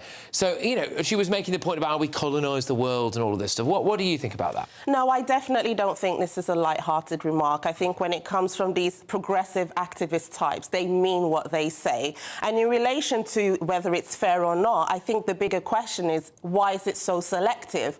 British people are the most evil in the world. I think Nazi Germany and Stalin's, you know, Soviet Union and so on would like a word. So there's this kind of push to constantly pick on Britain. Why? Because we have things like free speech here that allows her to say the nonsense she keeps on saying, and people like her. Imagine saying that in other truly evil totalitarian regimes. I don't think she'd be in a job. No, and there are also some very, very evil people knocking it around today, like the Taliban, for example, and various different other groups as well, that I think might be a bit worse than anything that we ever did, really. But yeah, I mean, I suppose it's just talking Britain down on the world stage, isn't it, as well, which is not great. Exactly, and like I mentioned, the mismatch. You know, it's very fashionable. It's actually a privileged position to think that Britain is so evil. I think if those who are voting with their feet, crossing the channels, I think if they had that idea, would be able to have a handle on this mass immigration stuff. So can you see, it's always from a place of privilege. Again, a place that has given her so much. And I actually watched A Good Place, which is the show that she acted on, and I really liked the show. It had three elements that I love: drama, humour, a little bit of philosophy. But her character I actually found very insufferable. And later in this interview as well, she said she did it on purpose because she wanted to make her character seem like a bitch, because she didn't want Americans to have the wrong idea about Brits. But it's very interesting that the insufferability that came across on screen, it's almost the same in real life with the things that she comes out with. So, Ada, thank you very, very much. pleasure. Thank you so much, Ada Akpala there. We asked Jamila Jamil for comment. She's yet to respond. Loads more coming up. We are, of course, going to be talking about the two people potentially being released following the murder of P.C. Harper. All that and more. Expect warm spells with the odd rude interruption. Boxed Boilers sponsors the weather on GB News. Good evening. Yes, it is time for your latest weather update from the Met Office here on GB News. The dry weather likely to continue for the vast majority tomorrow. There are signs of change as we head into the weekend, but another pretty warm day across the south. High pressure is dominating, sitting out to the west. Weather fronts are trying to topple around the top, and eventually we will see a bit of rain from those as we head into the weekend. But for the most part, it's going to be a dry evening, a dry night, just some patchy rain coming into northwest Scotland, and a little bit of rain and drizzle could affect Northern Ireland, perhaps the odd light shower in eastern England. But as I said, the vast majority dry, clear spells, some cloud, temperatures holding up in the teens in towns and cities, some rural spots dipping down to single figures. On to Thursday, again, for the vast majority dry, and for many it'll be a bright day with sunny spells. Could start a little misty across the southwest, one or two fog patches here and there, one or two light showers just getting into eastern parts of England, but nothing for gardeners and farmers to get excited about. The odd light shower possible in Northern Ireland. Much of central southern Scotland dry, but again, across northern Scotland, some thick cloud, a bit murky in places. Rain and drizzle likely, especially over the Highlands. As we go through the day, not a great deal of change. Still one or two light showers possible over central and the eastern England. But I think the rain, if anything, fizzling out over northern Scotland. Some breaks developing in the cloud here and for Northern Ireland. Sunny spells for much of England and Wales, and temperatures a little higher perhaps than today. today, 28, 29, perhaps 30 Celsius across the south, and warmer than today in the east as well, especially where it does turn sunnier. A bit more cloud and showery rain coming into western Scotland. The breeze just started to change direction, coming more in from the west here on Friday. Again, elsewhere, one or two light showers possible, but the vast majority dry and bright, and more likely to get up to 30 Celsius across the south. It will turn cooler with a little rain in places as we go through this weekend. Expect warm spells with the odd rude. From cold mornings To warm family brunches. from football to tennis in the car, In the kitchen. GB News Breakfast is there with the stories you need and the conversations that matter. Anyway, let's talk business. Well, it has been a historic night in British politics. It's astonishing, isn't it? We're here again. To start your day just right. GB News Breakfast. Every morning from 6 a.m. Only on GB News. Britain's news channel. Hi, I'm Michelle Dewberry, and my show is your opportunity to cut through all the noise and dive in headfirst to some robust debates. Ideas clash. Situation, No, Because the failure is... You're deliberately avoiding my point. Nothing's held back, And if you think this is the end of it, wait for more. and we do not shy away from the difficult stuff. Sometimes I want to shake people and say, if only you understood. So join me on Jubes & Co weeknights at 6 p.m, only on GB News, Britain's news channel. Join me, Nana Akwe, for an informative, interactive news programme with a difference. It's fun. No, he didn't say that, Dave. I'm so surprised. I think there's an element of truth to that. Join me from 3 p.m. every weekend, only on GB News, Britain's news channel. At GB News, we love to hear from you, our loyal community. So drop us a line at gbnews.com/yoursay. There you can talk to each other and also to the presenters live on air. gbnews.com/yoursay, because GB News is your channel, Britain's news channel. Some people enjoy lazy Sunday mornings, but not me. What's the truth of the matter? So that's a very live question. Would you support him if he waters down these plans? Before the spin sets in, I'll be getting to the truth. This is personal. No soft questions, no easy answers. It's one thing if the state has rules in this country. It's another thing whether the police and others actually police them. Setting the agenda and holding those in power to account. You can't really blame her if the system is set up this way. You will not want to miss it, trust me. The Camilla Tominey Show, Sundays from 9:30, only on GB News. From the school run to the home run, watch a new show for all of Britain. He can say whatever he wants. A straight talking show where all voices are heard.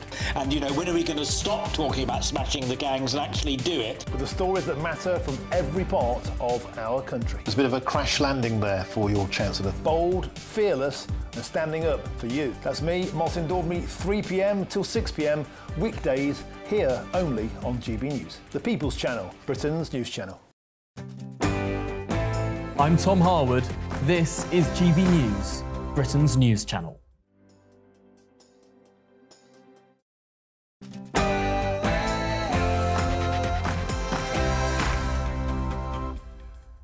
It's 10 p.m. I'm Patrick Christys. Tonight.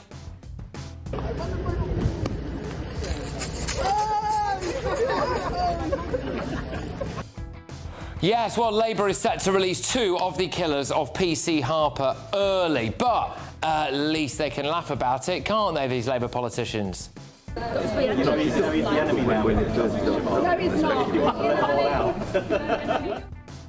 Well, in other news...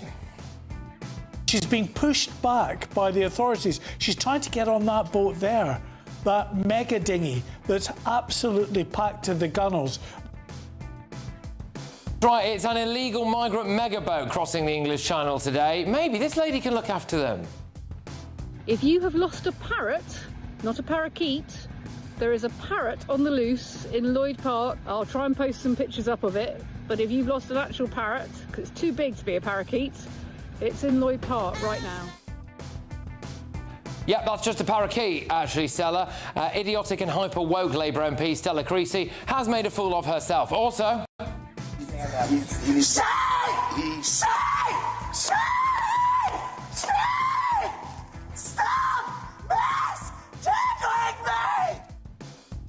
Well, there you go, and that is, of course, the story relating to civil servants potentially facing punishment for misgendering their colleagues. All of tomorrow's newspaper front pages tonight, and the breaking news on the front of tomorrow's Daily Mirror.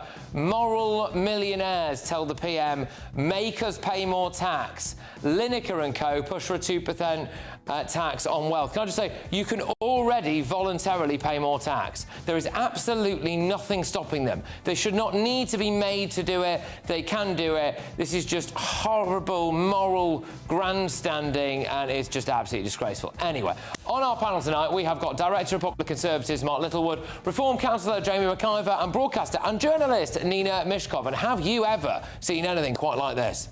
No, I'm on Highway 56. Are you calling about a bear? Yes. Yeah.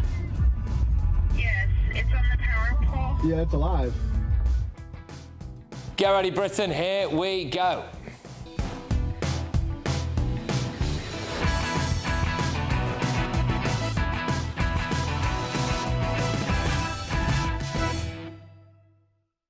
We need to fight this appalling miscarriage of justice. Next.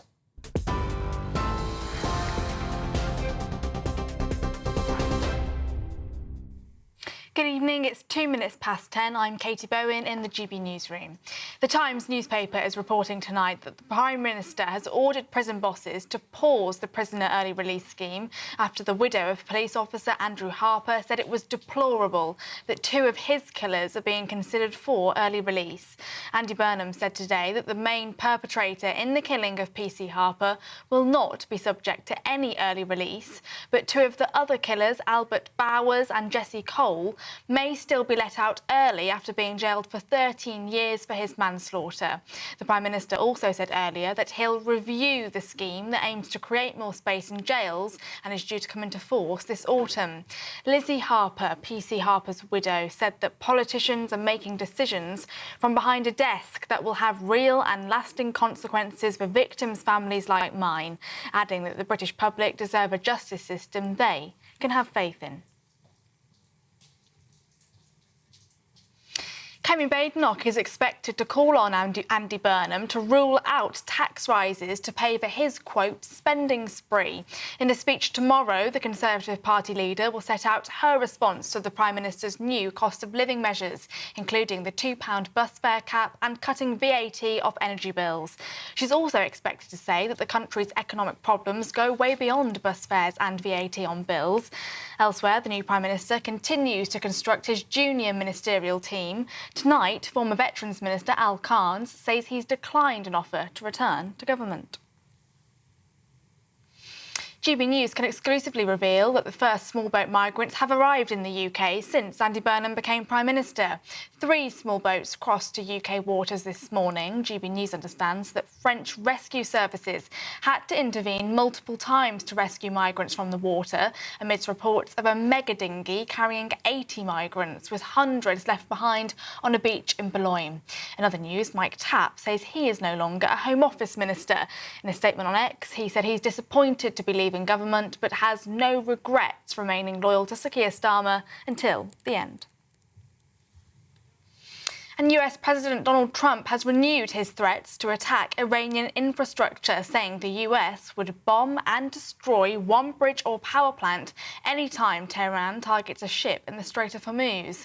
Iran's top military command have responded, saying that President Trump's repeated threats will only lead to the expansion of war in the region and beyond. It says the president paid tribute today to US service personnel killed in Iraq and Jordan during a service at Dover Air Force Base. Also tonight, the United States and Saudi Arabia have reached a new nuclear agreement. Those are the latest GB News headlines. Now it's back to Patrick. You can now watch GB News live across the United States of America and the world on Truth Plus.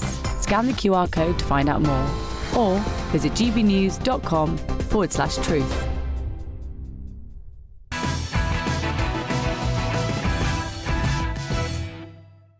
Good evening. We are witnessing an absolute travesty of justice. 2 of the killers of brave, heroic PC Andrew Harper are eligible for immediate release from prison after serving just 6 years behind bars. On the night of the 15th of August 2019, 3 teenagers drove to a property in Bradfield, Southend, Berkshire, to steal a £10,000 Honda quad bike. They used a stolen crane strap attached to the back of their Seat Toledo car to tow the bike away. Now, the owner of the quad bike spotted them and dialed 999, as you would do. So, PC Andrew Harper and his crewmate, PC Andrew Shaw, were responding to an unrelated call nearby, but they chose to intercept the thieves and travel down a narrow country lane. PC Harper then got out of his police vehicle to apprehend one of the suspects. As he did, his ankles became caught in the loops of the trailing tow rope. The driver, Henry Long, then drove off at high speed to escape arrest, dragging PC Harper for more than a mile down the road at an average speed of 43 miles per hour. The killers fled to a local council-run gypsy and traveller site, the Four Houses Corner site in Ufton in Berkshire, where they tried to hide the vehicle and destroy all the evidence before eventually being located by police helicopters using thermal imaging. Now, unfortunately, of course, by this time, PC Harper had suffered catastrophic, fatal injuries. He'd only been married for a few weeks to his childhood sweetheart, Lissy, and they were planning to go on honeymoon to the Maldives in the coming weeks. During the trial, none of the killers showed any remorse. In fact, the opposite. They smirked, they cracked jokes in court, they immediately tried to appeal the sentence. The sentence they got was absolutely ridiculous. Both Bowers and Cole only got 13 years. And here is Lissy Harper's reaction to that outside court at the time. Immensely disappointed with the verdict given today. I have my own life sentence to bear, and believe me when I say it will be a much more painful, soul-destroying and treacherous journey than anyone facing a meagre number of years in prison will experience. Well, to add insult to injury, the traveller site where the lads tried to hide out, can you guess what happened? Oh, it got a £4.2 million taxpayer-funded revamp shortly after those thugs went to prison. PC Harper's mother said at the time that this was like stamping all over Andrew's memory. And she's right, isn't it? Absolutely ludicrous.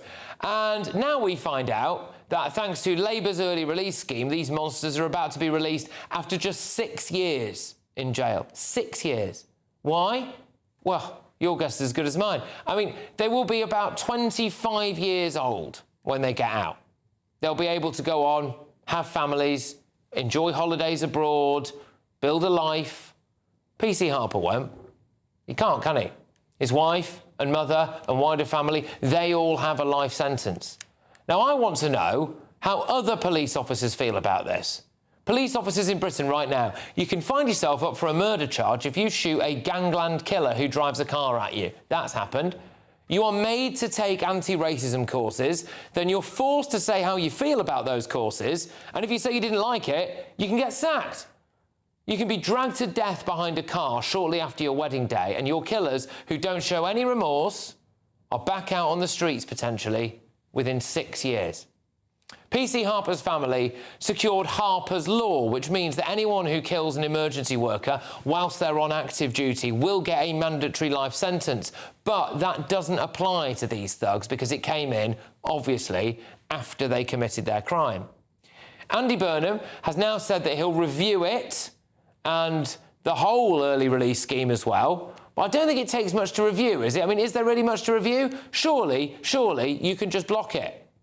Broader issue, I feel for the family it's an appalling crime that was committed. The main perpetrator will not be subject to any early release. Of course, others involved have potentially been identified, but I've spoken to the new Justice Secretary. We will review the policy together and make further statements in due course.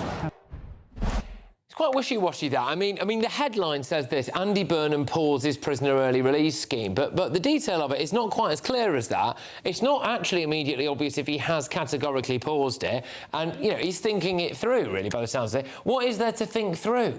Just scrap it. And it's a terrible look that yesterday both Wes Streeting and Shabana Mahmood were filmed laughing about letting criminals out early. No, it's not.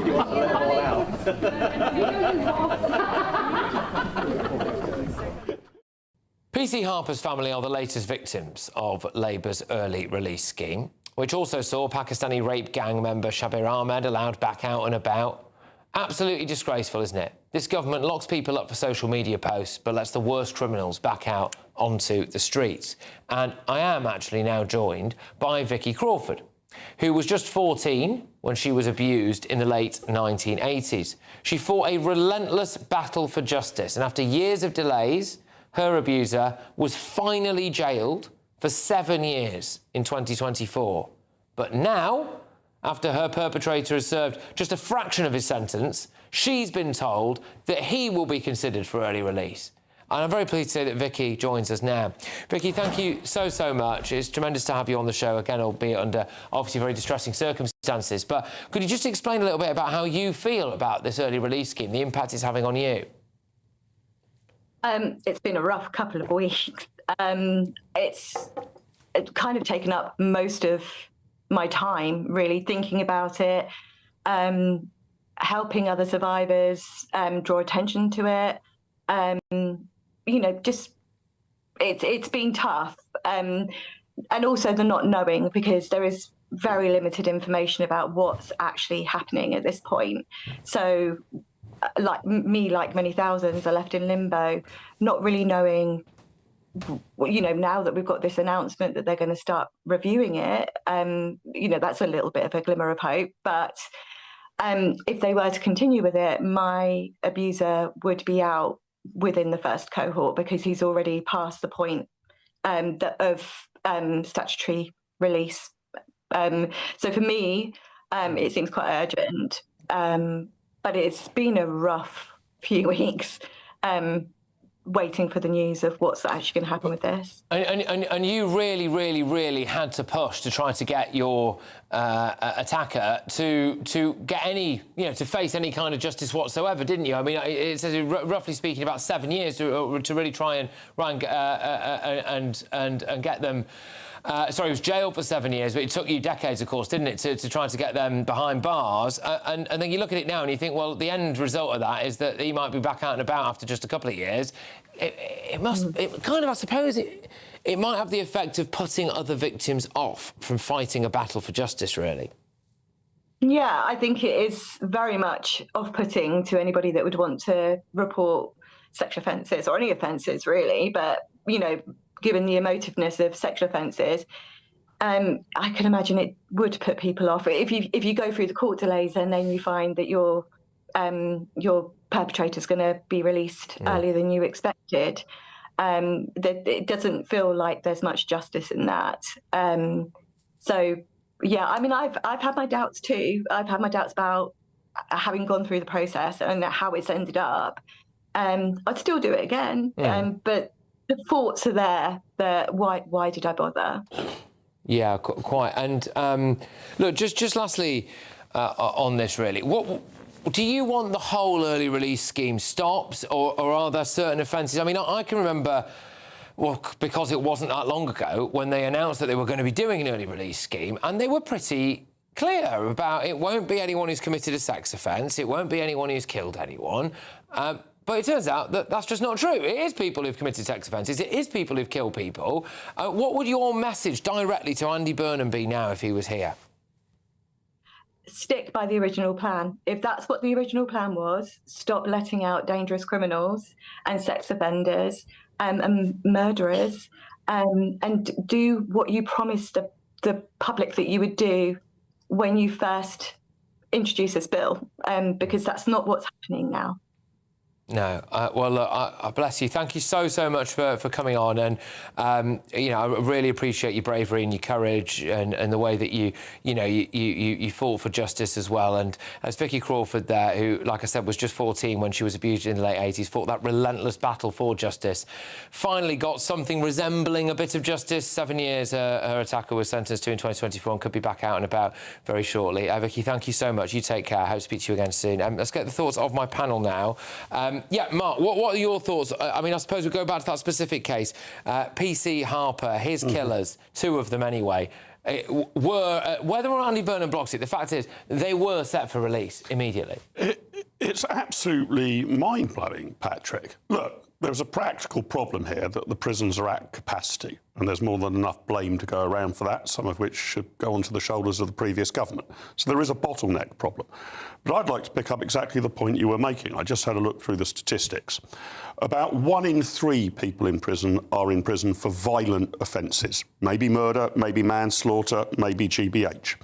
About 22% are in prison for sexual offences, not necessarily rape, could be a lower charge than that.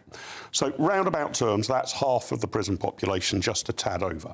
I would have thought the early release scheme should only apply to the other half. You immediately say those 55%, we're not considering that at all. You know, if you're in there for, you know, something, obviously you've done something wrong, but a drugs offence or something like that, or even burglary without any violent intent, you're going to be the people we look at. That 55%, if it's violence or a sex crime, we're just not going to consider it. More generally, I think that if people are released early, even for minor offences, we've got to be very clear what the restrictions are. I mean, I think I would put a tag on your ankle that you would have to stay at your home for 23 hours a day. You could only go within, say, a mile of your home, and you'd have to say where you were going. None of that's been put in place. So the initial concept, I had some sympathy with the government's practical problem. We just haven't got enough prison cells, and we can't magic up more immediately. But why any of those 55% are even being considered for early release baffles me. This is a massive slap in the face to the family of P.T. Harper, isn't it, really? But I'd say police officers in general. You know, they are what you know, you go out and you put your life at risk, potentially every single evening. And when something, the worst happens to you, you think, oh, at very least, if we can't get justice from police officers, who are we getting justice for? Well, my heart goes out to P.T. Harper's family. It's just awful. And actually, for any victim of crime that has gone through that process, as that previous guest has had all of those battles, those day-to-day battles, to finally get justice, and then to find out that the perpetrator of that crime is to be released. I mean, I can't imagine how that feels. It breaks my heart thinking about it. But you know what? I'm also sick of hearing that we need to have an early release scheme. It is absolutely ridiculous that Britain has to do that. First of all, we should be making extra prison capacity, not finding out how we can get rid of people, Nightingale courts, whatever. Isn't it funny that when we all needed the COVID jab, we could quickly roll out Nightingale facilities and make sure that we could do a wholesale vaccination of the country, yet some of the most dangerous people in prisons could be released early, presenting a danger to the public. And I don't trust these people that are making a decision about who goes when. I bet you there's a whole load of DEI thrown into that too, making sure they're meeting quotas. And isn't it about time the justice system thinks about victims of crime? Not everybody else, not the G4S contract. Isn't it about time that we think about victims in this country, those poor people that have suffered horrendous crimes? And I just don't believe that it is necessary to release people early. Well, but Burnham's response, again, has been a little... unless I misunderstood it, I think that headline that was from The Times, it's a great newspaper, The Times, I'm not having a go at The Times, I think the headline was a little bit misleading because it says that Burnham pauses early release scheme. I think the thing is he's reviewing it. He says he's pausing it until September. Yes, but the problem is with that is that September is the date they're due to release them anyway. Yeah, so they're not going to release them until he's made a decision. I mean, seriously. I mean, I agree with you. My heart completely goes out to the widow. I mean, it was such a horrendous, dreadful tragedy. It was just awful. And also, I'd like to commend Vicky. I think she's a brave, smart, articulate woman, and you know, she's obviously come through a terrible time, and yet here she is. So I'd like to commend her. But as Mark talked about, there is a practical problem. You know, you have to have a place to put people. We are operating at kind of 98, 99% capacity full, and 76% of prisons are deemed overcrowded. So what do you do? Where do you put people? I mean, there was one point apparently in August 2024 where there were literally 80 beds free. 80. And you can't. It's not just like the Nightingale Hospital. You have to build. It's a much more complex building. Well, than you need more security. But I mean, you can't take over an old building and say, well, let's make this a jail. You know, there are. For instance, in Glasgow, there's a new jail being built that will come on in 2028 that will replace Barlinnie, for instance. But to be perfectly honest, there were years and years and years and years under the Tory government, as Mark alluded to, where they closed 23 prisons. I just think you're going well. They closed 23 prisons. Look, even that being the case, I have no idea why we're letting out the people who are in jail for violence. Half of the prison population are not in there for violence or sex offences. Showed no remorse. What about the white? This is the thing, because there should be loads more caveats here. I mean, these two were young lads. They were smirking, grinning in the dock. That should count against you. And immediately appealed, no remorse, no contrition. They'll be 25, I think, now. Yeah. They've only served 6 years. And it's so that has to count as well. I agree. I mean, I would say to that, this nonsense that you're released early, I mean, that's not part of the early release scheme. It's been part of our approach to crime and punishment for a while, that you're released early for good behaviour. I question how good your behaviour has to be. I would only release you more, early if you had been consistently more charming than Mr. Darcy from Pride and Prejudice. Yeah. I mean, it's not just going to have to be that you didn't riot. Your behaviour is going to have to be immaculate. But ultimately, 12 years should mean 12 years. 6 years should mean 6 years. I agree with that. But also, what about all the foreign nationals? All those people that aren't even British citizens, we're paying for them to have 3 meals a night. It's about 12% of the prison population is foreign. There is plenty of things they could be doing other than releasing. If we can get them, if we have a returns agreement with the country they come from, fine, get rid of them. But I agree, get rid of the white collar crime first. I mean, it seems madness to me. It seems complete madness. But there is a practical problem, and they have to somehow fix it. We've got a little bit just to round us off. These are the two lads who are set for early release. That is them being led away. When they committed the crime, they were being led away to prison. Look at their faces there. Grinning, smiling, laughing. Yeah, and just to think, 6 years later, could be back out and about on the streets. Terrible stuff. But, look, we'll see what happens there, because it's a little bit of a grey area at the moment as to exactly what Andy Burnham is doing about this. He's paused it, how long for, what's going to happen. So we'll try and get the info for you. Probably it'll be tomorrow, I think, won't it, by now? But anyway, look, we're going to move on a little bit now and talk to you quickly about the Great British Giveaway, and here's how you can be in it to win it.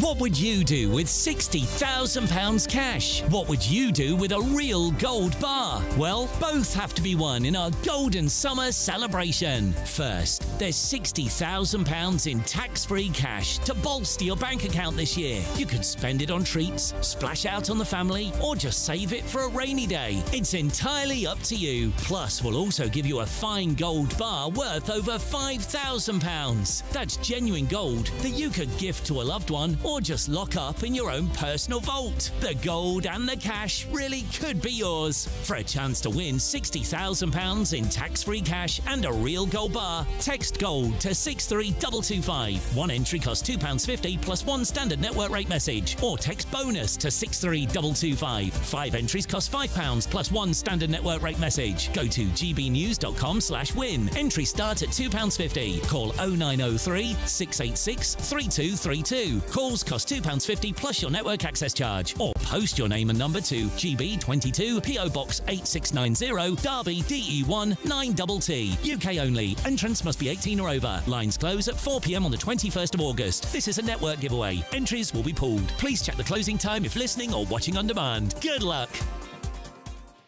All right, breaking news on the front page of the Daily Mirror. Moral millionaires tell the Prime Minister, make us pay more tax. Lineker & Co push for a 2% tax on wealth. But before that...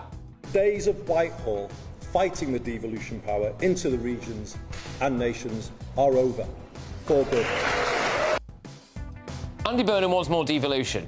OK, will this mean now that local councils have the power to block Home Office migrant camps and HMOs? That's what Reform want. We're going to talk about that next.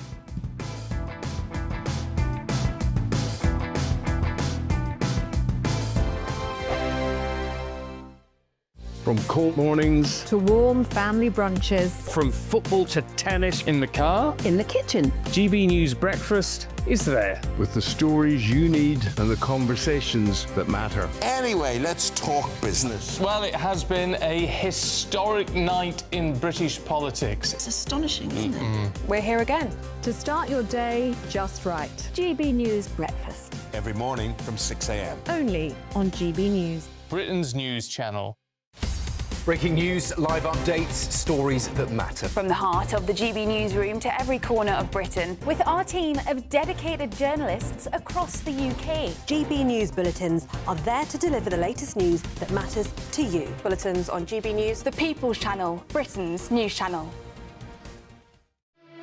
Here at GB News, we made a promise to tell your stories. And on the 6th of August, we're marking 5 years of doing exactly that. Celebrate with us by having your say.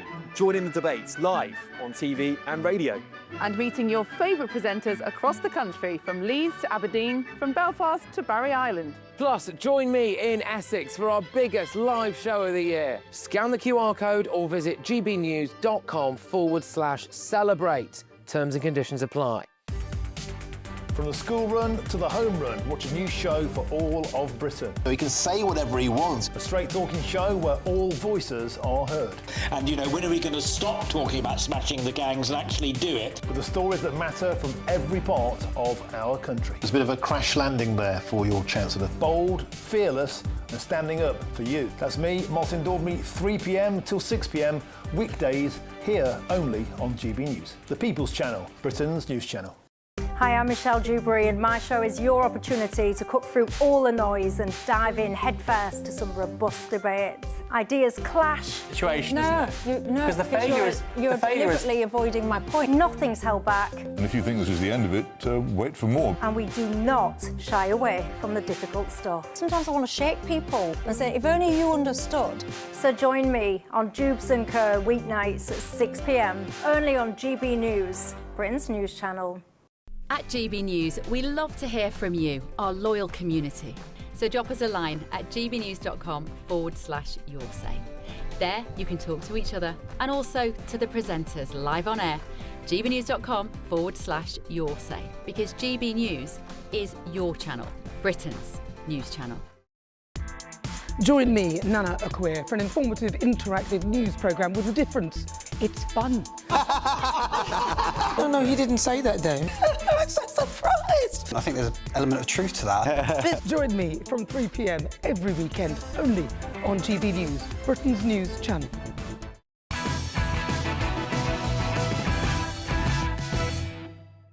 OK, welcome back. All of tomorrow's newspaper front pages coming your way shortly. But first, Reform UK is calling on Andy Burnham to hand councils the power to block Home Office plans to house asylum seekers in their areas.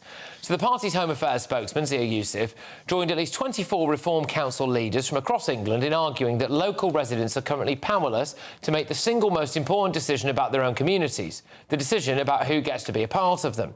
The Prime Minister has repeatedly insisted that he wants to give power back to local communities.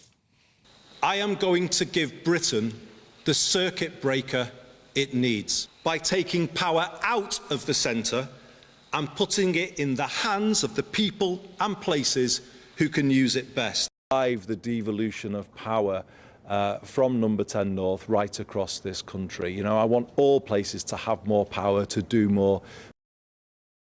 But we want to know now, how far does that power extend? It comes as the first small boat migrants arrived in the UK since Andy Burnham became Prime Minister. GB News understands 3 boats crossed the UK waters this morning, with French rescue services forced to intervene multiple times to get those migrants out of the water amid reports of a mega dinghy carrying at least 80 migrants, with hundreds left behind on a beach in Boulogne. Joining us this evening is Reform London London Assembly member, well, maybe one day, is Alex Wilson. Look, Alex, Andy Burnham, has he got back to you on this yet? You know, you're quite keen to find out whether or not he's going to give you the power to say who can and can't live in your communities? Well, look, Andy Burnham has become Prime Minister. Nobody really knows what he's intending to do. Nobody knows how he's going to pay for everything that he's supposedly wanting to do. But the one thing that he has said repeatedly throughout his kind of campaign to become Labour leader and Prime Minister and afterwards is about devolution and putting power back in the hands of local communities. Great idea. He's got a really good opportunity here to demonstrate that, put his money where his mouth is. Instead of just sort of tinkering at the edges and looking at things that local councils already do have a degree of say over, housing, planning... Council tax. Well, yeah, transport, a bit of sort of public safety, all those things which already have an involvement. Here's something which currently no local authority has the ability to say yes or no, we want these people coming here or we don't. So here's an opportunity for him to actually put his money where his mouth is, genuinely devolve some new power, some new decision-making to those local authorities. So that's why Zia, with the support of 24 of the council leaders that we have across the country, has written to him saying, come on, give us the power to say yes or no to allowing illegal migrants in HMOs or in hotels or however they're being housed in our communities. Well, not holding our breath to see what he says, though. Shortly, we're going to be talking about in the next section the Daily Mirror's front page, which is these so-called patriotic millionaires like Gary Lineker, who are begging to be taxed more. Of course, you can voluntarily pay more. Do that already if you want to. But the point here is, and it's linked to this, is that if Andy Burnham basically said, OK, it's up to every council, it's up to every local authority what they want to do, then there should be loads of councils out there that are Lib Dem, that are Labour, that are Green, that volunteer to take as many as possible. So it shouldn't matter if every single Reform council says, no, we don't want any of them. Absolutely. That is what democracy should mean. You get what you vote for. And across the country, like I was campaigning across the country in the local elections back in May and indeed last year, and a lot of people on the doorstep saying this was a really, really important issue, determining how they were going to vote, and they were voting Reform because they wanted their local representatives stand up for their interests and not the interests of those who have broken into this country illegally. And that's what we're doing. So we're trying to put our money where our mouth is, stand up for those residents. These 24 leaders are representing about 8.5 million people who are now living under Reform UK councils. We're standing up for them. We're asking central government to do the right thing in line with what Burnham said about devolution, put power back in the hands of local communities. Here's his opportunity to do that. I don't think he will. So what would Reform say? So because we're seeing the closure of hotels and the opening of various different former military barracks to be used for asylum seekers and illegal immigrants, OK? So they might not be in any Reform areas. Do you also want power over being able to say whether or not rooms in HMOs can be used? Is that what you're after as well? Yeah, absolutely. But ultimately, the whole process needs to be much quicker and more effective at getting these people out of the country in the first place and stopping the pull factors. For as long as we're showing as a country we're a soft touch, we're an open door, then people are going to carry on coming. Look, the problem is not going away. We've had the first boats coming today under Burnham, 3 boats, over 100 illegals entering the country. It's not going away, and the reason it's not going away is because nobody in central government has got the balls to say, actually, we need to grasp this. We need to do things like leave the ECHR, stop all the legal wrangling, actually have a proper plan in place, detain and deport those who shouldn't be here. It's going to be a very sticky wicket for Andy Burnham, this, because he has made such a big fanfare about returning power to local authorities, to councils, to the people, not just about growth in every postcode and all of this stuff, about big decisions. So, will he make immigration exempt from all of that? It's going to be very difficult to see how he deals with it. We have reached out to Andy Burnham on this as well, number 10. We're waiting to hear back, as are you as well. So we'll wait and see what they have to say. But thank you very much. It's Alex Wilson there, who's Reform London Assembly member. Coming up, all of tomorrow's newspaper front pages. And yes, you heard me mentioning it there, the Daily Mirror's moral millionaires tell the PM, make us pay more tax. Lineker and co push for 2% tax on wealth. You can just do it already. You can do it already. That's next. I forecast a perfect holiday in the sun. Weather looking good then? For sure, and no worries about our travel insurance. All Clear Travel Insurance sponsors GB News Travel Destinations Forecast. Hello. Still very hot over Spain and Italy at the moment, but the heat will be easing as we head into the weekend. Generally sunny around the Med, but there are some showers feeding into northern parts of Turkey. The odd shower possible in northern Greece as well. But generally dry and sunny and still very hot for Italy and most of Spain, particularly so in the south. Same goes for Morocco. We will see those temperatures just coming down a little bit as we head into the weekend, with an increasing chance for Italy and Croatia of the odd shower. All Clear Travel Insurance sponsors GB News Travel Destinations Forecast.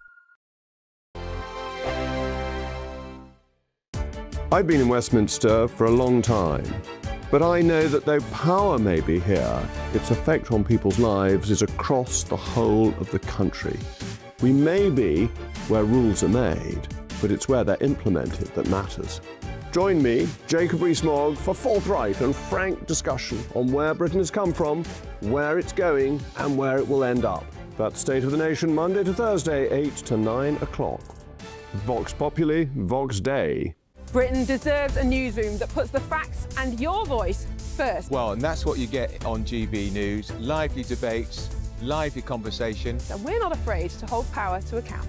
And each other. So join me, Andrew Pierce. And me, Miriam Gates, for Britain's Newsroom, weekdays from 9:30 on GB News. 5 hosts, 5 opinions, 5 fearless debates, 5 unfiltered takes on the day's news. 5 reasons not to be anywhere else on Saturday night. This is the Saturday 5. You got me good there. Britain's biggest Saturday night TV show. It's not a bad brand. Yeah. Uncensored. Very, very racy tonight. On the Unpredictable. What does she say? Can you translate it for us? And always entertaining. And how can a country go from being led by William Wallace to Saturday nights from 6 p.m. only on GB News. the People's Channel? Britain's News Channel. You're going to want to stay tuned, trust me. Hi, I'm Michelle Dewberry, and my show is your opportunity to cut through all the noise and dive in headfirst to some robust debates. Ideas clash. Situation, isn't it? Because the failure is... You're deliberately avoiding my point. Nothing's held back, And if you think this is the end of it, wait for more. and we do not shy away from the difficult stuff. Sometimes I want to shake people and say, if only you understood. So join me on Jubes & Co. weeknights at 6 p.m, only on GB News, Britain's news channel. Breaking news, live updates, stories that matter. From the heart of the GB newsroom to every corner of Britain, with our team of dedicated journalists across the UK. GB News bulletins are there to deliver the latest news that matters to you. Bulletins on GB News, the People's Channel, Britain's news channel. I'm Stephen Dixon, and thanks for joining us on GB News, Britain's news channel.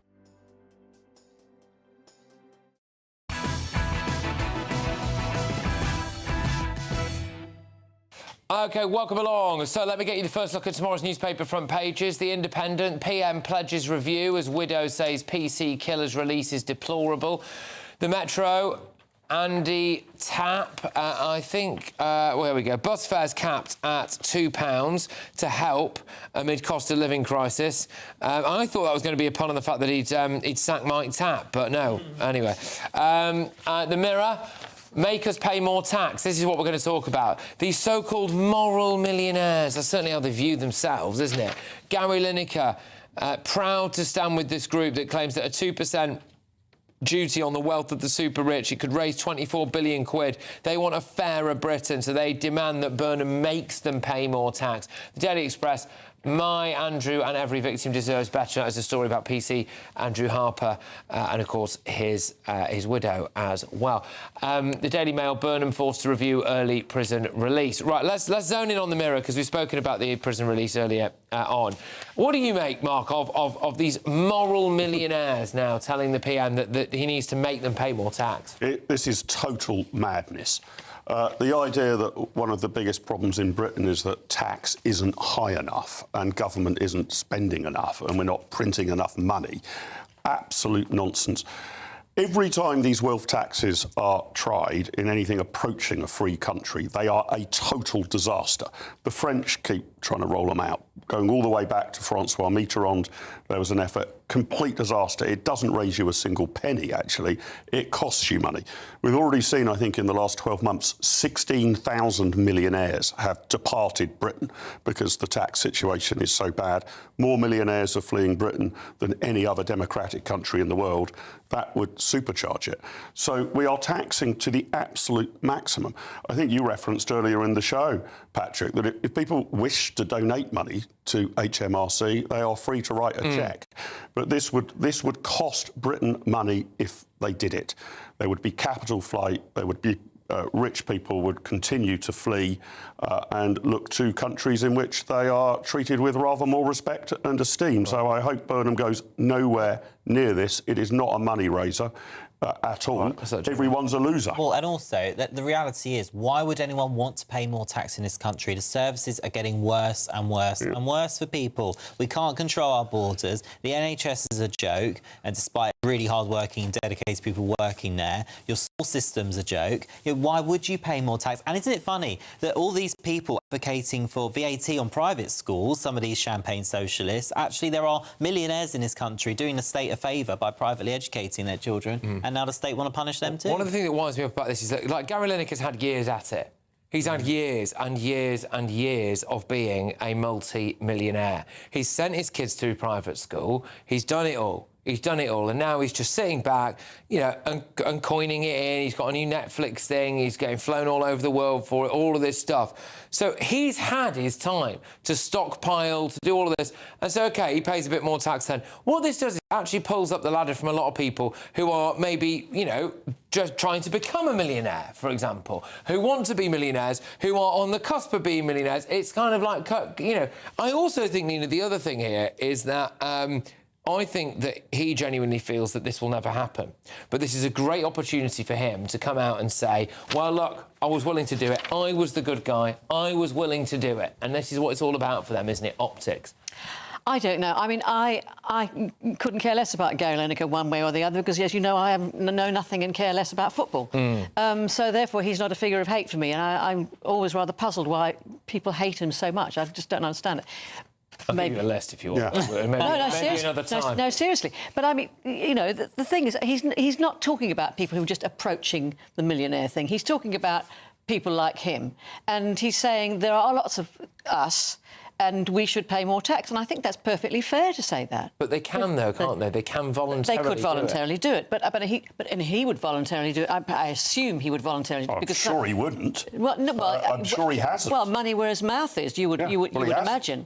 Well, let's see how that goes. But, I mean, if he's saying we should all be taxed, then he's talking about not just him. He's talking about... Well, let's be very clear what the policy is here by this preposterous group called Patriotic Millionaires.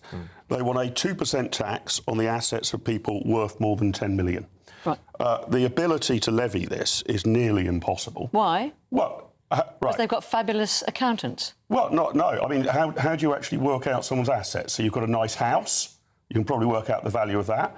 You need to go through and you are going to need to send agents into people's homes in order to say how much is that painting worth on the wall, how much is this jewellery worth in that drawer, the whole lot of it. And you're going to have to do that for homes where you think, well, maybe it's only 5 or 8 million, but we don't know until we've sent tax inspectors into your house to audit all of the possessions in your house. What happens when they stop working? See, this is the other thing. So, again, Gary Lineker is working. He's got a job now where he conceivably could do that until the day he drops, right? Because he can sit there and talk. So he's still got this guaranteed income. So if they tax him at 2%, then he can just top that up every year. What about when you retire? Yeah. What about when people retire? I think somebody who's got £10 million and retires is not going to be short of a bob or two. No. They are not going to be, you know, waiting for a £2, you know, bus fare to get from A to B.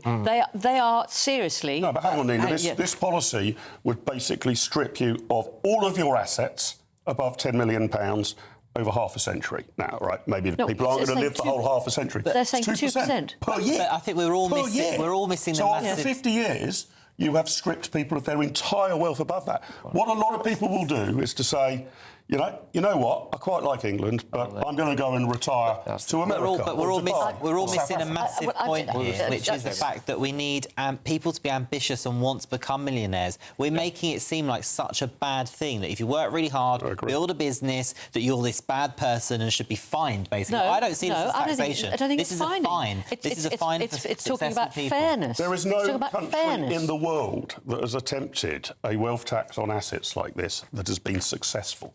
Not one case in history. Why Gary Lineker thinks, he's probably unaware of that, why Gary Lineker thinks that Andy Burnham doing this in a few months' time will completely overturn the history books of all economic attempts to do it is beyond... Just to say, we can return to this in the next hour, going to do, you know, the more front page and everything. Just to say, you know, this isn't... this is not me standing up for people who are worth 10 mil or more particularly. It's certainly a heck of a long way off from where I will ever be. But whilst we have so much tax wastage wage in this country, so much needless expenditure, and we're just handing out money to every single Tom, Dick and Harry who seems to want to come here. I just don't think clobbering any people anymore in this country is a good idea. That will be my view. But coming up, The Times, prison chaos as Burnham halts early release scheme. And in case you missed it before, we're going to be doing it again. Oh, they're just the insufferable Stella Creasy. She's made an absolute fool of herself yet again. We'll play you that. I've been in Westminster for a long time, but I know that though power may be here, its effect on people's lives is across the whole of the country. We may be where rules are made, but it's where they're implemented that matters. Join me, Jacob Rees-Mogg, for forthright and frank discussion on where Britain has come from, where it's going, and where it will end up. That's State of the Nation, Monday to Thursday, 8 to 9 o'clock. Vox Populi, Vox Dei. You want to know what's really going on in the corridors of power? Labour don't know what to do with you half the time, and that makes you quite lethal in the chamber. Get behind the headlines with Chopper's Political Podcast. Join me, Christopher Hope, as I sit down with the great and the good of British politics. We'll see where this ruling takes us. These are the stories shaping our nation. Chopper's Political Podcast, available now on all platforms. Listen in and stay ahead. Hi, I'm Michelle Dewberry, and my show is your opportunity to cut through all the noise and dive in headfirst to some robust debates. Ideas clash. Situation, isn't it? No, because the failure is you're deliberately avoiding my point. Nothing's held back. And if you think this is the end of it, wait for more. And we do not shy away from the difficult stuff. Sometimes I want to shake people and say, if only you understood. So join me on Jubes & Co. weeknights at 6 p.m, only on GB News, Britain's news channel. From court mornings to warm family brunches. From football to tennis in the car. In the kitchen. GB News Breakfast is there. With the stories you need and the conversations that matter. Anyway, let's talk business. Well, it has been a historic night in British politics. It's astonishing, isn't it? We're here again to start your day just right. GB News Breakfast. Every morning from 6 a.m. Only on GB News. Britain's news channel. Some people enjoy lazy Sunday mornings, but not me. What's the truth of the matter? So that's a very live question. Would you support him if he waters down these plans? Before the spin sets in, I'll be getting to the truth. This is personal. No soft questions, no easy answers. It's one thing if the state has rules in this country. It's another thing whether the police and others actually police them. Setting the agenda and holding those in power to account. You can't really blame her if the system is set up this way. You will not want to miss it, trust me. The Camilla Tominey Show, Sundays from 9:30, only on GB News. Here at GB News, we made a promise to tell your stories. And on the 6th of August, we're marking 5 years of doing exactly that. Celebrate with us by having your say. Join in the debates live on TV and radio. And meeting your favourite presenters across the country, from Leeds to Aberdeen, from Belfast to Barry Island. Plus, join me in Essex for our biggest live show of the year. Scan the QR code or visit gbnews.com/celebrate. Terms and conditions apply.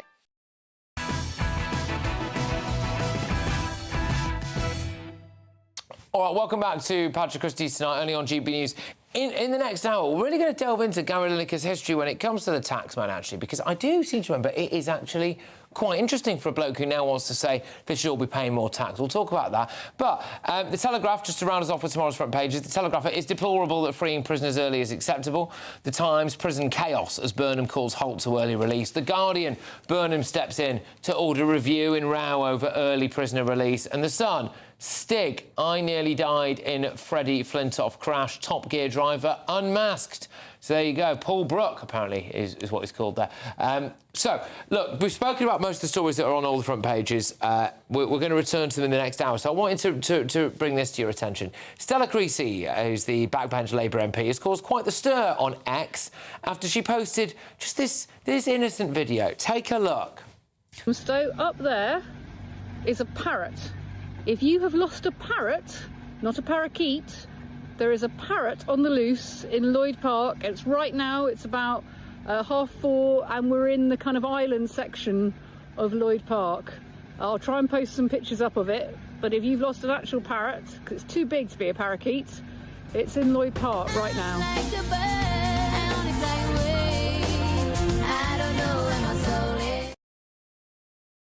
So just let me explain for all the non-bird experts, that is a parakeet, OK? And there are about 50,000 of them in London. It's unimaginable that she wasn't aware of that. Well, that video prompted quite a lot of other people to post about pets that they'd lost, right? And here's some of the best ones. They were saying underneath, has anyone lost this toucan? Oh, I found it. Yeah, there you go. What about this one? And this lost pigeon? Oh, I'm not sure. Not sure they're supposed to be pets. He's called Barry. We just want him home. Or this poor lost dog. Yeah, apparently not friendly. You can't approach him. He will bite you, and he might have TB. But that dog's on the loose at the moment. And of course, has anyone lost this absolutely massive mental dragon? Anyone, if you see that dragon knocking about, just someone tell us, because we want it home as quickly as possible. The Labour MP did eventually admit her mistake. She deleted the video. She blamed the outrage on the media. Oh, Stella, come on, it's offensive. You know, I wouldn't make a big deal out of you doing something like that, you know. But yeah, which is actually different, because I thought she was going to make it about misogyny, which she usually does. Yes, I mean, I mean, to be honest with you, I can just about forgive the idiocy. I don't claim to be an expert in wildlife, although I don't think I would instantly look at a bird and think somebody must have lost their domestic parrot, right? Yeah. I mean, that is quite weird. But the explanation for it is just so feeble, it's unbelievable. Yeah. That the lesson she's taken away from this is that she now understands why large numbers of people don't want to become members of parliament, because you get a lot of abuse online. If you do something as idiotic as this, frankly, whether you're an MP or not, people are going to take the mick out of you online. Yeah, you do. I'm afraid. You do. Well, it's actually people like Stella Creasy that highlight such a thing that puts people off, and also it's people like Stella Creasy that probably think, actually, I don't want to be an MP, I don't want to end up like her. But did she not think, when the parrot wasn't copying what she was saying and saying hello and stuff like that, maybe she would... You know, not all parrots do that, don't you? I think if it's somebody's parrot from their home that they've been looking after and treasuring, I think it would have said hello. Well, there you go. I've never met a parrot that's not said hello. Oh, we've got to... Sorry, we've got to go. We will return to this. We're out of time. We've got all tomorrow's newspaper front pages coming your way and a bit more parakeet madness.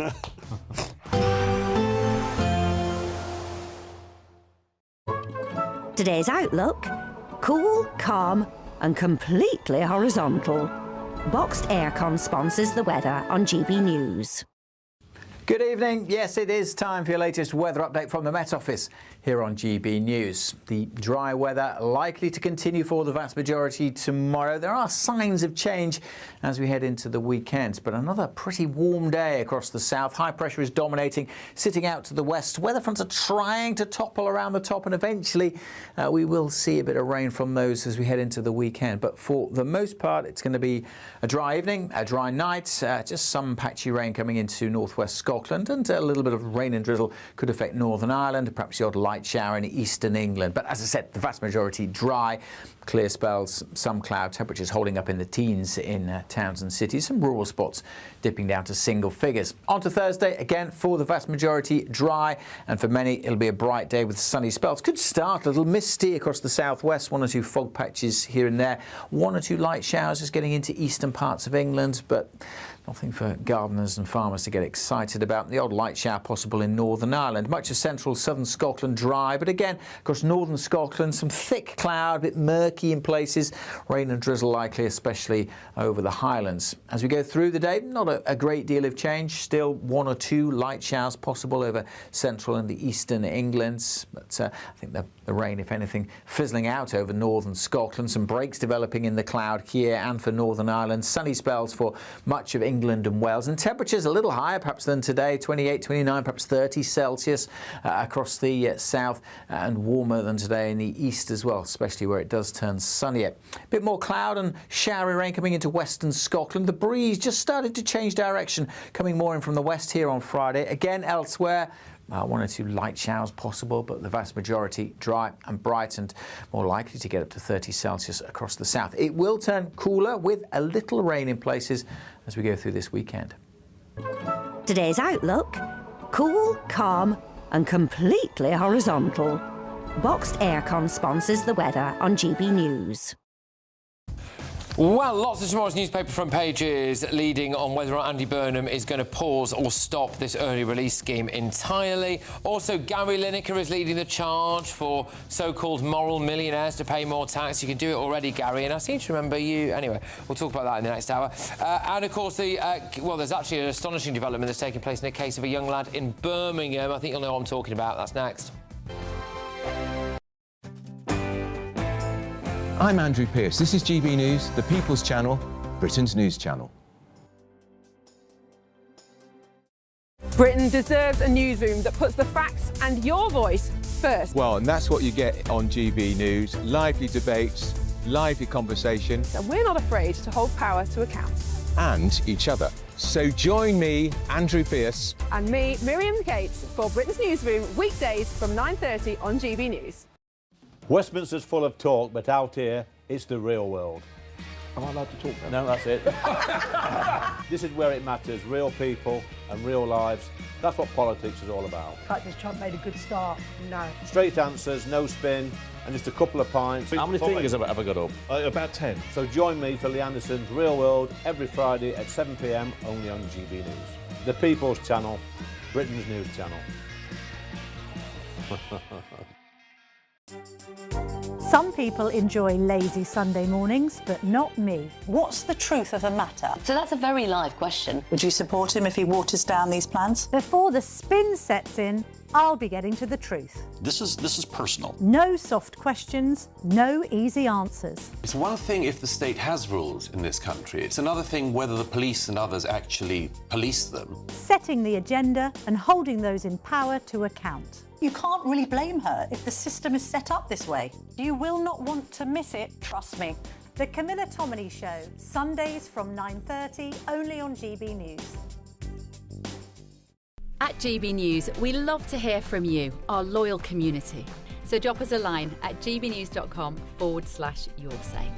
There you can talk to each other and also to the presenters live on air. gbnews.com/yoursay, because GB News is your channel, Britain's news channel. From the school run to the home run, watch a new show for all of Britain. He can say whatever he wants. A straight talking show where all voices are heard. And, you know, when are we going to stop talking about smashing the gangs and actually do it? With the stories that matter from every part of our country. There's a bit of a crash landing there for your Chancellor. Bold, fearless and standing up for you. That's me, Martin Daubney, 3 p.m. till 6 p.m, weekdays, here only on GB News. The People's Channel, Britain's news channel. I'm Michael Portillo. This is GB News, the People's Channel, Britain's news channel.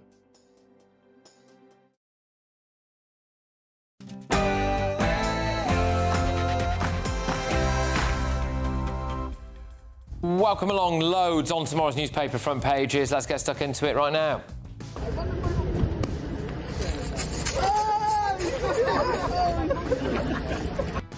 Well, at least 4 or 5 of them are leading with Andy Burnham set to review Labour's disastrous early release scheme for prisoners. But what does that really mean? Is he blocking it? Has he paused it? Is he just going to take a look at it? What's going to go on? And it's just perhaps the way politics is these days and the way people report things. But that was an honest answer. There is no commitment at this point to change, but we will look at that at the budget. You see, this is the problem, isn't it? He came in promising loads of change. It sounded like the King of the North was here to do things differently and shake things up, and he was going to hit the ground running. I mean, he had quite a bit of time, actually, to prepare being Prime Minister. Supposedly, he was planning it for about a year with Louise Haigh, who is now back in his cabinet. But whether it's tax thresholds, bus fares or energy VAT cuts, Andy Burnham's first 48 hours in charge have imploded. And I haven't heard Mr Burnham talk once, either in the Makerfield campaign or now, about what he's going to do to stop dangerous young men entering our country. And I suspect the answer is nothing. Well, speaking exclusively to GB News, Nigel Farage has criticised Burnham for not once mentioning the issue of illegal immigration. And, of course, earlier on today, GB News revealed a mega dinghy crossing the English Channel just 2 days into Burnham's premiership. And this story is absolutely fantastic. Here you go. Thank you goes to all of you thank you for watching. Thank you for all your love and support over the years. Anyway, Gary Lineker has been branded a moral millionaire. He's urging the government to bring in a wealth tax. But as some viewers and listeners correctly pointed out, Gary Lineker actually won a court case against HMRC not that long ago over £4.9 million worth of tax. He won that case, he didn't have to pay it. Remarkable, really, that he's now got the brass neck to stand up and say, make me pay more tax. I mean, they did try to, Gary, at one point. Also... No! I'm trying to do that. Put your hands behind your back! Bro, please, I'm trying to... A lot of you will remember that clip. We're going to reveal this shocking story where a young man was arrested even though he was the one who'd been assaulted. The context here is important because it comes after the Henry Novak case, OK? He is a young white man. He was being assaulted by ethnic minorities. It was in Birmingham and the police turned up and they arrested him. Anyway, there's been a big development in his case and I'll tell you about it next.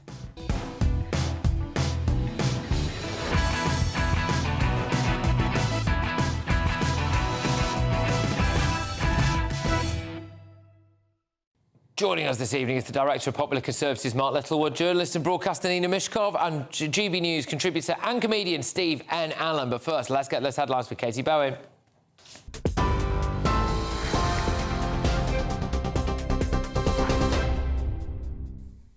Patrick, thank you and good evening. The headlines at 11:03. Scottish Labour leader Anas Sarwar has been made a Lord and a Minister in the Department for Business, Innovation, Science and Trade, Downing Street has said tonight. The announcement comes as Prime Minister Andy Burnham continues to make junior ministerial appointments. It's reported that Mr Sarwar will eventually quit as Scottish Labour leader. Elsewhere, former Veterans Minister Al Khan says tonight he's declined an offer to return to government, while Mike Tapp says he is no longer a Home Office minister. In a statement on X, he said he's disappointed to be leaving government, but has no regrets, remaining loyal to Sir Keir Starmer until the end. Elsewhere, the Times newspaper is reporting tonight that the Prime Minister has ordered prison bosses to pause the prisoner early release scheme after the widow of police officer Andrew Harper said it was deplorable that 2 of his killers are being considered for early release. Andy Burnham said today that the main perpetrator in the killing of PC Harper will not be subject to any early release, but 2 of the other killers, Albert Bowers and Jesse Cole, may still be let out early after being jailed for 13 years for his manslaughter. The Prime Minister also said earlier that he'll review the scheme that aims to create more space in jails and is due to come into force this autumn. Lissy Harper, PC Harper's widow, said that politicians are making decisions from behind a desk that will have real and lasting consequences for victims' families, adding that the British public deserve a justice system they can have faith in. In other news, Kemi Badenoch is expected to call on Andy Burnham to rule out tax rises to pay for his, quote, spending spree. In a speech tomorrow, the Conservative Party leader will set out her response to the Prime Minister's new cost of living measures, including the £2 bus fare cap and cutting VAT off energy bills. She's also expected to say that the country's economic problems go way beyond the measures so far announced. And US President Donald Trump has renewed his threats to attack Iranian infrastructure, saying the US would bomb and destroy one bridge or power plant any time Tehran targets a ship in the Strait of Hormuz. Iran's top military command have responded, saying that President Trump's repeated threats will only lead to expansion of war in the region and beyond. It says the president paid tribute today to US service personnel killed in Iraq and Jordan during a service at Dover Air Force Base. Well, also tonight, the United States and Saudi Arabia have reached a nuclear agreement. Those are your latest GB News headlines. Now it's back to Patrick. Tune in to GB News Radio wherever you are. Online, on DAB digital radio, on TuneIn, on Radio Player, on Nation Player and on your smart speaker. Just say, play GB News.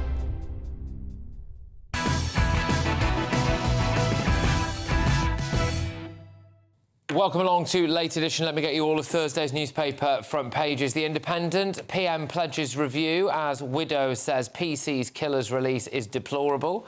The Metro, Andy Tap, they go for, and they're essentially saying that Andy's turning the tap on in a way there, that he's giving more money out for bus fares, etc. The Mirror, make us pay more tax. This is a hilarious story, this. Gary Lineker teaming up with other so-called moral millionaires, demanding that they are made to pay more tax. And we're going to be talking about that time that Gary Lineker went to court so that he didn't have to pay more tax. But, you know, that'll probably be lost on him, won't it? The Daily Express, my Andrew and every victim deserves better. And this is a piece with the widow of PC Andrew Harper, who was killed. His killers are set for release, and his wife is saying that basically every single victim deserves better than this early release scheme. The Daily Mail, Burnham forced to review early prison release. The Telegraph, it's deplorable that freeing prisoners early is acceptable. The Times, prison chaos as Burnham calls halt to early release. The Guardian, Burnham steps in to order review in row over early prisoner release. Those are your front pages. We also have that breaking story, which we're going to do in this section, about that young man who was assaulted in Birmingham and was then arrested by police. And it was that issue again of video appeared to show that he was being assaulted by young ethnic minority man. He was white. The police stepped in. They arrested him. It's, shocking stuff. Anyway, first, though, we're going to lead on the prisoners' early release scheme. Let's bring up the Times. Prison chaos as Burnham calls halt to early release. PM intervenes. So there's a bit mixed messaging going on the front pages here. Some of them are saying that Burnham is just going to have a bit of a review into it. Others are saying that he has actually halted it. Andy Burnham has apparently... the move by Andy Burnham led to chaos in jails across England and Wales yesterday as he appears to have stepped in to block the early release scheme. Burnham said he was reviewing the programme after an outpouring of anger that those responsible for the death of PC Andrew Harper, who was killed while responding to a crime in 2019, were due to benefit from the changes. So, again, he's not actually really blocked it, as far as I can tell. He's reviewing it and I think has maybe paused it. But, Mark, this is a good thing that he's done, though, right? Paused. He's absolutely right to hit the pause button. He appears to have done so because of the huge media coverage, in my view, rightly given to the widow of PC Harper. But I think it was evident that this scheme has gone completely awry. Earlier on the previous show, Patrick, I was saying, look, if the prisons are full, I can understand the dilemma in front of you, who we might have to let some people out early. But I would have thought that having hit the pause button, Andy Burnham should be able to review this by lunchtime tomorrow at the latest. I wouldn't have thought it needs some full public consultation. And my starting point would be that you list a range of offences, murder, manslaughter, rape, possibly armed robbery, a range of others, and you say anyone who's gone down for this is not going to be considered for early release. That's half, 2/3 of the prison population. The other third will have a look at it. If you're in there for, a drugs offence or something, or an offence against property rather than against people, those are the people we'll look at. As I say, I would have thought, an hour or two with his advisors, this should all be done and dusted by, 11 o'clock or noon tomorrow morning, shouldn't it? Some of the Burnham quotes here. So he says, I will review the whole of this policy. We did not invest in the prison estate when we should have as a country, going back a decade or so ago, when it was clear that there was going to be pressure. That's creating an unacceptable situation now. He's right about that. Yep. But I want to assure myself that everything has been looked at before the policy proceeds. I can't say that I can change the policy completely, but I will look at it in detail before we go further forward. And a deputy prison governor told The Times, we've been told to put planning on hold until it's clear that the new ministerial team's intentions are. It's caused bedlam. Well, OK, all right, it might have caused bedlam, but it is better than releasing out killers and rapists, to be fair. Well, go on, Steve. What do you think of what we're finding out here, that he appears to have intervened? Well, the way in which it's being done seems to be messy, because you got that on the front of the Times. Meanwhile, front of the Daily Mail has the Ministry of Justice refused to confirm that prisoner governors have been told to pause the scheme. So they are being told to pause, they're not being told to pause. It's an absolute mess, but at least it is a mess in the right direction. The mess before this was worse. The status quo was an absolute show, wasn't it? Yeah. Well, I remember we've been talking about this for over a year as well. So the scheme first... In fact, there's a clip of Keir Starmer when he's just the leader of the opposition, criticising it under the Tories. Yeah. And it's a great clip. It's where he says the problem with the early prisoner release is that you're releasing prisoners early. This man was headed for the top, you know, with a brain like that. I don't know what's happening these days. Forensic, indeed, exactly the right word. But even then, we were criticising it, going, this is not what we want. We'd rather have the prison spaces built. They can knock up houses near me in about 3 weeks, those new builds. And it's not like they need to do it overnight. We've had over a year to have been actually moving on this. But as ever, they sat on their hands doing nothing, till eventually you had to release more prisoners, and then you go up the list of wrong-uns, don't you? Now, if we were sat here hearing that more shoplifters have been released, of course we'd criticise it. That would be our right and our job and the correct thing to do. But with less anger than hearing that murderers are at it. No, that is exactly... Your first job as a government is to protect your citizens. Killers of a police officer as well is the thing. That's the added dimension to it as well, isn't it? And yeah, it is pretty shocking. What do you think Burnham is going to end up doing here? Because when you're mayor, it is, I'm not saying it's a completely easy job, but it is quite easy because you tend to be giving away a load of money that is given to you from central government, and you get to do things like tinker around the edges, like bus fares, which are important to some people, but it's not, you know, it's not right up there for most people. And you can dictate. You don't have to jump through so many hoops with so many layers of government to do it. Whereas something like this now, his actual quotes here are, to paraphrase it, pause it for now, I'm going to have a look at it, I'm not making any guarantees. You can't run a country like that. No, but the thing is, he's actually responding to a situation that's at a crisis point because of this case, quite rightly.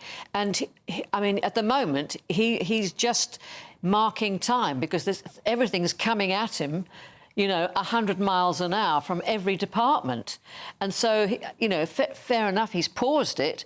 He's going to have to deal with it. And I don't think it's as simple as saying with his advisors, let's just say this, because he can't, he's not like a mayor. He can't dictate. He has to go through whatever hoops they all have to go through. But the scheme originally had a caveat in it that it wasn't going to be anyone who's done a violent crime. And I understand there might be a mathematical problem that if the half of the people in prison who have done the non-violent ones haven't served anywhere near half their sentence, then you've got to start fiddling with that 40% number.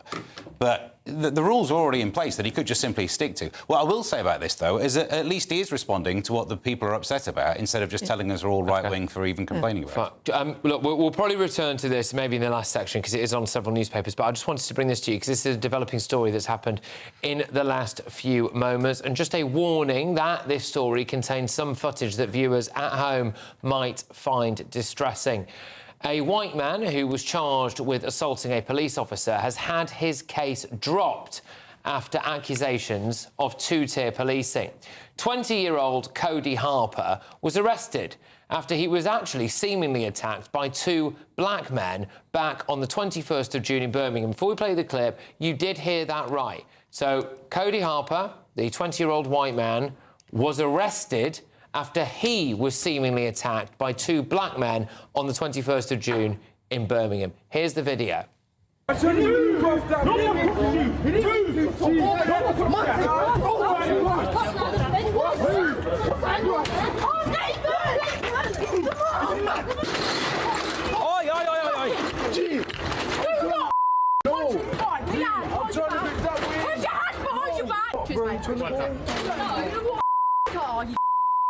Girl, please, I'm trying to go home. That's it. I'm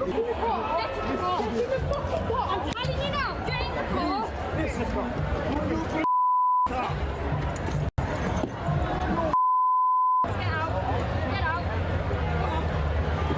Yo! Yes, I will give you everything. I will give you everything.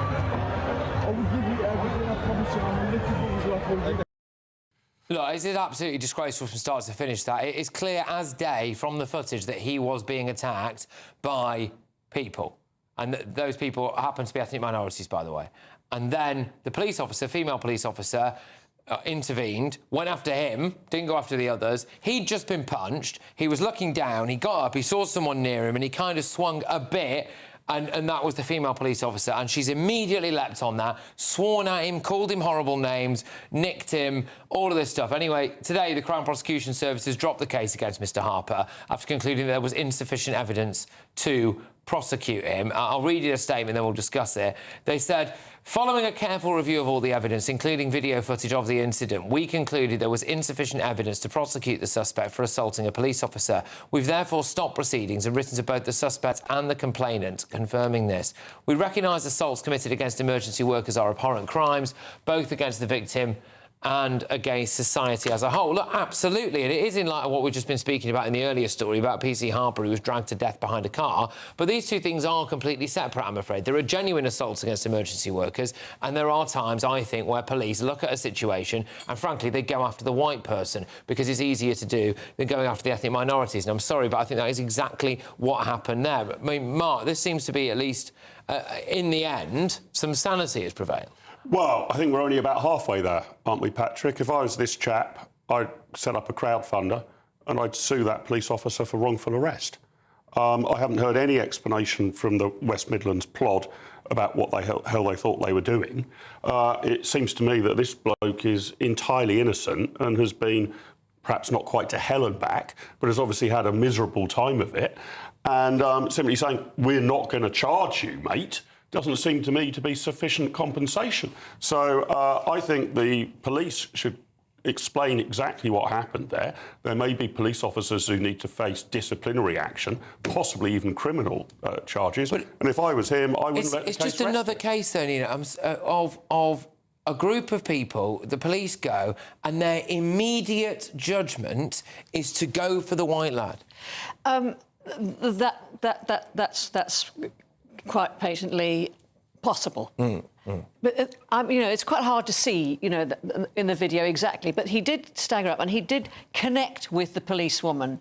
I mean, she didn't go for him until he'd connected with her. And you may say, well, he's staggered up and somebody's punched him and he's gone like that.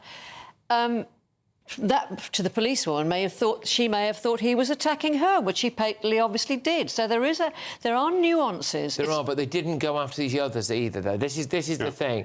Once but they didn't connect with her because he was they hit him. But he was being charged. Forgive me if I'm wrong. Yeah. But he was being charged with assaulting a police officer, wasn't he? Yes, because he moved his arm in her direction after he looked up, having been punched. With her. He connected with her. But there's massive context there, though, isn't there? I know. And they also I understand. didn't go after the lads who hit him. I don't think that's straightforward. I think if I was the woman police officer and this guy had connected with me, I would have thought, well, I'm being assaulted. But hang on, securing the scene of the crime seemed to be only securing the white person who was there. No, I mean, secure the scene of the crime with regard to the ethnic minority guys at all. I think that's irrelevant, to be perfect. I really think... Well, they let some people go. No, well, I think in this particular case, the police officer and him... Whoever else was there, he's only being charged... Well, not only being charged with assaulting a police officer, not charged with anything else. But why did they let the others go? Yeah. But none of them assaulted her. They've arrived at the scene of a crime before that potential. Yeah, that's wrong. That's wrong. I just think she must have known. I'm sorry. I just think she must have known. She would have been right there. She would have seen him looking down. She would have seen him just been here. You know, if so. And also, he kind of bottled it, didn't he? He didn't really go and clobber it. You could think at the last minute he kind of went, oh, what's going on here? Yeah, you've got to look at the timeline of it. So if that police officer saw everything, she's made a massive error. If she had witnessed two people starting to hit one person, you've got to stop them. Absolutely. But maybe she hadn't seen that and turns up just in time to try and separate these people who are having some sort of an altercation, but at least then realise that this person who's disorientated after being held down and slapped around a bit is disorientated and lashes out. So even if in that moment she's thinking, I'm a bit worried here, let's restrain this person, the arrest is ridiculous. And even if it's just OK, we made a mistake here, let's drop the arrest, going through to almost being charged for this. And then the mealy-mouthed, there is insufficient evidence to charge. No. What you've got is sufficient evidence to prove that he was thoroughly in the right. Absolutely. Look, I just want to read this. So in response, West Midlands Police have said this about the arrest of the young lad there. The arrest was lawful and came after a police officer conducting her duties was hit. The force revealed that since the incident, it had identified the two men that attacked the white lad there. However, after being interviewed under caution, neither was charged with any kind of assault and were instead given out-of-court disposals. An out-of-court disposal is a pre-charge police resolution used to handle low-level or first-time offences without a full court prosecution. It's designed to save court time, quickly deliver justice for victims and prevent re-offending. Which is quite interesting, isn't it? Because I suppose what they would have said was if they believed that individual attacked an emergency worker, I suppose it is a more severe charge, I'm assuming, than assault, which is what they would have wanted these guys to do. But they were willing to press ahead initially with going after the white lad here for assaulting an emergency worker, which I think would have probably resulted in him going to court and getting some kind of sentence. Whereas the lads that they've identified, that they've now acknowledged did assault him, they have given them an out-of-court disposal, which basically doesn't mean anything. Yeah. That just seems a bit weird. Like, I'm sorry, but I don't think... It just, those two things don't seem to marry up. Correct. They've concluded that ultimately he did not assault an emergency worker, so he's off scot-free. Fine. But they have concluded that the other two did assault him, and they haven't really been given a punishment. Yeah. Why? I mean, it just the mind boggles. But what punishment would you get? For assault? Yeah, for assault. What is the punishment for assault? Well, I genuinely don't know. Well, you normally go to court. Yeah, you go to court. I mean, it depends on your previous record what sentence you'd get. But generally speaking, smacking someone in the face in the street is generally the sort of thing I want the police to go and arrest you for. And does that go to court every time? Well, I mean, I genuinely don't know. Clearly not in this case. No, but I need to. I'd like to know. Basically, I mean, that's quite a serious crime. Yeah, but attacking someone with physical violence. Okay, physical violence. I say, but I mean, what were the injuries?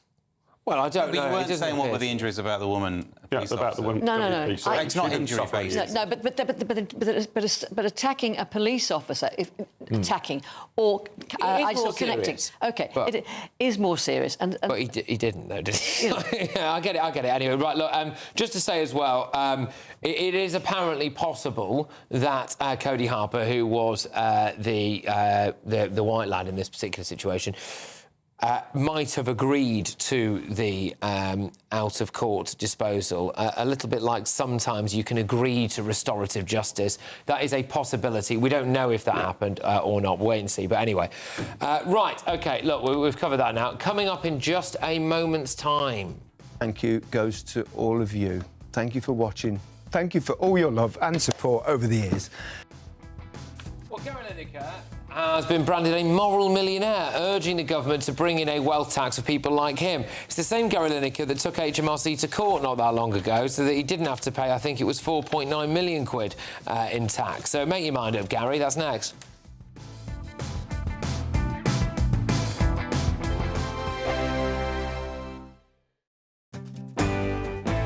I'm Tom Harwood. This is GB News, Britain's news channel.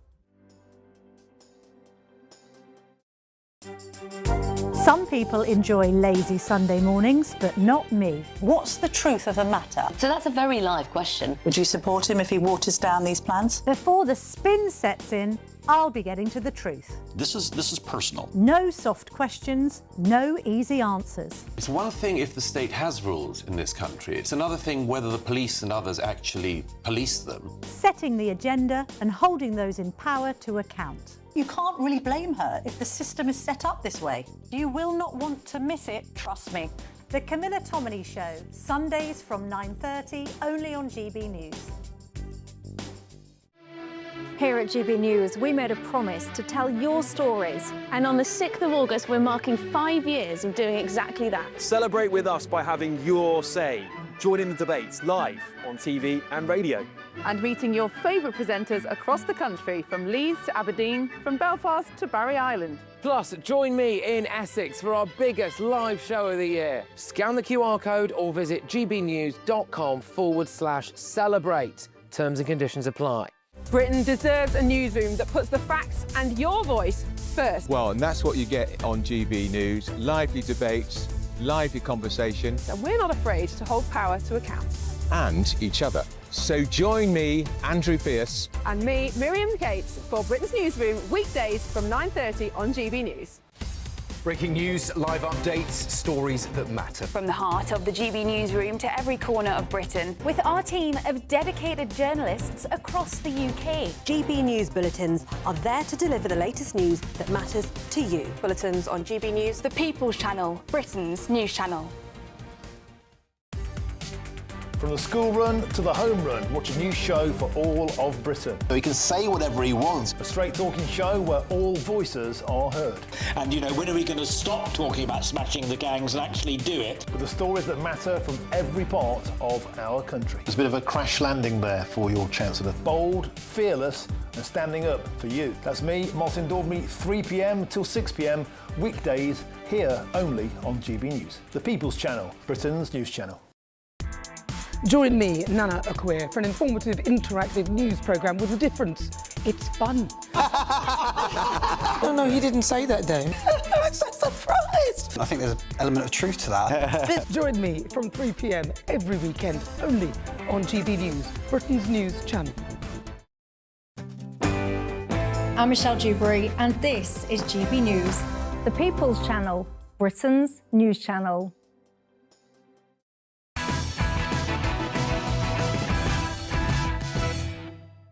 Yes, well, I'm very much looking forward to talking about this. So this is on the front page of a couple of national newspapers tomorrow. It's leading on the Mirror.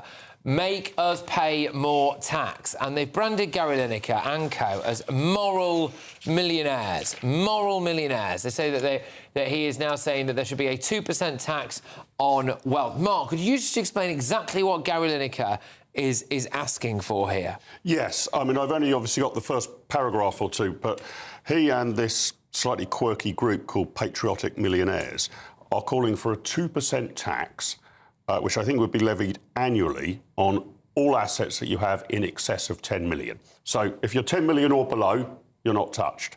But if you're above 10 million, they want 2% of that additional money each and every year. These ideas have been floated numerous times before. They've been tried in various countries, most notoriously in France on 2 occasions, has always been a total disaster. It's nearly impossible to properly audit. Let's imagine you're a married couple and you're worth between you £18 million. You'd make sure 9 million was in one name and 9 million in the other, rather than 18 million in one of your names. It's nearly impossible to measure all of your assets. If you're talking about people worth well north of £10 million, you've got to go through and, I don't know, audit their wine cellar. Have they got, you know, how many highly expensive bottles of wine have they got? You've got to go through their entire fine art collection, their entire jewellery collection, any and every asset they potentially own. So nearly impossible to enforce without extreme intrusion into people's family and personal affairs. If it did come in and you're presently in Britain and worth well north of £10 million and you start to think this might come in, you are going to be sorely tempted to sell up and leave, because you will not be treated this way in any other serious country. So cash in your assets now and go to, I don't know, Dubai or Las Vegas or even France now. Absolute madness. I mean, I hope Burnham doesn't even remotely consider it. Every time it's been tried, it has cost the government because revenue. because they leave. So basically, instead of getting quite a lot of tax, or just a lot of tax from these fabulously wealthy people, we would end up getting no tax. Well, yes, you would make a loss. Let's imagine a very rich person, I don't know, a hedge fund manager, let's say, who is worth £50 million, lives in a £20 million property, is making £1 million a year. That person might well think, I'm selling up and I'm leaving. So you won't be able to tax their income anymore. They'll now be working in Geneva or the United Arab Emirates or something. So in every case this has been tried, although you will be able to get a few cents in a few different places, it's very difficult to audit assets. And as soon as even a small handful of rich high earners leave, because often people with a lot of wealth are also earning a lot of money, suddenly you're not pouring in that cash from all their expenditure and earnings. And it comes after, Nina, a resolution of past disputes with Gary Lineker and the tax man. This public call from Gary Lineker for higher wealth taxes comes after Lineker concluded a long-running multi-million-pound legal battle with HMRC. And I think we've got a headline of this here. In December 2024, Gary Lineker settled a £4.9 million IR35 tax dispute out of court on undisclosed terms, drawing a line under a 7-year investigation regarding his previous freelance contracts with the BBC and BT Sport. So they did try to get him to pay a lot more tax, and he actually literally took the taxman to court over that and clearly got a resolution that he was comfortable with. So this just seems a little bit, I don't want to say hypocritical, but it just seemed a little bit jarring, maybe. It does seem hypocritical, but on the other hand, was the tax that they were trying to get from him, the 4.9 million, whatever it was that unfair? Was that in some way wrong? Because the fact that they've settled with him would imply that he's proved his point. I mean, I think I have no idea. I mean, I bow to Mark on economics and science to you. I mean, so, but if it was an unfair tax and it wasn't right, then even I would fight it. They're saying make us pay more tax. You can do it. You can voluntarily do it. Yeah, and it says it's more than 100 millionaires have been urged. Just set up a WhatsApp group. Ask them. Don't bother me with it. You could ask them about it and get as many as them as you can to volunteer some money. You could have all this problem sorted. I think you can make a stronger argument for the fact that he might not have been really freelance than you can make an argument that 2% of all of his money over 10 millions deserved to be given to the state. I mean, he very much... So I got stung with IR35 at the same time. So this... Mark, you're in charge of science for the next 5 minutes because I'm going in on IR35. So I definitely was freelance, but the BBC decided I wasn't. We both worked at the BBC at the same time, me and Gary Lineker. I did not trouble that top list of earners, so we're not quite the same deal. But I ended up having to pay the previous year's worth of tax that I should have paid additionally for not being a freelancer, even though I literally was doing cover work.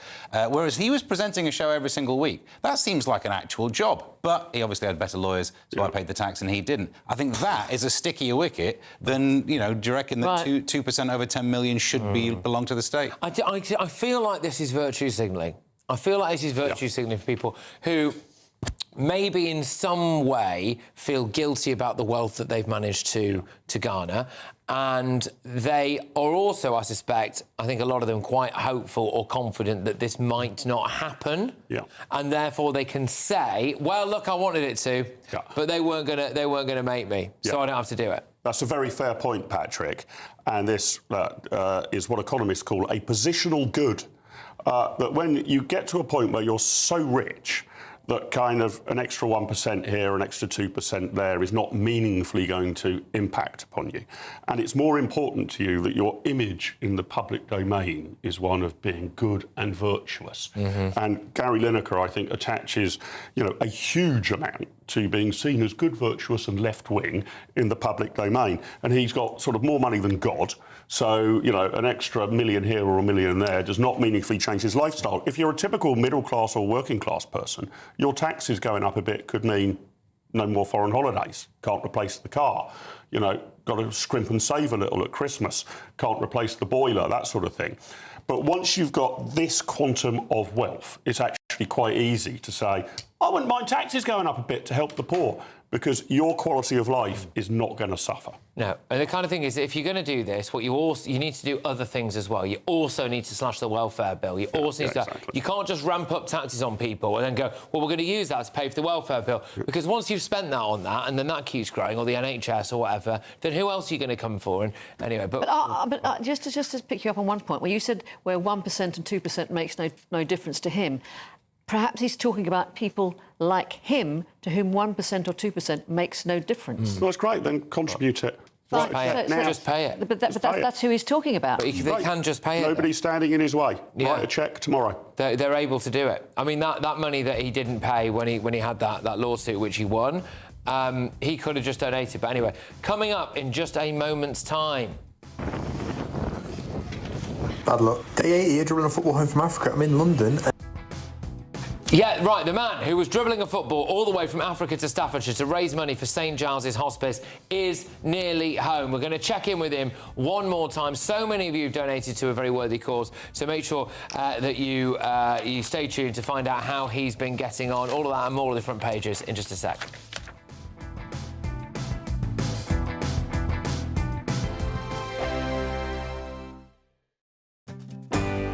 I'm Stephen Dixon, and thanks for joining us on GB News, Britain's news channel.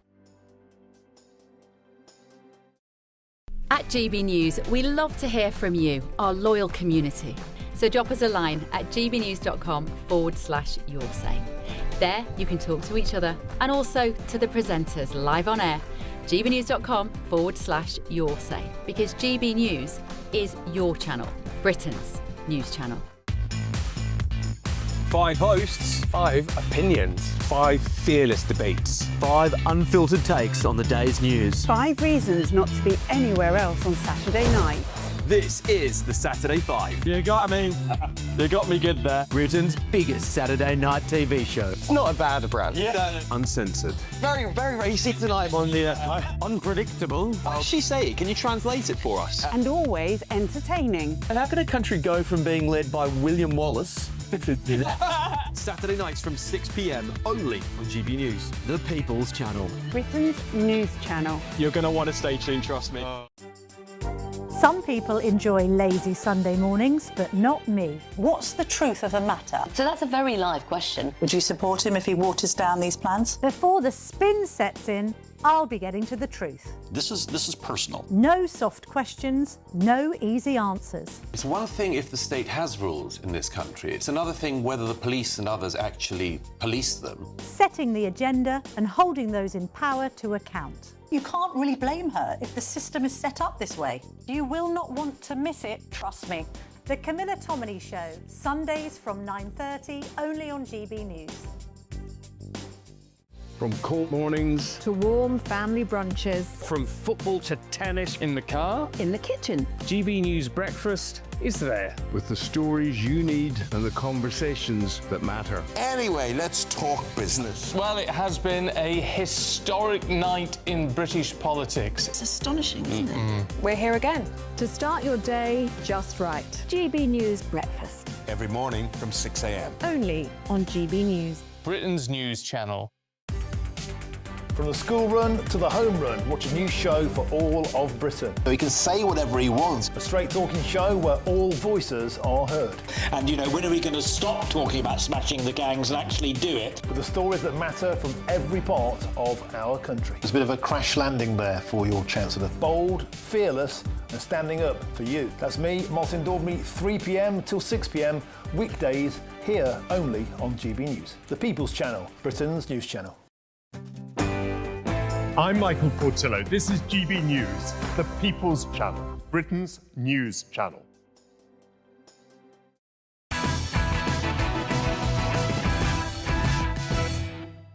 OK, welcome back. Shortly, we're going to be talking about how a rogue AI agent has escaped and was on the loose for a bit, and I think it is as terrifying as it sounds. But before that, regular viewers and listeners to the show will know exactly about this remarkable young man. He's a big football fan, and he's on the cusp of dribbling a football all the way from Africa back to his hometown in Staffordshire.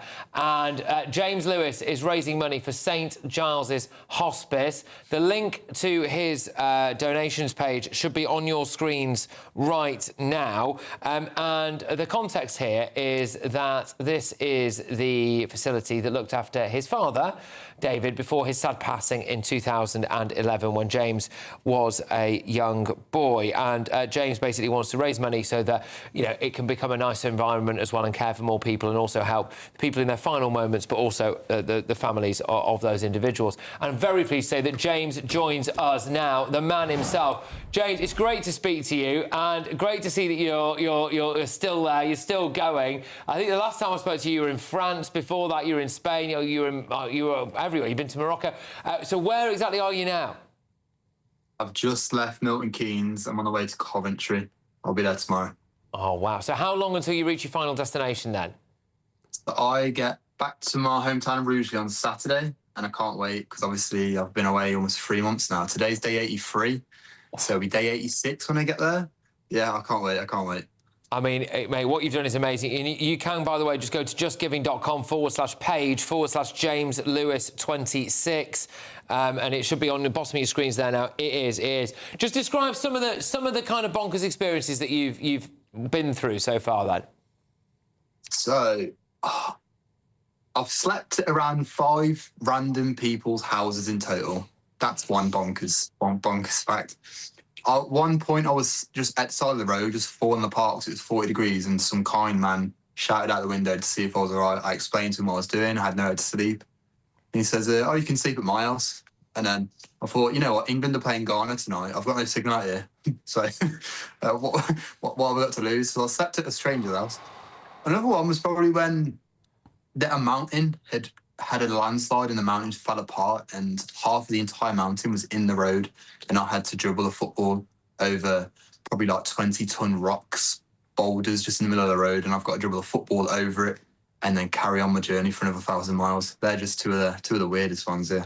But you've done incredibly well. You've raised so far, I'm just looking, £52,290. There's a target of £100,000. I mean, I think you will get to that, by the way, mate, because, you know, people won't just donate whilst you're doing it. They'll continue to donate afterwards, and you'll get a flood of donations once you've actually hit your destination.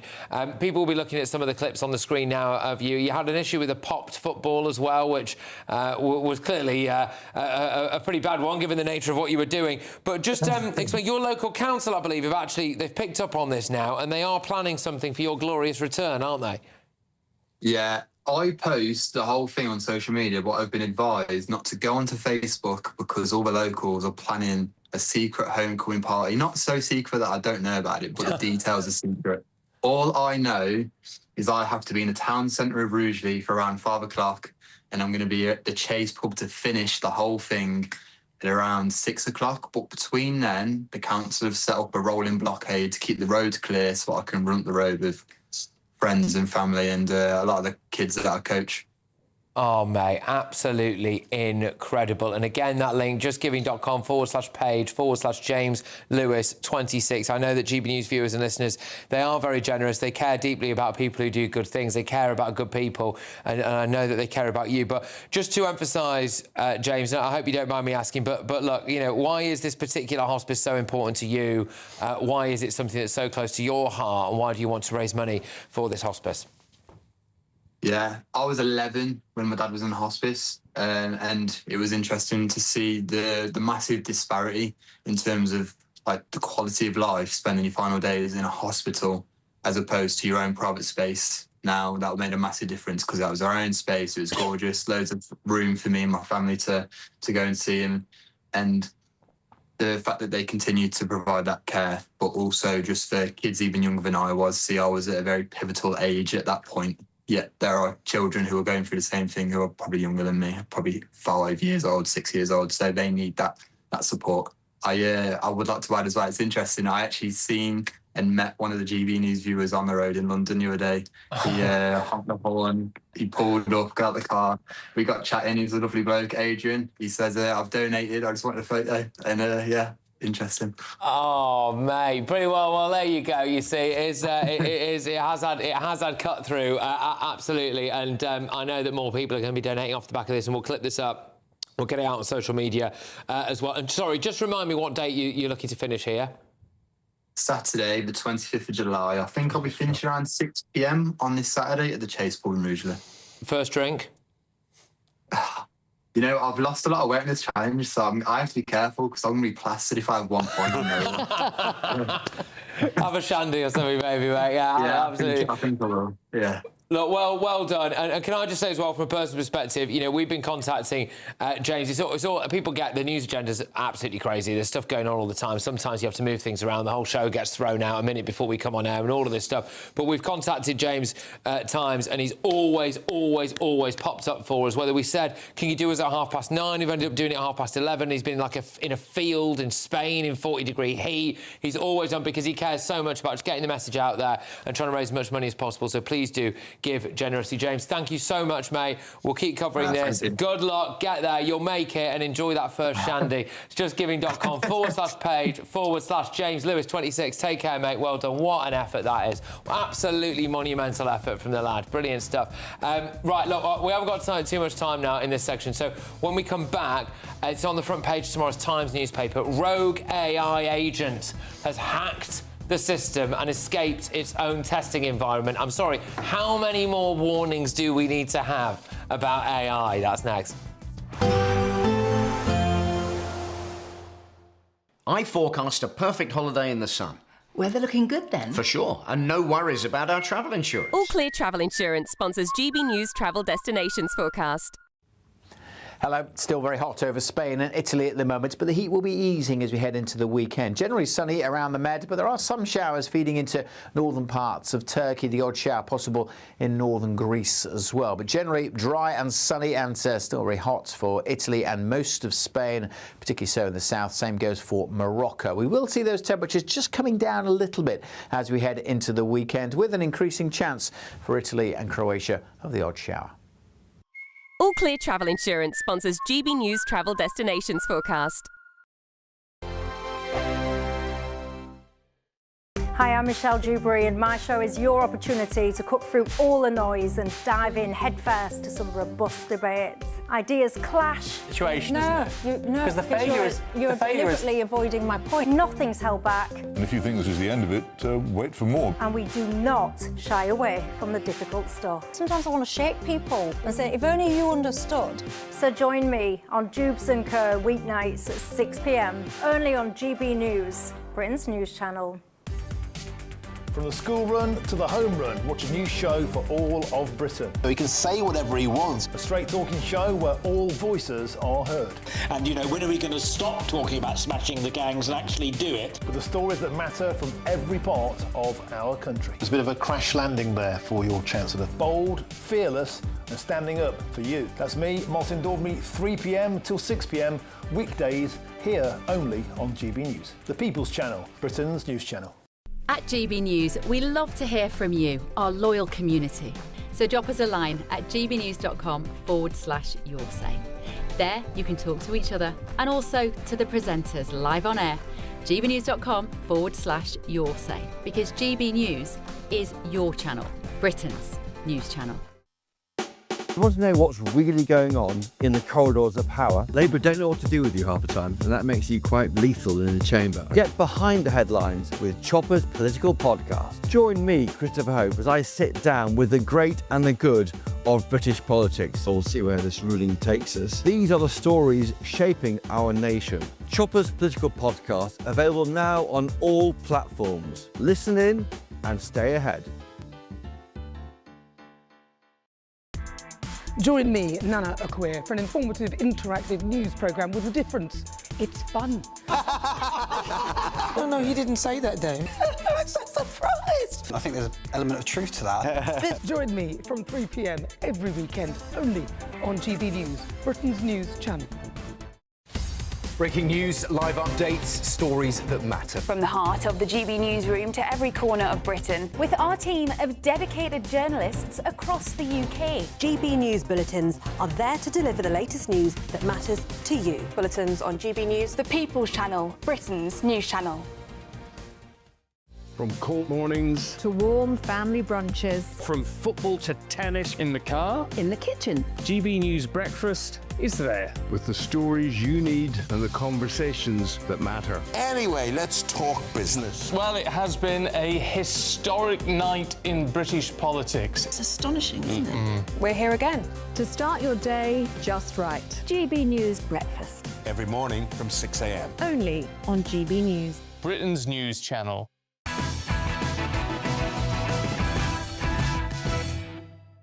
All right, welcome back. everybody. So we're going to bring up the front page, are we, of the Times, I think, and talk about AI, because AI agent escapes is the headline. A rogue AI agent developed by OpenAI escaped its testing environment and autonomously hacked into a major software technology platform. What do you make of this? It seems like your wheelhouse. Yeah, it does seem scary because they use the words like AI agent, which makes you think of some sort of robot thing. But it's because they've named these things agents. Literally, people working in AI have not seen any film ever about AI because all of it is coming true.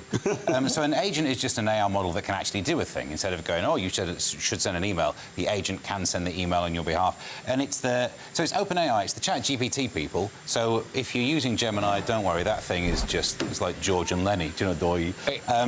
Wait, have they got some... Sorry, just in case you're wondering why we decided to introduce President Trump there. An agent. He's not the AI agent that broke out of his software. Are you sure?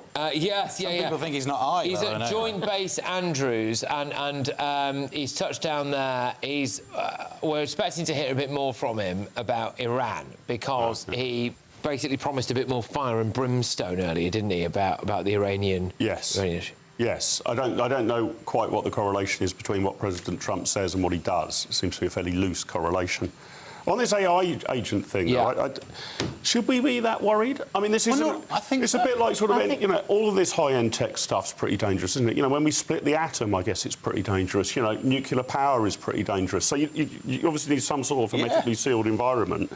But that's the problem, right? You're worried about I'm worried about it, because you would hope to have some sort of control, because every science fiction movie over the last, how many decades, is about the robot going wild and taking over, as it were. But, I mean, if we're talking about, for instance, the use of AI and drones, say in Ukraine, where you have to have a guy doing this, well, the drones are going to take...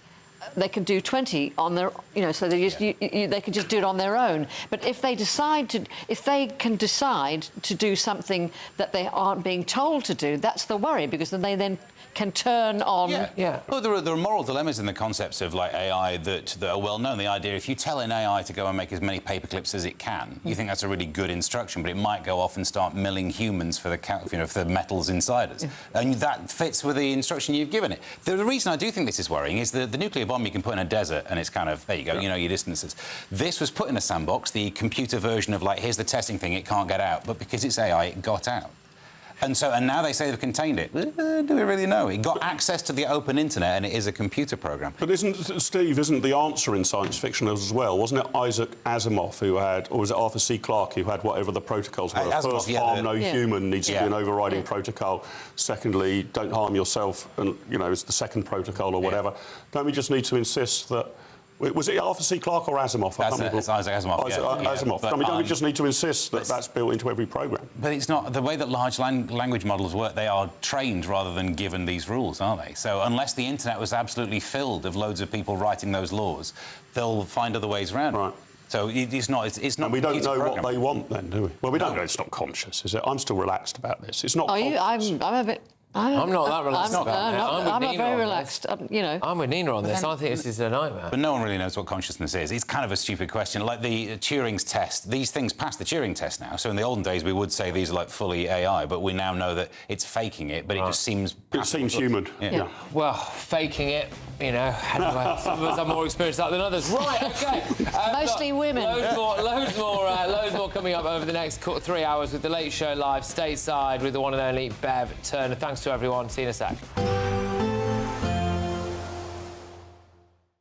Expect warm spells with the odd rude interruption. Box Boilers sponsors the weather on GB News. Good evening. Yes, it is time for your latest weather update from the Met Office here on GB News. The dry weather likely to continue for the vast majority tomorrow. There are signs of change as we head into the weekend, but another pretty warm day across the south. High pressure is dominating, sitting out to the west. Weather fronts are trying to topple around the top, and eventually we will see a bit of rain from those as we head into the weekend. But for the most part, it's going to be a dry evening, a dry night, just some patchy rain coming into northwest Scotland. Scotland, and a little bit of rain and drizzle could affect Northern Ireland, perhaps the odd light shower in eastern England. But as I said, the vast majority dry. Clear spells, some cloud, temperatures holding up in the teens in towns and cities, some rural spots dipping down to single figures. On to Thursday, again, for the vast majority, dry, and for many, it'll be a bright day with sunny spells. Could start a little misty across the southwest, one or two fog patches here and there, one or two light showers just getting into eastern parts of England, but nothing for gardeners and farmers to get excited about. The odd light shower possible in Northern Ireland. Much of central southern Scotland dry, but again, across northern Scotland, some thick cloud, a bit murky in places. Rain and drizzle likely, especially over the Highlands. As we go through the day, not a great deal of change. Still one or two light showers possible over central and the eastern England. But I think the rain, if anything, fizzling out over northern Scotland. Some breaks developing in the cloud here and for Northern Ireland. Sunny spells for much of England and Wales, and temperatures a little higher perhaps than today, 28, 29, perhaps 30 Celsius across the south, and warmer than today in the east as well, especially where it does turn sunnier. A bit more cloud and showery rain coming into western Scotland. The breeze just started to change direction, coming more in from the west here on Friday. Again, elsewhere, one or two light showers possible, but the vast majority dry and bright, and more likely to get up to 30 Celsius across the south. It will turn cooler with a little rain in places as we go through this weekend. Expect warm spells with the odd rude interruption. Box Boilers sponsors the weather on GB News.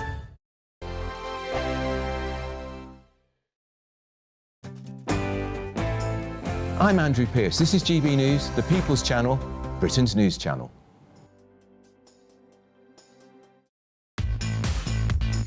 Five hosts, 5 opinions, 5 fearless debates, 5 unfiltered takes on the day's news. 5 reasons not to be anywhere else on Saturday night. This is the Saturday 5. You got me.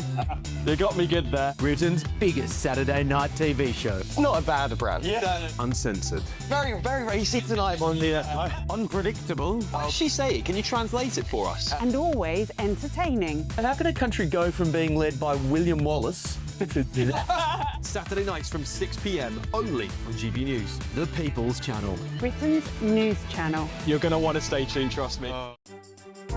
Some people enjoy lazy Sunday mornings, but not me. What's the truth of the matter? So that's a very live question. Would you support him if he waters down these plans? Before the spin sets in, I'll be getting to the truth. This is personal. No soft questions, no easy answers. It's one thing if the state has rules in this country. It's another thing whether the police and others actually police them. Setting the agenda and holding those in power to account. You can't really blame her if the system is set up this way. You will not want to miss it, trust me. The Camilla Tominey Show, Sundays from 9:30, only on GB News. Westminster's full of talk, but out here, it's the real world. Am I allowed to talk now? No, that's it. This is where it matters, real people and real lives. That's what politics is all about. The fact that Trump made a good start, no. Straight answers, no spin, and just a couple of pints. How many fingers have I got up? About 10. So join me for Lee Anderson's Real World every Friday at 7 p.m. only on GB News. The People's Channel, Britain's news channel. From the school run to the home run, watch a new show for all of Britain. So he can say whatever he wants. A straight talking show where all voices are heard. And, you know, when are we going to stop talking about smashing the gangs and actually do it? With the stories that matter from every part of our country. There's a bit of a crash landing there for your Chancellor. Bold, fearless and standing up for you. That's me, Martin Daubney, 3 p.m. till 6 p.m. weekdays here only on GB News. The People's Channel, Britain's news channel. Breaking news, live updates, stories that matter. From the heart of the GB newsroom to every corner of Britain, with our team of dedicated journalists across the UK. GB News bulletins are there to deliver the latest news that matters to you. Bulletins on GB News, the People's Channel, Britain's news channel. I'm Bev Turner. Thank you for joining us on GB News, the People's Channel, Britain's news channel.